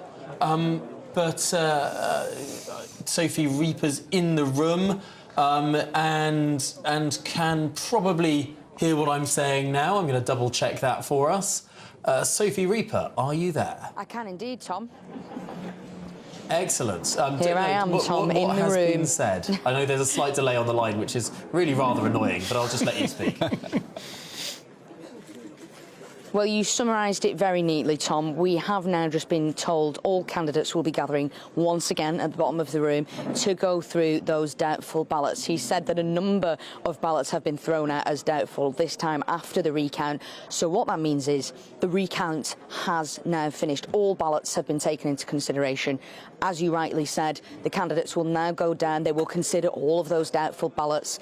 And then, and only then, hopefully, we will have either a situation where there is a further recount called. For example, if Labour are now placed ahead, then Reform will likely call for another recount. Or we could be in a situation where, as you say, we get that declaration and we finally know who the winning candidate here is and who will take the seat for Runcorn and Helsby in this by-election. Absolutely fascinating stuff. We are so tantalisingly close. We are getting there, inching sort of forward at I don't want to say a snail's pace, because snails aren't particularly exciting. I mean, what's exciting and moves slowly? Well, this. OK, well, Sophie, we'll be back with you very shortly indeed. Now, of course, doubtful ballots are fascinating things. I remember sort of seeing a lot in my time, and the way that the agents of candidates can argue in favour of a ballot. I've heard of one where a phallus was drawn in the box of one candidate. I've had the same. And there was a big argument. Well, is this a vote in favour of this? Yes, exactly. And it has been, and they've been successfully argued that that's a vote in favour. I've also heard of one where there is an X just drawn across the entire paper. Where someone's clearly, in my view, trying to say, I don't want any of them. Yes. I have heard it argued that where the X intersects has been argued as a successful ballot in favour of that candidate. This negotiation that we're seeing on our screen right now, there will be ballots like that. There will be ballots with rude pictures drawn on, with words drawn on. I think there was one with a smiley face, and the debate was whether the smiley face was like a a tick, an affirmative, positive, yeah. or whether it was a work of art which would identify the voter like a signature and would not count. Yes. So lots of cases like that. And that's the thing. If you sign your ballot, it is absolutely not admissible. Spoilt. That's a spoilt ballot paper, isn't it? I was hearing on the radio on the way in that one politician was saying that what he had been told about was that some of the ballot papers this time had actual remarks written on them, you know, and he said it was highly unusual to see those kind of criticisms or insults actually written onto a ballot paper. Yeah. That's quite interesting, and that reflects what we were talking about earlier, about the general lack of opinion, good opinion, for current MPs. Certainly, but you know, if you write a message on your ballot paper, if you want to throw away your vote, you write a message on your ballot paper, all the candidates read it. They're all reading it. If you want to tell your MP something, and I'm not advocating this at all, I think you should vote, and you should probably vote for a party, but if you don't want to vote for any of the parties and you write a message, well, you know that at a moment like this, when they go through those ballots and decide which ones are admissible and which aren't, well, those people then, and those candidates and those agents, argue the toss over what you have written. So what a sense of power there. Matthew, have you seen any peculiar spoilt ballots in your time? Similar, we had a male appendage in the box for the Labour candidate I was working for, and we did argue it successfully. We said he may be calling him a male appendage, but we think that signifies a positive mark in his box. And I think because it wasn't a very close result, the other parties just said, you know, fine, let him have it, Who whatever. decided the male appendage was a positive symbol? I think it might have been me. It may well have been me. I said, no, it obviously is. I think it was in Roman day. You go to Pompeii. Can I talk about unpopularity a little bit? Let's just remember, if the current opinion polls are correct, with the caveat, 75% of the public do not like reform. 77% do not like Labour, and 79% don't like the Conservatives. So reform is ahead only because the others... It's the sort of the winner of the ugly beauty competition. That it follows on from what people are saying, that all political parties are unpopular at the moment. Reform are the least unpopular by a small margin, but that, you know, everything could change. Everything is up for grabs. It's a situation that's very open with possibilities. Which is a good reality check when we're talking about this wave of support for reform. Yes, comparatively. Yeah. But look at what they're up against. Well, reform have to let the dust settle and then capitalise on that. They're slightly ahead. So what will matter now is that they reassure the public that they've got a good process, that they've got good systems, they've got good vetting of candidates, they've defined their policies, they've outlined their narrative, and they deliver it properly. That will be absolutely critical in the months to come. And, I mean, we're looking at these images now. They still seem to be haggling over these ballots. Perhaps there is a phallus to haggle over. I mean, who are we to suspect? But this is a fascinating moment in the democratic process. And, of course, it's not just that peculiarity that you can argue over all sorts of images drawn on ballot papers, and some are admissible and some are not. But also, if it's the case that things get closer, if it's the case that these two leading candidates, Reform and Labour, get exactly the same number of votes, well, then it can be decided literally by a coin toss. Yeah, I mean, that would be a nightmare scenario, really, wouldn't it? I think the other interesting thing to note, which not a lot of people know, is you may be able to tell who's won by the body language, because having run before as a candidate, the candidates are told the final result before they step on the stage. Yes. So if somebody's looking deeply unhappy from one party and the other one is brimming with confidence, we may be safe to assume that we may know the winner before it's announced. Now, this is certainly movement there in the hall. I think that's... you can tell where the candidates are, because the monster raving loony party candidate is so very recognisable by the sheer gargantuanity of his hat, by its scope and scale and size. But we are looking there. It doesn't look like the candidates, whilst they have moved on from identifying contested ballots, they aren't yet being called up to the platform there. I wonder if we can check in with Sophie Reaper, if she has seen and heard anything further in the hall there.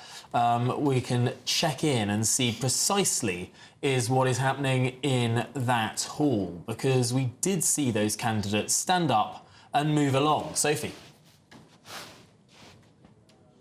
Well, Tom, we can see the candidates starting to walk towards us. One of the candidates speaking to the press pack just here, so I'm sure we will hear from our producer Rebecca any second. She's just listening to what that candidate has to say about what has taken place in that conversation about the doubtful ballots. Hopefully she'll be able to let us know very shortly exactly what has been said. But it doesn't seem to be a great sense of urgency. When it was first revealed to us that there was going to be the initial recount, there was a different atmosphere in the room, Tom. It was more electric. There was a sense of excitement.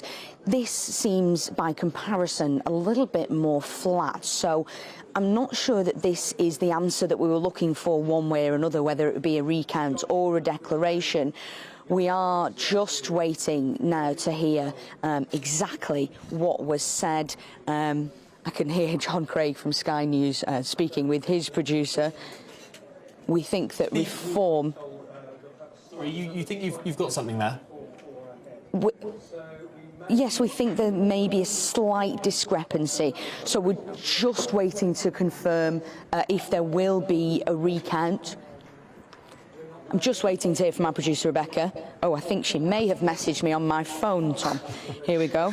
The reform team, she says, are looking a bit more anxious, says the candidate. So if that is indeed the case, if it's reform that are looking anxious this time, then it could be that the recount has instead put it in favour of the Labour Party, and we could be looking at a further recount in order to try and work out exactly which party has taken the seat here in Runcorn and Helsby. But we're just waiting to find out, Tom. As ever with politics, things are never that straightforward. Truly the nightmare scenario. Not just one recount, but two. Who knows? Perhaps three. This is absolutely fascinating. I really do wonder what I mean, whether or not the number has shifted by more than 4. I mean, in recounts, definitely can shift things. I mean, we're talking about thousands upon thousands of ballots. We're talking about tens of thousands of ballots, perhaps. I mean, the shift of perhaps 10 is completely believable in terms of people that have mislaid, put in the wrong pile, or things that have got stuck together. Completely within any sort of scenario of possibility or even probability. So really, we could be seeing something very, very difficult indeed for these parties. It could be a very long morning indeed. I mean, Sophie is saying that the atmosphere was electric when the first recount was announced, but I mean, it's 20 to 6 in the morning. Shut it down. I imagine people are completely exhausted with this. It's very interesting. I mean, Sophie Rupert, I must say, the mistress of the micro-mannerism, has been extremely entertaining. But it is one of those, it's almost historic. It's one of those events that you just don't see play out in its fine detail this way. No, you don't. And just getting the sense of Labour a bit more downbeat then, now Reform are a little bit more downbeat. But, I mean, you're exactly right. If it was within 4 votes originally, the margin of error is larger than that, so it could go either way. So it really is a toss-up. Even if it's not a literal coin, it's a metaphorical coin in the sense of it could go either way. I think I've stopped looking at the betting markets because they don't know they don't know what's happening more than anyone else. But it's we're just going to have to wait and see, I'm afraid. But the political impact is similar either way. That the fact that such a strong Labour seat becomes an effective toss-up is a big change in British politics. And yet, for Reform, it matters more because having an extra parliamentarian, I mean, that's 20% more MPs for the Reform Party. That's more public money. That's more staff that can be on the payroll for the party. I mean, that's practical things for if you're a growing party. It's a big percentage of their party. Absolutely. And also, you spoke about momentum earlier. Having seen Aaron Banks, I think, overperform, actually, for the sort of campaign he ran, which was almost a bit jokey, really. He was like, you know, it's a bit of a job that shouldn't exist. We have the potential of a by-election in that area, with the Labour MP currently facing potential charges.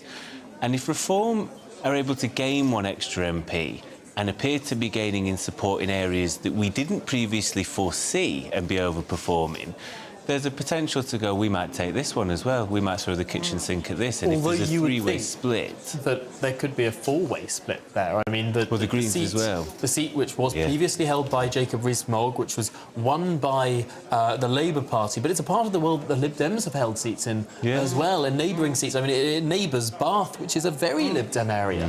So, I mean, you mentioned the Greens, and quite rightly. I mean, it could be a five-way split. You could get an MP in on less than a 20% a vote share. It's like incredible, really. Which sort of then, if you look fast forward, and there's a long way to go and lots can happen, but if you're going to be having a 3 or 4-way split at a general election and somebody could be Prime Minister on less than a 25% vote share, it sort of calls into question potentially, therefore, the voting system or the way that we do vote, whether it first past the post or whether we need to look elsewhere, and how much credibility and a mandate somebody may or may not have in that instance. Although it is remarkable how quickly enthusiasm for electoral reform drains. I know where you're going with this. When a party gets into number 10, a solid Commons majority on around 30% of the vote. I mean, suddenly, would Nigel Farage really want to drop his share of the Commons from 50% to 30%, just for the sake of principle? Here is a fun fact, Tom, that normally the first past the post system is disproportional, that the party gets the most votes, gets many more seats. But right now, at the moment of the three-way tie, the electoral system is actually acting very proportionally. Right. You get roughly the number of seats you get is very linked directly to the number of votes you get. So the Liberal Democrats have sort of achieved their dream, but in a way different, perhaps, than they anticipated. Now, I should say that there's activity at the count for Runcorn and Helsby. I'm hearing that we're expecting Nigel Farage to enter, of course, leader of Reform UK, and who has tweeted that he has won this by-election, of course, on that first count being 4 votes ahead. Now, if he does walk triumphantly into that hall, that is going to have a profound effect on proceedings and could give us an indication over what on earth is going on with this recount, whether or not there would be a second recount. What would be the utility of Nigel Farage walking into that hall had Reform not had a great sense of confidence over this? Or is it all for show? Is it to project strength? Even though they might be falling back on the recount, they want to show themselves as being ahead and the legitimate winners, and it's all about that sense of victory and that sense of momentum and demoralising the opponent so that they don't want to then go for a further recount. All of these possibilities are in play. So we'll keep our eyes on that hall that is counting the first parliamentary by-election in this Parliament. I mean, a significant moment, not just because there is a great amount of contention over who will actually win this, but also the symbolism of the first parliamentary vote, the first chance that any elector in the country has had to make their feelings known on the composition of the House of Commons. Matthew Torbett, what do you think will be the effect if we do see Nigel Farage walk into that room? My instinct would be if Nigel Farage enters that room, it's done. It's a done deal. I think they've won. I don't think he's going to be there for the optics or to try and potentially nudge people along. Or I just cannot see him doing that. I think he wants to be there for the moment it is announced and that he's had it from in the room that, yeah, it's done, it's either 4 votes or whatever else. And I think, you know, as gutted as I'll be, I've been very critical of the party, but I always want us to do well and want us to do better. You have to go, that's a hell of a result to flip it on its head. And you know, a seat as safe as it is. Listen, it's safe as houses, that sort of seat, in any sort of normal electoral cycle, and you have to take your hat off and go, either we have thrown it away or Reform have managed to motivate their voters in such a way that we had no chance from the off. It does make you wonder what the whole Rupert Lowe debacle, what effect might that have had on the building momentum behind Reform? Would that have had an effect? It's hard to some say. people around Nigel Farage, they look to polling that shows that basically no one knows who Rupert Lowe is. I mean, you have to be very interested in politics to follow stuff to that sort of level, which is a small proportion of the country. But hey, when it comes down to 4 votes, maybe that is that small proportion. Well, you say that. I think we did see a little bit of a dip in Reform around the Rupert Lowe time in the polls, but it's come back since. But there was a bit of an impact. Yeah. It is worth remembering, of course, with the departure of Rupert Lowe, that even if Reform win the Runcorn by-election, that'll take them back to the number of MPs they had back up to 5 in July. Now, Sophie Reaper is, of course, on the ground there at the count. And Sophie, we are hearing that Nigel Farage could be entering any minute.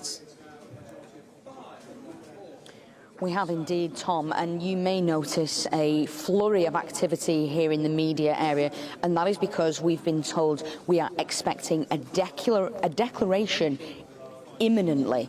Now, we don't know anything for sure, but when I asked whether that means there would be no recount, I was told simply there would be a declaration shortly. So make of that what you will for now. We're expecting the returning officer to take to the stage in the next few seconds, perhaps. You can see down at the end there are conversations happening between candidates, but we've been told that that declaration will be happening very, very shortly. We're not sure exactly when. We can see members of the Reform Party, including Party Chairman Zia Youssef, walking towards us now. There's been some excitement amongst the Reform members in the past few moments. And as you say, we've heard that Nigel Farage's arrival is imminent. In fact, I can hear a flurry of activity moving towards the door. We're expecting to see Nigel Farage. We can see the paparazzis running towards us, and I think that does mean that the party chairman for Reform is now walking in. I believe, if he can... Oh, more paparazzi. He does like to make an entrance, does Mr Farage. You can see members of the Reform Party then. Police, of course.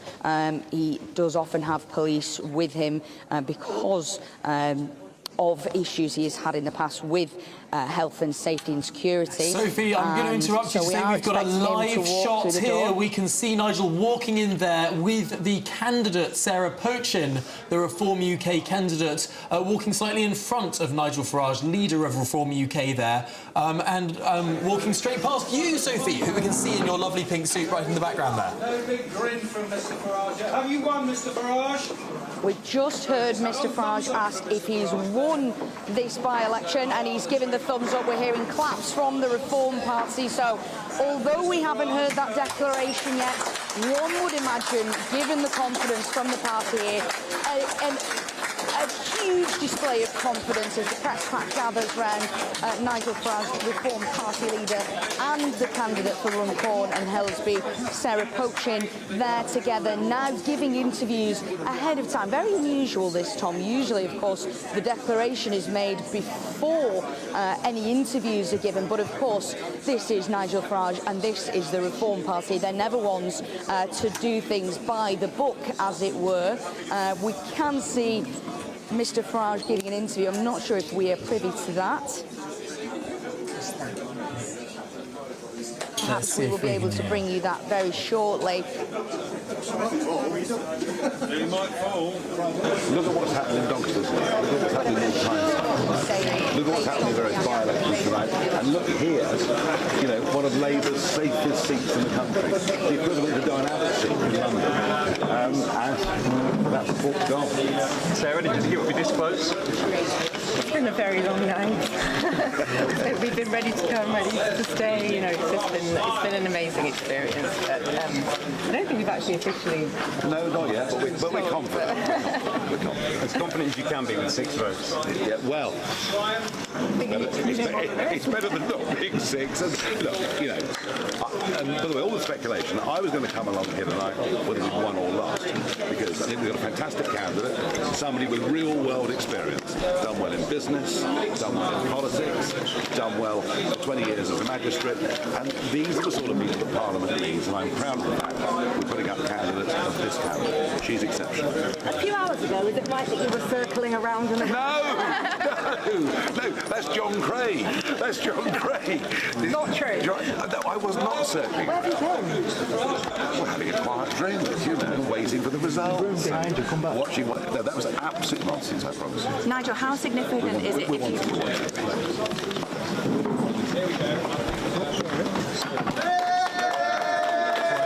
Like that declaration is so very close. We have been saying this for hours now, but my goodness me, we can't, of course, prejudge what the returning officer might say. But if I were a betting man, I would say that is a very confident-looking Nigel Farage, a very confident-looking Sarah Pochin, perhaps a very relieved-looking Sarah Pochin, the Reform Party candidate for this by-election. And, of course, the flurry of media activity. Nigel Farage is in his element in this moment. This, you can imagine, forming the picture of the night. Forget the mayoral elections for a moment, though important as they are. This by-election will dominate everything.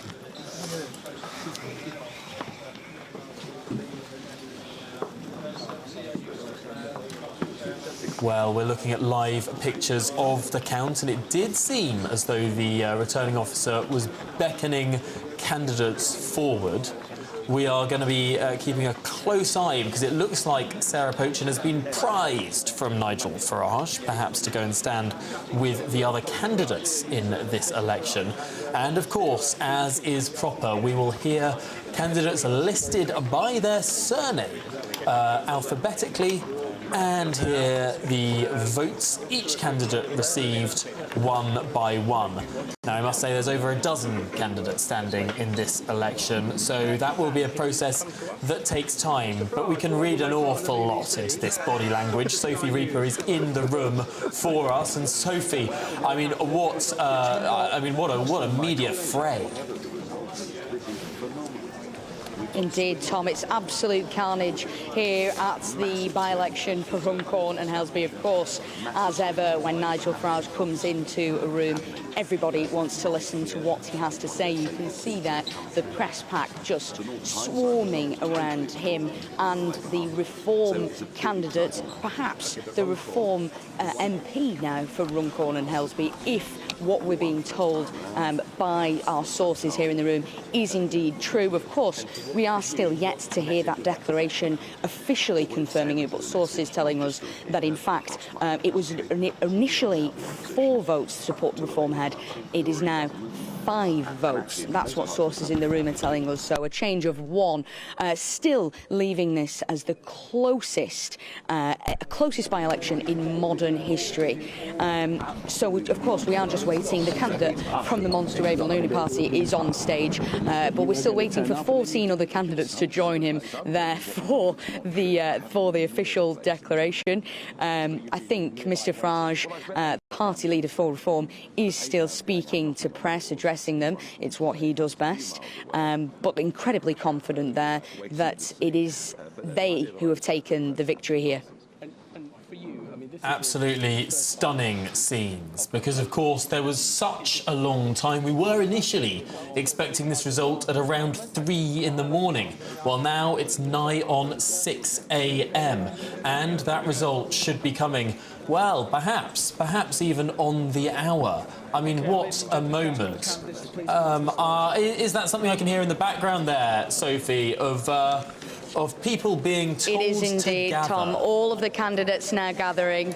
Indeed, all of the candidates now gathering on stage.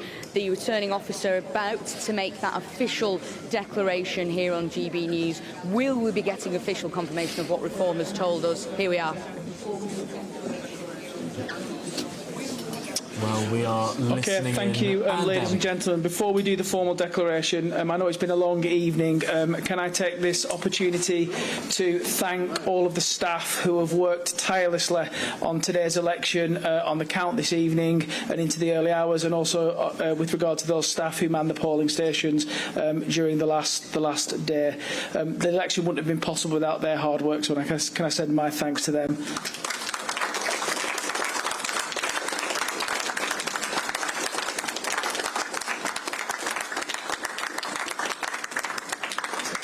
And can I also pass on my thanks to all of the partners who've worked with the Council, particularly the police, to ensure this has been a free and fair election.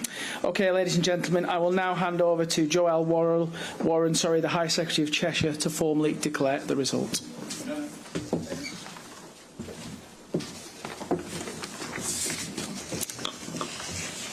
Declaration of result of poll for the election of a Member of Parliament for Runcorn and Helsby, held on the Thursday, the 1st of May 2025. I, Joelle Warren, High Sheriff of Cheshire, being the returning officer at the above election, do hereby give notice that the number of votes recorded for each candidate at the said election is as follows. Catherine Ann Blakelock, English Democrats, deport all illegal immigrants, 95. Dan Clark, the Liberal Party, 454. Chris Copeman, the Green Party, 2,314. Paul Michael Duffy, Liberal Democrats, 942. Peter Ford, Workers' Party of Britain, 164. Howling Lord Hope, the official monster raving lunatic party, 128. Sean Holston, the Conservative Party candidate, 2,341. Jason Philip Hughes, Volt UK, the UK in Europe, 54. Alan Mackay, Independent, 269. Graham Harry Moore, English Constitution Party, Freedom, 50. Paul Andrew Murphy, Social Democratic Party, 68.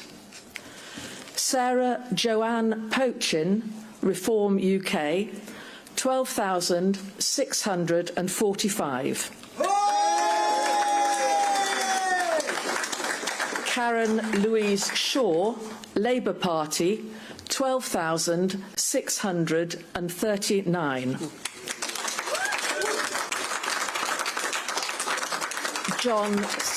John Stevens, Rejoin EU, 129. Michael Williams, Independent, 363. The number of ballot papers rejected was total of 85. And I do hereby declare that Sarah Joanne Pochin is duly elected as a Member of Parliament for the Runcorn and Helsby constituency.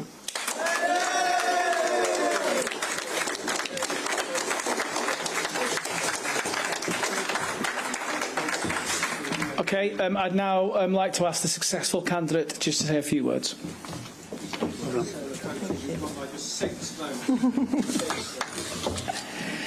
Thank you, everybody. It's been a very long night, but we've got here.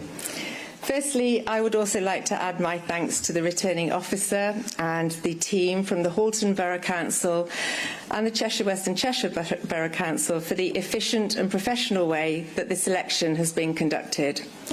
My thanks go to Cheshire Police for ensuring that this has been a safe campaign for the candidates.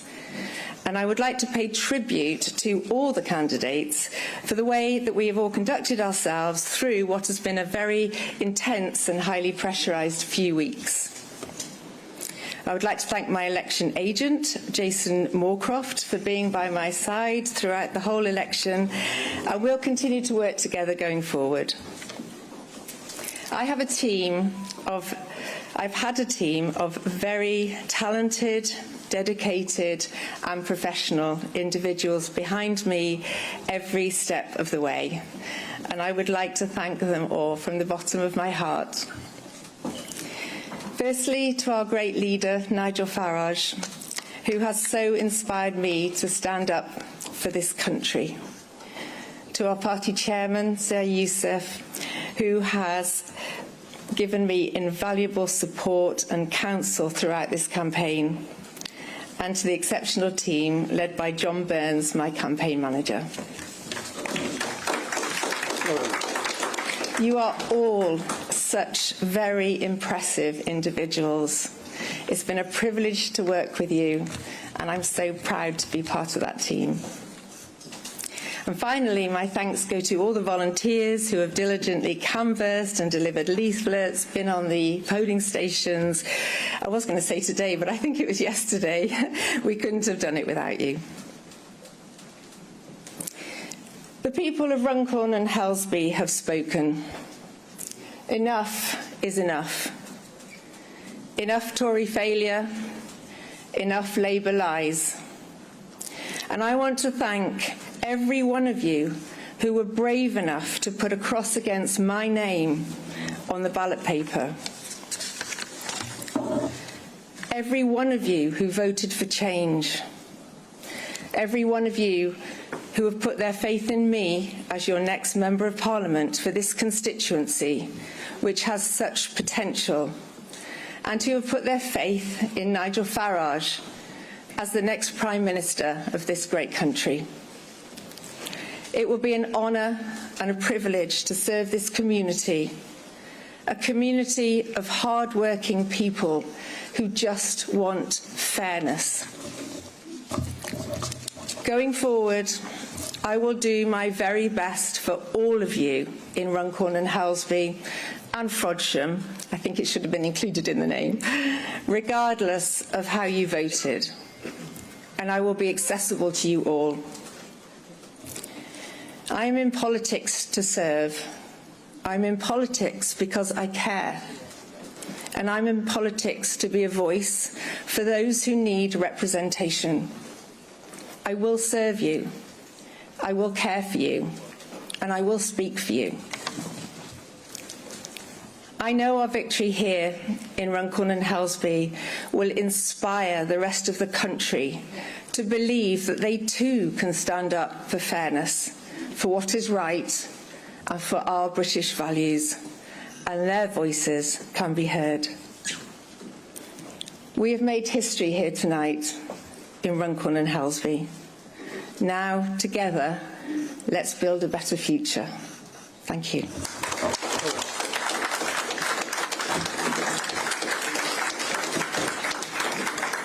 Well, there we have it. Sarah Pochin is the new Member of Parliament for Runcorn and Helsby.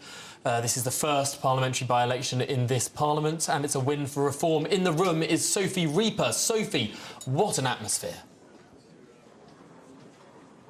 Indeed, Tom. It's only taken 8 hours, but we finally have our successful candidates after that recount. Sarah Pochin has been determined as the new MP for Runcorn and Helsby, but by just 6 votes in the end. After that recount, of course, it was originally 4 votes putting her ahead, but after the recount, it in fact went even further in Reform's way. It's still, we should add, the tightest by-election result in modern political history for Britain, but ultimately Reform took 12,645 votes, and with just 6 less, Labour took 12,639. As I said to you earlier, Tom, everyone was predicting this would be a very, very close contest, but I don't think anyone would have predicted it would come down to just 6 votes. Now, we just heard from the winning candidate, Sarah Pochin, then on the stage. Of course, before the declaration itself, we saw her enter with party leader Nigel Farage. imagine there was lots of celebration,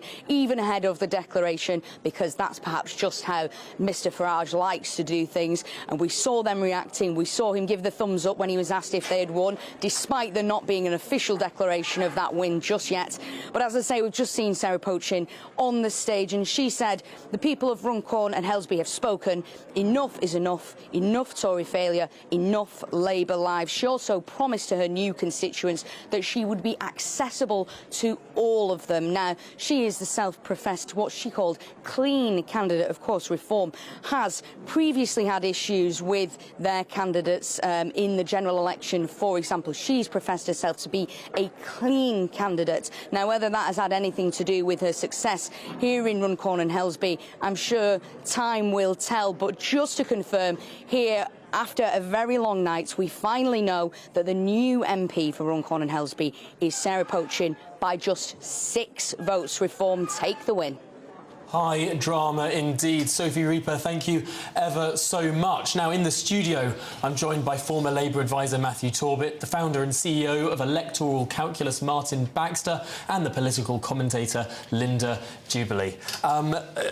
What is there to say? Let's get a sum up from each and every one of you of your reactions to what has been an astounding by-election. Martin Baxter first. So nail-biting there, Tom, but if we were to do the dangerous thing of extrapolating this single by-election result to the national scene, then Reform would be on 35% of the vote nationally, and they would be on our figures. They would win 427 seats if there was a general election and everybody voted that way. Nigel Farage would be Prime Minister with a majority of over 200 seats. Wow. So that probably won't happen, but it does show the scale of the political movement this evening. Matthew Torbett. Congratulations to Reform, who've, you know, pulled off an astounding result, really. I've been caught off guard a little bit, actually. I think this is quite emotional for you, isn't it? This is not the Labour Party I joined.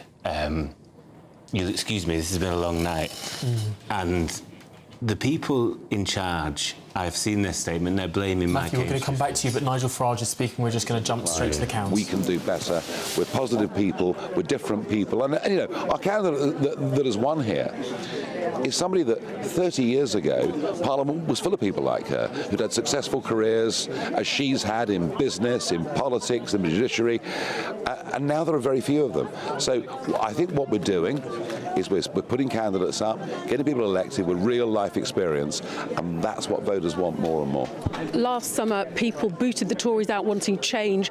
Labour, now people are cross with them. You're promising change, but now you're going to have to deliver. Are you confident you're going to be able to do that? Well, we couldn't do worse than the previous lot in running county councils. We will, where we win county councils, send in the auditors, examine long-term contracts, end crazy expenditure on consultants, on part-time workers, county councils fighting climate change, pursuing DEI, buying ergonomic chairs for their staff. No.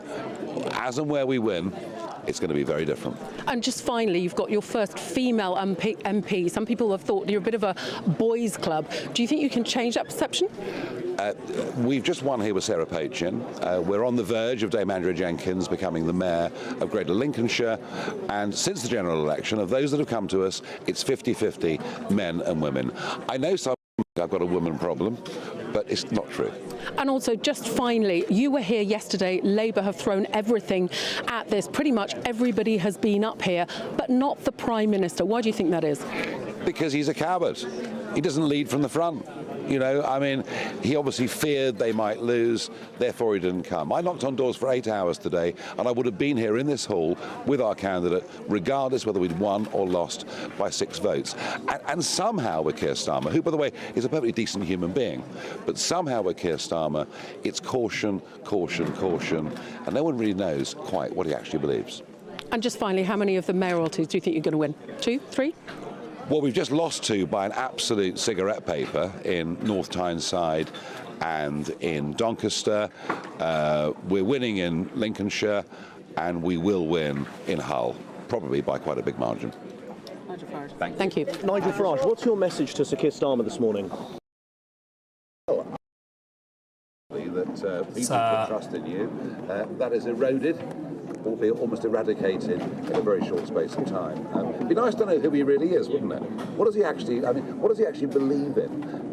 It seems that whatever he writes for him on a piece of paper, he reads out. There's no conviction in this Labour Party, but crucially, the things that switched a lot of old Labour voters to us in this constituency, number one, working people. They have alarms that go off in the morning, they cross the bridge and work in Merseyside. Mostly the taxes they pay are going up and they wonder why they're doing it. Secondly, a feeling that somehow Labour is not a patriotic party. And thirdly, there are 750 young men who've crossed the English Channel living in this constituency at the expense of hard-working taxpayers, causing great alarm in many streets. Dover may be a long way away. Its influence on this by-election was enormous. Mr Farage, your campaign... If you spin it on one issue, which issue won it? I think the whole question of fairness. And if you're paying loads of tax and you're seeing in your street a house being rented and 10 young men who cross the channel living there, you think this is wrong and it's unfair. Last question, Mr Farage. Your campaign has been really high profile, it's been really well funded, your face is on the side of a video van going around. Is that the kind of high profile, big money campaign that we can expect to see in further by-elections as we go forward? Well, I mean, you say big money. What Labour have done, of course, is to massively increase the amount of money allowed to be spent on by-elections, and we've met that. We've met that. I mean, by-elections are a sort of money artillery war. We spent the same as the Labour Party. We spent our money better, perhaps. Do you think you can win without having that level of campaign in every constituency you fight? I don't think in modern politics you could even attempt to win a general election without, firstly, good people, secondly, good policies, but thirdly, money is going to become a bigger part of British politics than it's ever been. Is that a good thing or a bad thing? Mr Farage. It's a fact. It's a fact. Mr Farage, you're live on Sky News. Yes. Well, 6 votes. 6 votes. What are your reflections on this result here in Runcorn and Helsby? My biggest reflection a few hours. As I thought they were at one point. And they were incredibly close. And a lot of the voters Well, those are live scenes of the count for the Runcorn and Helsby by-election, which has sensationally been won by the Reform Party on a razor-thin margin of 6 votes. My goodness me, what an evening that has been. Let's remind ourselves of those numbers. Sarah Pochin winning by 12,645 votes, next to Labour's 12,639. Delighted to say in the studio, I'm handing over. You are. Miriam, Stephen. You've eaten into our time, Tom, but Sorry, well deserved it is, because what a morning it has been. I have to say, when we first heard there might be a recount, and we thought a couple of hundred votes. Yeah. And then we heard it was just 4. I thought it wouldn't just be the one recount. Yeah. I thought that it might not even get to your show. It might be ending up in the afternoon by the time we heard this result. But no, finally we got it at 6 a.m. Yeah. I think it is a historically small margin for a by-election. But as you say, quite impressive that they counted so accurately first time. There's only 2 votes in it. It is it's a process that's very prone to human error. So it is quite an impressive result. No, absolutely. Historic result as well. OK. Tom, thank you very much indeed. Well a well-deserved break needed for you. I mean, that is the breaking news this morning, that the Runcorn and Helsby by-election has been won by Reform UK. Sarah Pochin is the new MP, taking that seat by just 6 votes against Labour. But when you look at what that means in terms of swing against Labour, absolutely huge. Let's talk to our political editor, Christopher Hope, who's here. Morning, Chris. I mean, heck, it's quite something. I mean, what does this mean in a larger perspective? For Reform UK, it means a great deal. I've been covering Nigel Farage's different parties for about 20 years. Normally, he gets so close, but not quite over the line. We've been to repeated by-elections where the failure to have any local data where people live. The mature parties know where voters live. They knock on the door every 4 years, or more than that if it's a by-election. They know where they're going to get the vote out. That has been a problem with Reform UK. You can't do an air war, you can't do a social media war and win a by-election normally Today, all that has changed. The 49th seat, safest seat for Labour, has gone to a woman. Also interesting, by the way, you heard there Nigel Farage saying there that we don't have a boys problem, a men's problem. We now look at this candidate, Sarah Pochen. Her speech, I thought, was fascinating. It sounded like a conservative to me, I thought. She said the people of Runcorn have spoken, enough is enough, and that spoke for so many, I think. Chris, I think we've got Sarah Pochen now. Parties, they're not the two main parties anymore. Reform is one of the main parties, and this movement of energy is going to carry on across the country.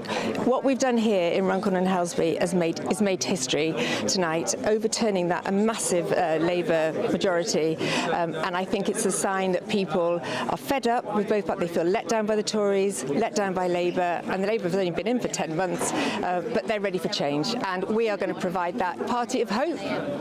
Immigration has been one of the big issues here, hasn't it? Can you tell us a bit about that and what else people have been talking about on the doorstep?